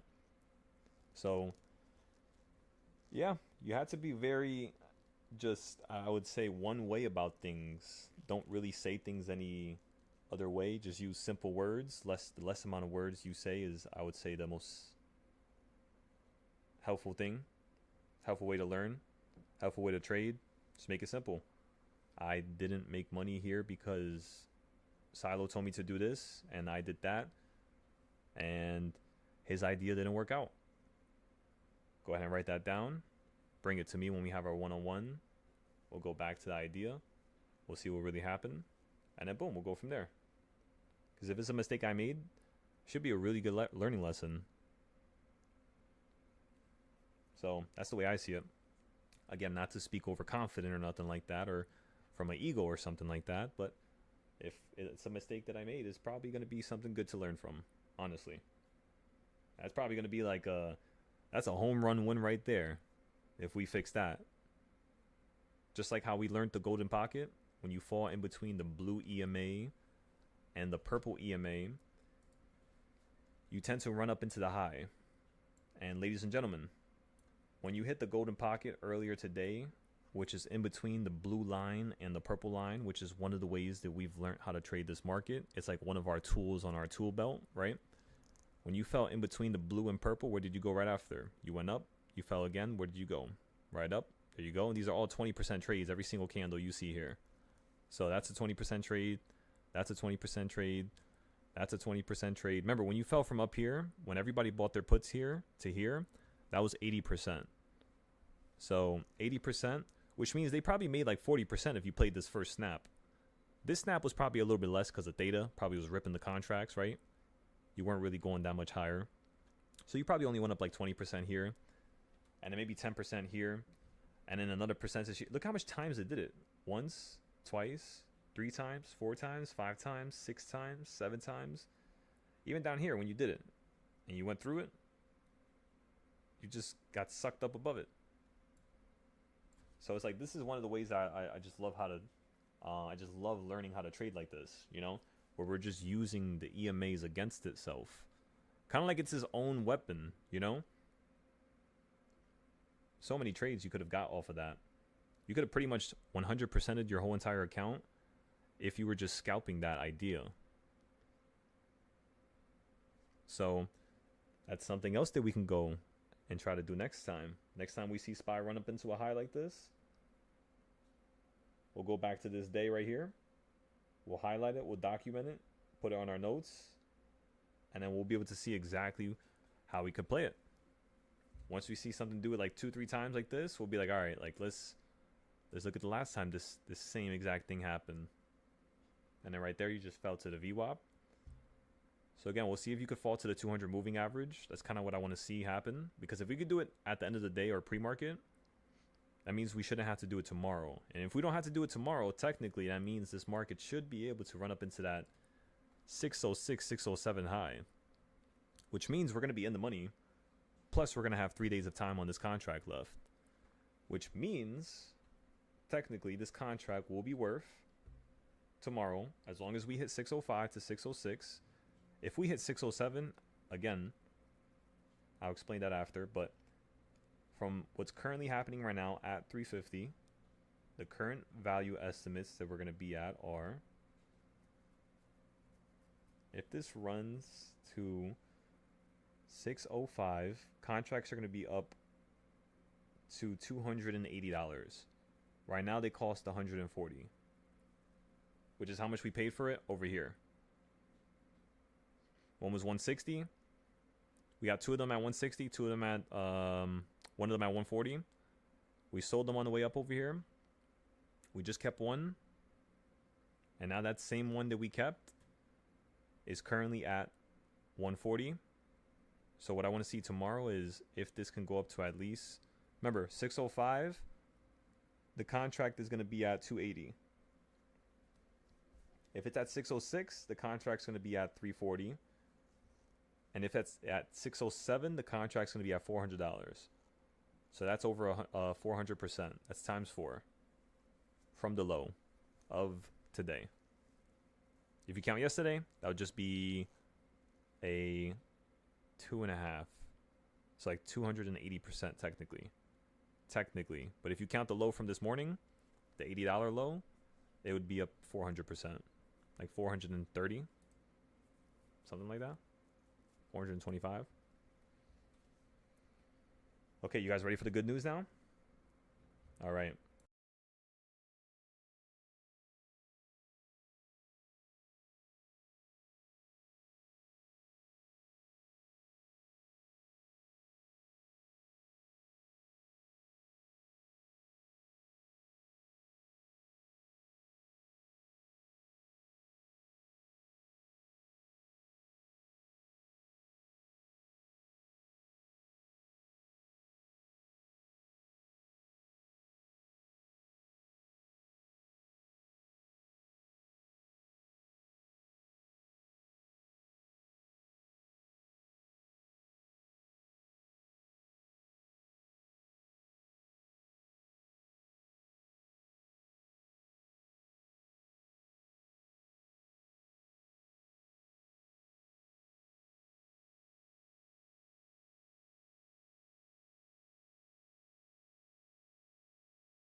So going to Bitcoin.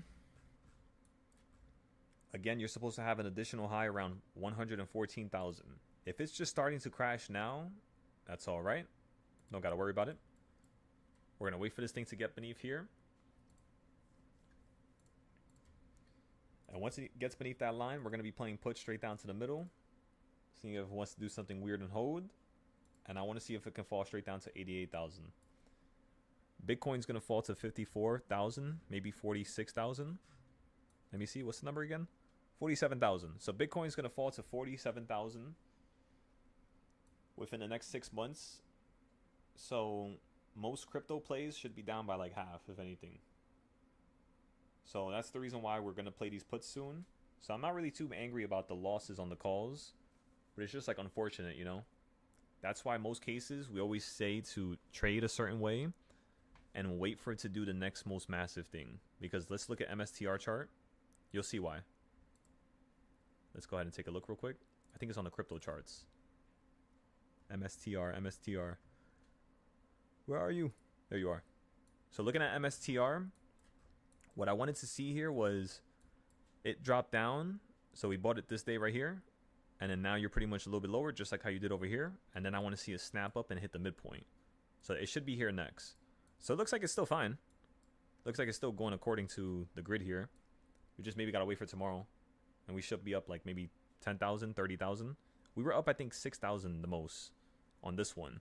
Same thing with Tesla. We were up 10,000. Now we're down 6,000. That's why I always say that when you have more money, your one problem is going to be selling out early. Just keep spamming this thing. 200K, sell out for 20K. 100K, sell out for 5K. Of course, don't get into any random trade, but get into like a bunch of A+ setups, but just keep selling it early. You're never going to have a loss. Unless, of course, some crazy news comes out that next day, which does happen. That will happen to eventually some of you, where you're losing 10,000, 15,000, 20,000. But the only way you can fix it, it's kind of like having a low, right? With emotions, like when you have a low, you tend to spring up and have another high. Or like you feel like you're on a roller coaster in life, right? I know everybody's life is like that, obviously. So it's the same concept. When you're down on a play, there's still momentum there. If it was imagine if you got into a trade and then something really aggressive happens that next day, and you're just like, oh my god, of course it happens now. Well, that's the universe's sign to, explain to you and tell you you need to learn this. So when it goes down quick, for instance, look at how it dropped out the sky here. Imagine I bought a call right here, right? Because I'm like, all right, it fell down, anchored down, ran up, fell down to here. It's underneath the midpoint. I just want to get a call here for the midpoint and maybe a little bit above it. That's how I would have played this right here. If I saw it do this, fall down beneath it, and then fall down beneath it again at the same area, right? If I was trying to force something, but again, this is not letting the trade come to me. This is forcing the trade. So boom, we hopped into here. It goes up to here. I wasn't paying attention, or I was sleeping. I forgot to wake up. Next day, I open up, and I'm all the way down here. What do? It's simple. You don't even worry about it. Don't stress out. First thing you do is look at the left side. Look at all the volume. Look at all the candles. Look at all the points, right? And then go to the left. Look at all these points. What you're going to find is that where the market's going to stop over here is because of these points. So if you could just, again, not be emotional, measure things out here, you would be like, all right, the midpoint, the old midpoint was over here and you didn't hit it. So if you bring that to the right, it works. Or you bring it all the way straight down to the bottom. And as you can see, when it ran up to the midpoint. So when it's falling down here, look at how funny this is. But you see how it's falling down here? It's almost at the bigger midpoint. So because that's the case, yeah, you probably would have waited for here and got a call here. But right here, you probably would have waited. You probably would have been like, nah, let me wait. So you would have got the call right here at the line. Actually, you wouldn't have, because the market was closed, right? When the market was open, it was already all the way down here. So you wouldn't have actually got messed up by this if you were playing with my style that I teach you all the time, which is just monthly ranges. And then you have the bigger ranges, which is the yellow boxes, right? They all go in correlation with one another. Such as, you see how this low of this range is right next to the midpoint of the whole entire range, right? It's like the mid. That's what you need to pay attention to. So when it runs up, it just goes to the midpoint. So if it falls down, it's just going to go into a point in between this, which is MSTR is going to fall to 306. That's $70. What I'm going to do is I'm going to get some puts for 380. So I'm going to instantly be in the money. And if you fall $70 down to that low, these contracts are going to go from 5,600 to around 5,000-6,000. Probably. I could be off by a little bit. Maybe like 3,000. If it takes us a long time and it's like, if it does it quick and then runs back, like let's say if it falls halfway real quick. I hate when they do this, by the way. This is what gets me mad. Is when I'm into a S++ trade and I know the market's doing something stupid on purpose because it's trying to kill value. So it'll drop you like half of the way there and then it'll be like this. And then it'll go down. And by the time it does that, usually your contracts are going to expire like the way I make you trade. Your contracts are usually expiring this far out. That's like 4 weeks out, you could say. So then like the 5th and 6th and 7th week, while it's going into the next month, it finishes that trend. So that's how I could tell with my expirations if something crazy has happened. Like let's say if we just hit a high on SPY.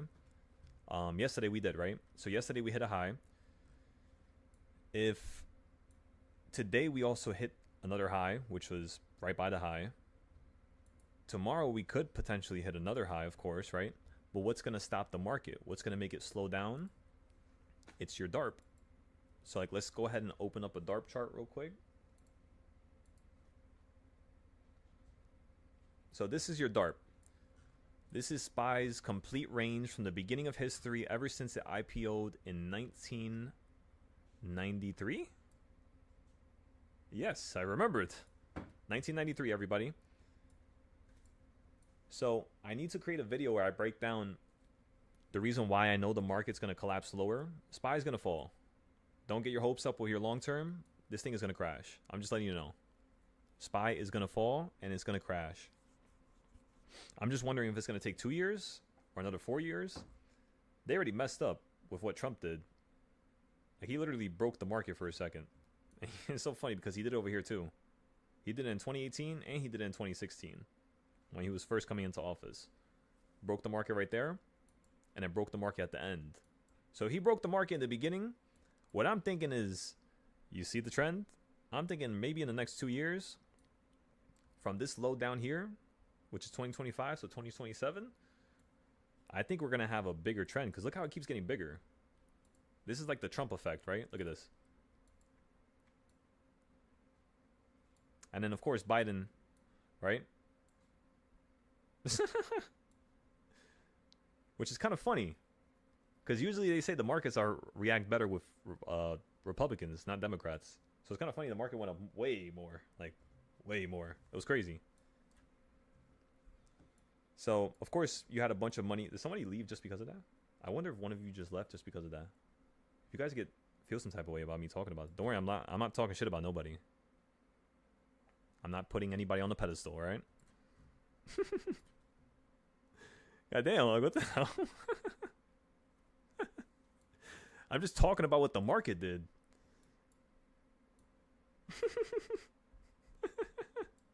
Alright, anyways. So he crashed the market here, So I'm thinking that probably at the end he might crash it as much, if not bigger. So the market will probably run up like over here in 2019. But then again, you can't really count COVID crash. That was not really Trump. That was the Democrats slipping their way in, right? So I would say I would count this over here. Where's 2016? There you go.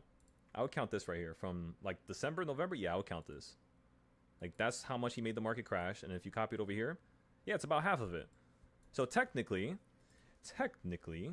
if we measure this trend here, you'll be in Clearwater, Florida. Oh, let's do it. All right, ladies and gentlemen. So you're following along now, right, with what I just did. And this is exactly how I built most of my charts. I literally use common sense. I'm just like, all right, this Trump was here. Of course, maybe there's other factors. Maybe there's other policies. Maybe I don't know what it is, but all I do know is he was in office during that time. So that's like the most simplest thing I could say, right? If we take this trend here and we look at what happened last time, if he dropped it this much, if he drops it again, and this is half of the drop, oh my goodness. That means the real drop is this much. I don't even know how much that is, but that's like that's $260. So if the market runs up to 640, which I think it will probably run up to I think it's probably gonna run up to like 680. If I had to honestly say, probably like 680. Like, let's say if SPY does not want to stop right here, or actually no, it's still gonna stop here. It's still gonna fall down to the middle, or at least a quarter point, which is why I'm gonna have everybody get into the puts for 580. Like, that's what we're mainly gonna be playing: 580 puts, 580 puts, 580 puts. Anything extra or anything below is extra. So just in case if the market doesn't want to go lower and it wants to actually go up to 680 first, we'll have that prepared. And then once it does do that, you could say the market's going to fall down this much, which is, I kid you not, that's almost perfect. That is almost perfect. Hopefully it's not that high, actually. Actually, no, that might not be perfect. Wait a second. If we could have the real measurement, if this is the real measurement, wait a second. Let's say the market only goes up to 620 or 630. If we then fall from there, that's 770. I need this to fall to 340. That's really where the market's going to fall down to. And I can almost guarantee you that. Where's 340? That's 360 still? Damn, that means the market... There's no way it stops right here. That's the only way this is actually perfect. The market needs to fall to 340 in all my projections. Alright? It's time to look for a 1,000 day out put, everybody. Puts 1,000 days out. That just hit my funny bone right there. You might actually literally crash from here. Maybe it's going to chill here for like a week. Maybe we're just going to get out this call tomorrow for whatever it's worth. Let it rock for a week. I think we should start locking in this long term. Just in case. Just in case. So let's go 1,000 days out. Remember, the last time I told you to do this was February 21st. Literally a day before Trump released the news randomly on tariffs. Which was so funny. It was like perfect timing. Like I sent this at 12 a.m. and I told everybody about this. I sent the trades at 12 a.m. and I told everybody the next morning, I want you to hop into these plays. And as soon as the market opened up, the news had already hit the wire about the Trump tariffs, and the thing just started collapsing out the sky instantly, the whole entire day.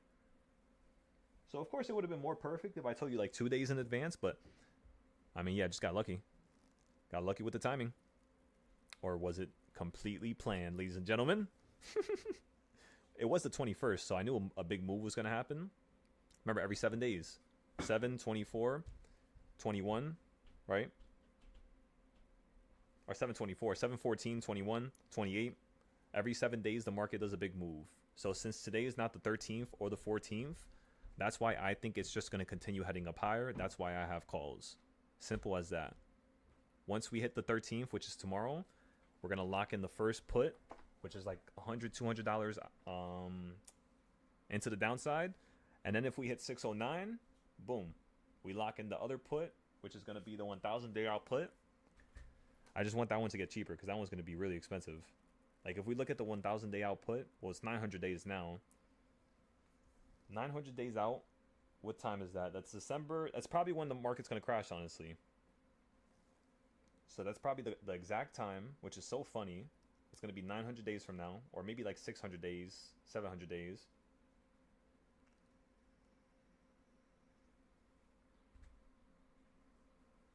And you have 6,000 open interest exactly at 340. So somebody knows. Somebody's playing for the level. And then you have 12,000 at 400, so that's a safer bet. Right? This is 1,000 days out. And I could tell you when they bought this because I could see the volume on the board. They bought this. Ready? May 22nd. That's when they bought this. May 22nd? Where else? There's also a lot of volume right here. How much volume is this? I mean, it's not that much. There's only 150. So yeah, the only time where you have a lot of volume, 12,000 volume, which actually almost is as much as what's left on the board right now, it's in May. So if we look at May, they bought this put in May. Where were you at in May? I think you were at 590, right? So yeah, he probably bought this, or she probably bought this up here. They probably are still holding this. So yeah, that's pretty smart, because if it falls down to 580, which is right down here, they're still going to be profitable. And it did do that, so I don't know why they didn't sell it. Unless they sold it on the 23rd. Oh no, they did probably sell it on the 23rd. That's where all the volume is. Oh, they were smart, huh? So who the hell is holding this? Don't tell me it's a bunch of retail. It's $1,100. So the volume today was 161. So there's still 12,000. I think they bought that day. Don't tell me they bought the puts at the bottom. Imagine that. I would feel terrible because of that. Imagine they bought 10,000, 12,000 open interest and they still have it till now. They literally still have 12,000 on the board right now. That means they haven't gotten rid of it. And today's volume is 160. They definitely still didn't get rid of it. So they still have this for $400 for 900 days out. Which means in terms of value, he's lost or she's lost. It's down about 20% since they bought into this. So they're down right now. Whoever has these contracts. And again, this is 900 days out. So they must be thinking something. That's not a stupid time to buy it either. They're smart for that. Because if you look at where the market fell, if it kept falling, it would have fell to like 470, 450.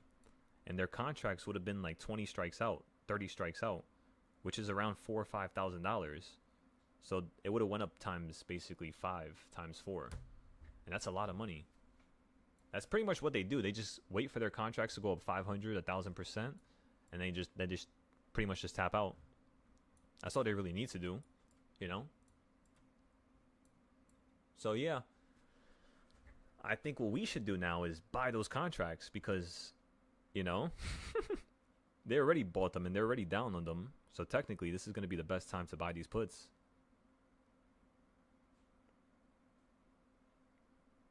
We could buy something for $700. I think I'm down with that. Let's see. This contract ran up to $1,200, $1,300 when? April 17th. So April 17th. When was April 17th? April 17th was...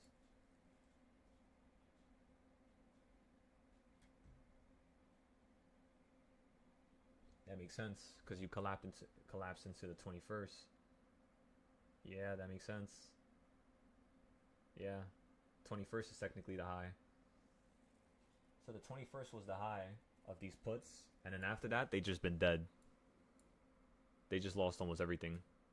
Pretty much, they got cut in half from there to up here, which means if we buy this up here, they're probably going to be worth like 650 if they cost 690 right now. So they'll probably be cheaper. They might even be like 500, like 560. So maybe if we wait a little bit, we might be able to buy these for like 560 and then sell this for like 2,000-3,000 within like a year from now. Because remember, that's all we have to do right now is if you really want to be a millionaire, how do you do it? It's like you have to send off a bunch of rocket ships into space. So you had to get enough money to make a rocket ship, which is an option, which is not that hard. It's simpler than, making a rocket ship, obviously. But you get an option, and then you light off the engines, and you send it off into space. And every single test launch, you learn something new, so that the next spacecraft that you send off into space has less risk of failure. It comes back with the cargo, boosters land, the fairing lands, they capture everything. There's nothing wasted, right? There's not millions and billions of dollars wasted, because I don't know if you know this, but what NASA used to do is they used to send stuff into space. Well, I guess the other companies that used to work for NASA, and NASA gives their money to. But they used to send stuff into space and just blow up the booster. I could be wrong, but I'm pretty sure they used to just always blow up the booster before SpaceX allowed the recovery of it, where it would turn into like an automated machine and land itself after it would detach from the spacecraft. Because remember, a spacecraft is two different parts, right? There's a top part and there's a bottom part. The heaviest part is the bottom part, which is the engines that take the top part into space, and then it separates, and then the top part has its own engines that it can control itself. But since it didn't have to use the fuel to activate its rockets, unless it was in space, it didn't really waste, anything. So now the spacecraft could go around. Now it can actually come back to Earth and land because it has enough fuel. So that's what a spacecraft does, right? You're doing the same exact thing with these options. At least return the booster, right? Which is your initial thing that took that cargo into space, right? And eventually in the beginning, you're not going to be able to do that. You're going to be losing money all the time, honestly. Eventually, every rocket ship you launch up into space is just not going to come back down. Nothing, not one single part of it. So, I mean, that's just how it is. What you need to do is just send as much rockets as possible. That's the only thing you should be concerned with. And again, these options are the rockets. That's the analogy there, right? So as long as we just keep buying stuff a couple months out, eventually what's going to happen is you're going to see the benefit of doing so, such as in the advancements of how you trade. You're going to trade way better. This time, every trade is going to be working out. Every company is going to be working out. Every leap play is going to be working out, because when you build that rocket, you're looking for certain intrinsic things. You get better with looking at stocks, and you can tell when something's going to pop. Just like how the second we got into that option is a leap play that's not supposed to be up right now, it's already up 3%. So technically, if I had, $20 million and I just threw it into that target play from earlier, the ones we were looking at that looks like it's going to run up, I would be up 3% right now. That's a lot of money. I could have automatically sold out, and I could be on a vacation right now if I wanted to. Just like that, with one trade. Just like that. And it's 200 days out. It's not like it was a 0 day or a 1 week. It was 200 days out. It was the safest thing in the world. Or I could just wait for tomorrow and just use the same money that I made with the 20 million and maybe go for a bigger gain. Maybe I go for like a 50% gain because it's all free. So I guess that's what I'm trying to do for everybody here. I want you to actually be able to build your safety net by repeatedly just throwing whatever money you make into another play that has that same potential as the last play you hopped into. Because if you're just scanning 100 stocks, eventually you're going to find similar attributes where it's an easy trade, where you're going to get 10%, 20% no matter what. It's just all logical. So if we have 1,000 names where we're getting 20%, I think me and you would both agree that it's not going to be that hard for me to find a couple of names that we could buy. Just like how we bought Target. We were just randomly looking at it, right? And we never look at Target. And speaking of Target, I actually kind of want to look at more names now. I'm ready to send all these rocket ships into space, let me tell y'all. I'm ready for it. This is what makes it really fun to trade, honestly. It's not trading one name. It's never doing that. But you need consistency from one name, and then you pour it into the other names. All right, so what are we looking at? Let's look at space. You know what's crazy? I think I have my flying car companies here. Yeah, Joby and ES. Yeah, Joby's falling off a cliff here. Looks like we might have another opportunity to buy here. Let's go ahead and do your monthly. Actually, we're on the wrong chart. Why did I move? Why did I do that? Wait, so let's go back to SPY real quick. Let's go to the chart that we're supposed to actually edit, which is number 1. Oh yeah, it's none of these charts. What am I doing? So yeah, let's not touch these. Look at SPY. Look at you go. Alright, let's turn this off too. Let's bring you up. Let's go to Microsoft, no. Forex, no. Chart number 1, there we go. FedEx. When does it normally fall? October? March? March. Huh. We might be able to buy FedEx for the winter, right? for like Christmas time. Let's look at some FedEx options.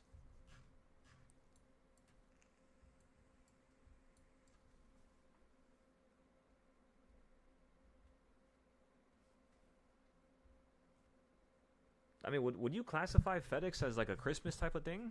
I think so, right? It goes up a lot, and yeah, like it starts flying towards the summertime, towards like July. Oh yeah, look at that. Look at last year. Look at that. Started flying up towards June. It's almost the same time. Wait a second. This is just like Target. This is just like Target.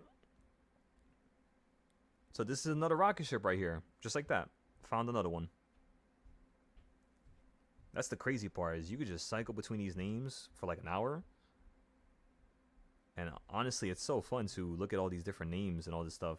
Give me 1 second, everybody. I'm getting a call. I'm gonna call you right back. I'm gonna call you right back. I'm just gonna turn my mic on. Just give me 1 second.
All right, ladies and gentlemen. I'm gonna call some of you just to check how you guys are doing privately. If you're busy, just text me whenever you can. It's all right. And then we'll talk probably later tonight. At 5:30, I'm gonna help somebody with a one-on-one. So,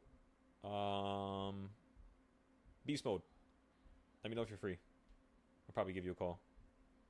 But yeah, I'm gonna go outside for a little walk. I'm gonna grab some food real quick while we're talking, and just planning things for you. I want to see what you're doing in terms of your trades, how much money you're putting in, your capital usage. That's pretty much what I'm gonna ask you. So if you want to prepare for that now, you can start writing down how much capital you have, how much you're using every day, and yeah, that's pretty much all. So, is there anything else I want to go over with all of you right now? Anything else I want to go over? I think no. I think we're done for today. We did a lot of stuff. I'm gonna do the notes now for what we did today, what our ideas were, as well as what SPY did, because it was really awesome. We talked about number 4. We talked about it falling down to number 1, but you didn't do that. So the only people who were profitable here were the people who bought at number 4 and sold at number 3, which is usually where I show you how to sell. So don't forget that. That's usually where I sell. As well as today was the golden pocket. So that's another thing you can remember. Every time it falls in the golden pocket, you tend to get some type of reversal or some type of retracement. As long as the day is not too aggressive. Like, let's just say if it just kept falling through this and like you instantly bought into a call here and now it's instantly at the purple and it goes beneath it, I would be selling out, of course. Because, of course, that golden pocket trade is not working out. That's why you only want to put $20 into that, because it can't go down that much more. But if you're successful, that thing goes up to what, 40, 50? So if you could just do that once, that's $20 that day, right? Wait a couple minutes, maybe you'll get into another one. That's another $20 that day. And then maybe you'll get into a third one, $20 that day. Because this is what you want to do, right? You're here day trading for a reason. That's how you day trade. You can't just hold stuff and then think the market's always going to do what you want it to do, which is what most people think, right? That's how most people trade, which is why most people always end up not successful with this, because they're always waiting for something more. But as long as you know how to play with what's consistent and what's normal, 20%, 30%, you're always going to be profitable. Which means to meet your daily goal that day of 40%, 50%, 60%, right? Whatever your daily goal is. Because if obviously you're doubling your account every 2 days, every 3 days, that means you're making at least 40% per day, 30% per day, which is normally how much every single one of you make. Easily, like easy. Like every single contract we've had goes up there. Even the ones that went bad, they always go up 30%. So take, for example, the SPY contract, right? It already went up 30%. So just remember that, know that. Recognize that it's always the same thing. 20, 30%, 20, 30%. That's like the small trends. If you want to trade something bigger, you got to buy something on the weekly. And then you're looking for like a double, because it's easier to look for doubles and stuff like that. So that's how I would look at it. Anything else I want to go over? Nothing else. Just the fact that today was pretty awesome. The fact that it fell from number 4 straight down to number 3, and you even hit number 2. A little bit extra cherries on top, right? And then you reverse right at the golden pocket. That was also nice. And then you had like 6 reversals in the golden pocket. You didn't fall down to touch the 200, so that's important, because hopefully that means we're going to touch it pre-market or after hours. Which means tomorrow we don't have to touch it during the day. Which means if we don't have to touch it during the day, there's no reason for us to go down no more. Which means, right, we could most likely hit 605. But if it's not a ghost touch and we instantly touch the 200 as soon as tomorrow opens, we're probably just going to tap out, because it's not following the weekly trend, right? Which is what we're trying to follow right now. So yeah, it's a few ideas in the air right now. We're still waiting for some of them to work out. They've been working out so far. There's a reason why the market's going up. It's not just random. So it looks like our ideas are working out really well. Just we gotta wait for tomorrow. Hopefully it's not just like only at 604, because that probably would kill the contract's value, honestly. If it's at like 605, hopefully that's where we're at. We should be good. But it just depends on how much money big money is going to throw into this and how high they're going to send it. And then after we're profitable, 50%, 60%, we're going to tap out. We should be at around $600 at that point. And then our next goal is to take that $600 and use our final day trade and try to see if we could turn it into maybe like $200. Maybe we'll try to see if we can get like a quick 30% gain on the whole entire amount. We'll wait for another A+ setup. We'll look for another oversold company. And we'll just throw the whole thing inside of it. And then we'll wait like 3 days. We'll see how the profit's doing with that oversold company. If it's still not bouncing, that means we didn't do our research correctly. That means we weren't correct. Because within 2 days of me buying any company that's a leap play, logically speaking, 2-3 days, right? Any leap play should be up because we're buying at the absolute perfect point. And it's just going to go up at that point. You know what I mean? That's how you know the difference. But most of the time when you buy a leap play, if it's like for something for SPY, because of how much money is inside of SPY, most likely when you buy it, it's during a period where there's momentum. So the contracts are worth more. So what happens is when the contracts lose their value randomly at like 1 o'clock, 2 o'clock, that just so happens to be a time where you're going to pay attention to it. And you're just like, oh my God, what is this contract doing? I'm just going to sell it. I had enough of this. I don't want to do this. And then the next day it's at the same location, but because there's more momentum, more people, it's like double the price. I kid you not. That's why I feel like these contracts tomorrow are going to be at like $300, $400. But we have to see, of course. We'll see if I'm right. And then if I am right, what we'll do is we'll start to plan the monthlies and the yearly puts. And everything should work out, honestly. It's been working out nonstop beautifully for the last couple of days here. So again, that's only because we have the same commitment and the same drive to do well. We want to be the best right now. We have a couple challenges going. We're even number 4 or 5 in the world right now. I think we might be number 6. Damn, MSTR. Crypto plays, you know? That's why I hate them. They're always all over the place. There's no stability to it. That's why. It's not stable like something like... I mean, nothing is stable. Let's be honest. None of this stuff is stable. It's just more stuff is... Other things are more stable than other things. That's really it. Everything is not stable. Especially investments. Which is why the SPY fell $130 out the sky within a month. That's not stable. So... Yeah. But of course, what's going to make it stable is if we actually can run up to a new high, because then it completely erases that low. So whatever that news was, whatever the events was, you already know what's going to happen. They're going to use it as a talking point. And that's pretty much it. That's all they're going to do here. It's just highlight the fact that the market's at a new high, and then once they do that and everybody's talking about it, boom, right back down to the floor. That's why we had to just wait for people to start talking good about the market. Like, oh my God, the market ran up this much. It's at all-time highs. Once we start hearing that, that's when we know we had to sell and the market's going to drop. That's why I feel like maybe it might be even too early right now, because nobody's talking about it. And if they are, they're being very quiet about it. Usually when your family members start talking to you about this, or like you start seeing all over the news, that's when you can tell that, all right, too many people know about the market running up higher. Sentiment's probably going to change, and confidence probably just going to switch. And usually that's what happens. And I think it's going to be around 620. So we're going to run to 613, 609. We're going to fall right back down to 580. We might hold there. We might fall down to 548. If we fall to 548, I promise you all, we're dumping and full porting again. 100%. If we fall to 548, we're going to full port into calls. It might be dangerous because, again, the market might fall to 300, but that's why we're buying those 1,000-day outputs, because they're for 2 years from now, 3 years from now. So we don't care about that trade no more. Once we drop the $700 into this trade, you are not touching this for at least another 600 days. So almost 2 years. You're not going to touch this option.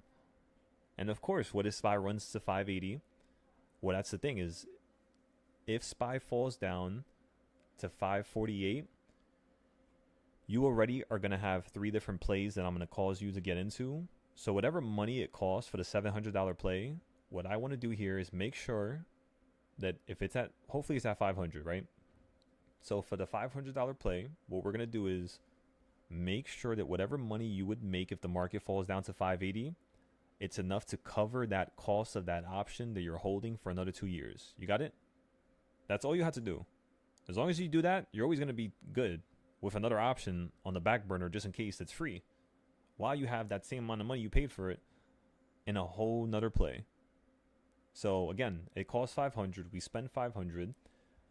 Then we buy something for 300, and then we buy something for 200. Maybe we buy a couple of them, right? Maybe we buy like 3 of them for 200, 3 of them for 300, and then we sell them once they hit 580. We should be up like $1,600, $2,000. And then if the market keeps collapsing and we go into 340, that $500 contract straight to 5,000. That's how far. And think about it. We're not going to sell it because we already made our money for it. We technically don't need to sell it no more. We're not worried if this market reverses and heads back up to the high. So we can truly hold it all the way down to 340. That's the trick here. That's how you actually hold your contracts for what they're worth. Is you have to know how much money you already want to make. If you don't know how much money you want to make, and you're just going into these plays randomly, and you just make a random amount of money, and then now you're like, I want to do this. Like, what are you doing? You're not structuring the scalability here. If you were a business, you would have failed by now. You get it? Like, you got to handle this just like a business with different aspects and different. Like, if you're scaling, you have to see how you can scale and see the realisticness of it. Whatever. You know what I mean? Like, where is the money coming from? Where is this tangible? And the reason why this is tangible is because of the DARP. The DARP tells you all the points that the market's going to fall at. Take, for example, the 116th point. When you hit the 116th point, where did you fall down to? The 1/8 point. So everything is structured. Like I told you, look at all these points here. Look at all these points. You almost hit the white one too. If you would have fell to this white one, 100%, I think the market would have probably launched up to the top by now. If you would have actually went down to 596 instead of just stopping right here at 597, you probably would have launched up already. So that's why I think that maybe they're going to switch this and do it in 2 parts instead. Like, they're going to use tomorrow to finish the trend, make that high official, maybe go a little bit higher on Monday, and then just make the market collapse. That's what I think they're going to do. Make it collapse like the 3rd week, 4th week. And then, yeah, because think about it. We've been stuck here on this uptrend since down here, which is the 21st, 23rd of May, you know? Which is when you first collapsed out this range and into this other range, was on the 21st. If you look at the high, it's also right next to the 21st, right? So you had this high up here, and then this low right by the 21st. So this is like a really weird trend. It's like in the middle. It's like it was forced is what it feels like. But then when you look at the 28th, 29th, stuff starts to regain some normalness. And now the 28th, which is a new trend, a new week, now it contains the high and it holds the placeholder as number 1, right? Because now this is the new high. And again, it's on the 28th. That means 7 days later, or you could basically say June 7th, then that was the next time the market was supposed to change directions. If we look at June 7th, where is it? So like June 6th and 7th is right here. Did the market change directions, everybody? It did not, right?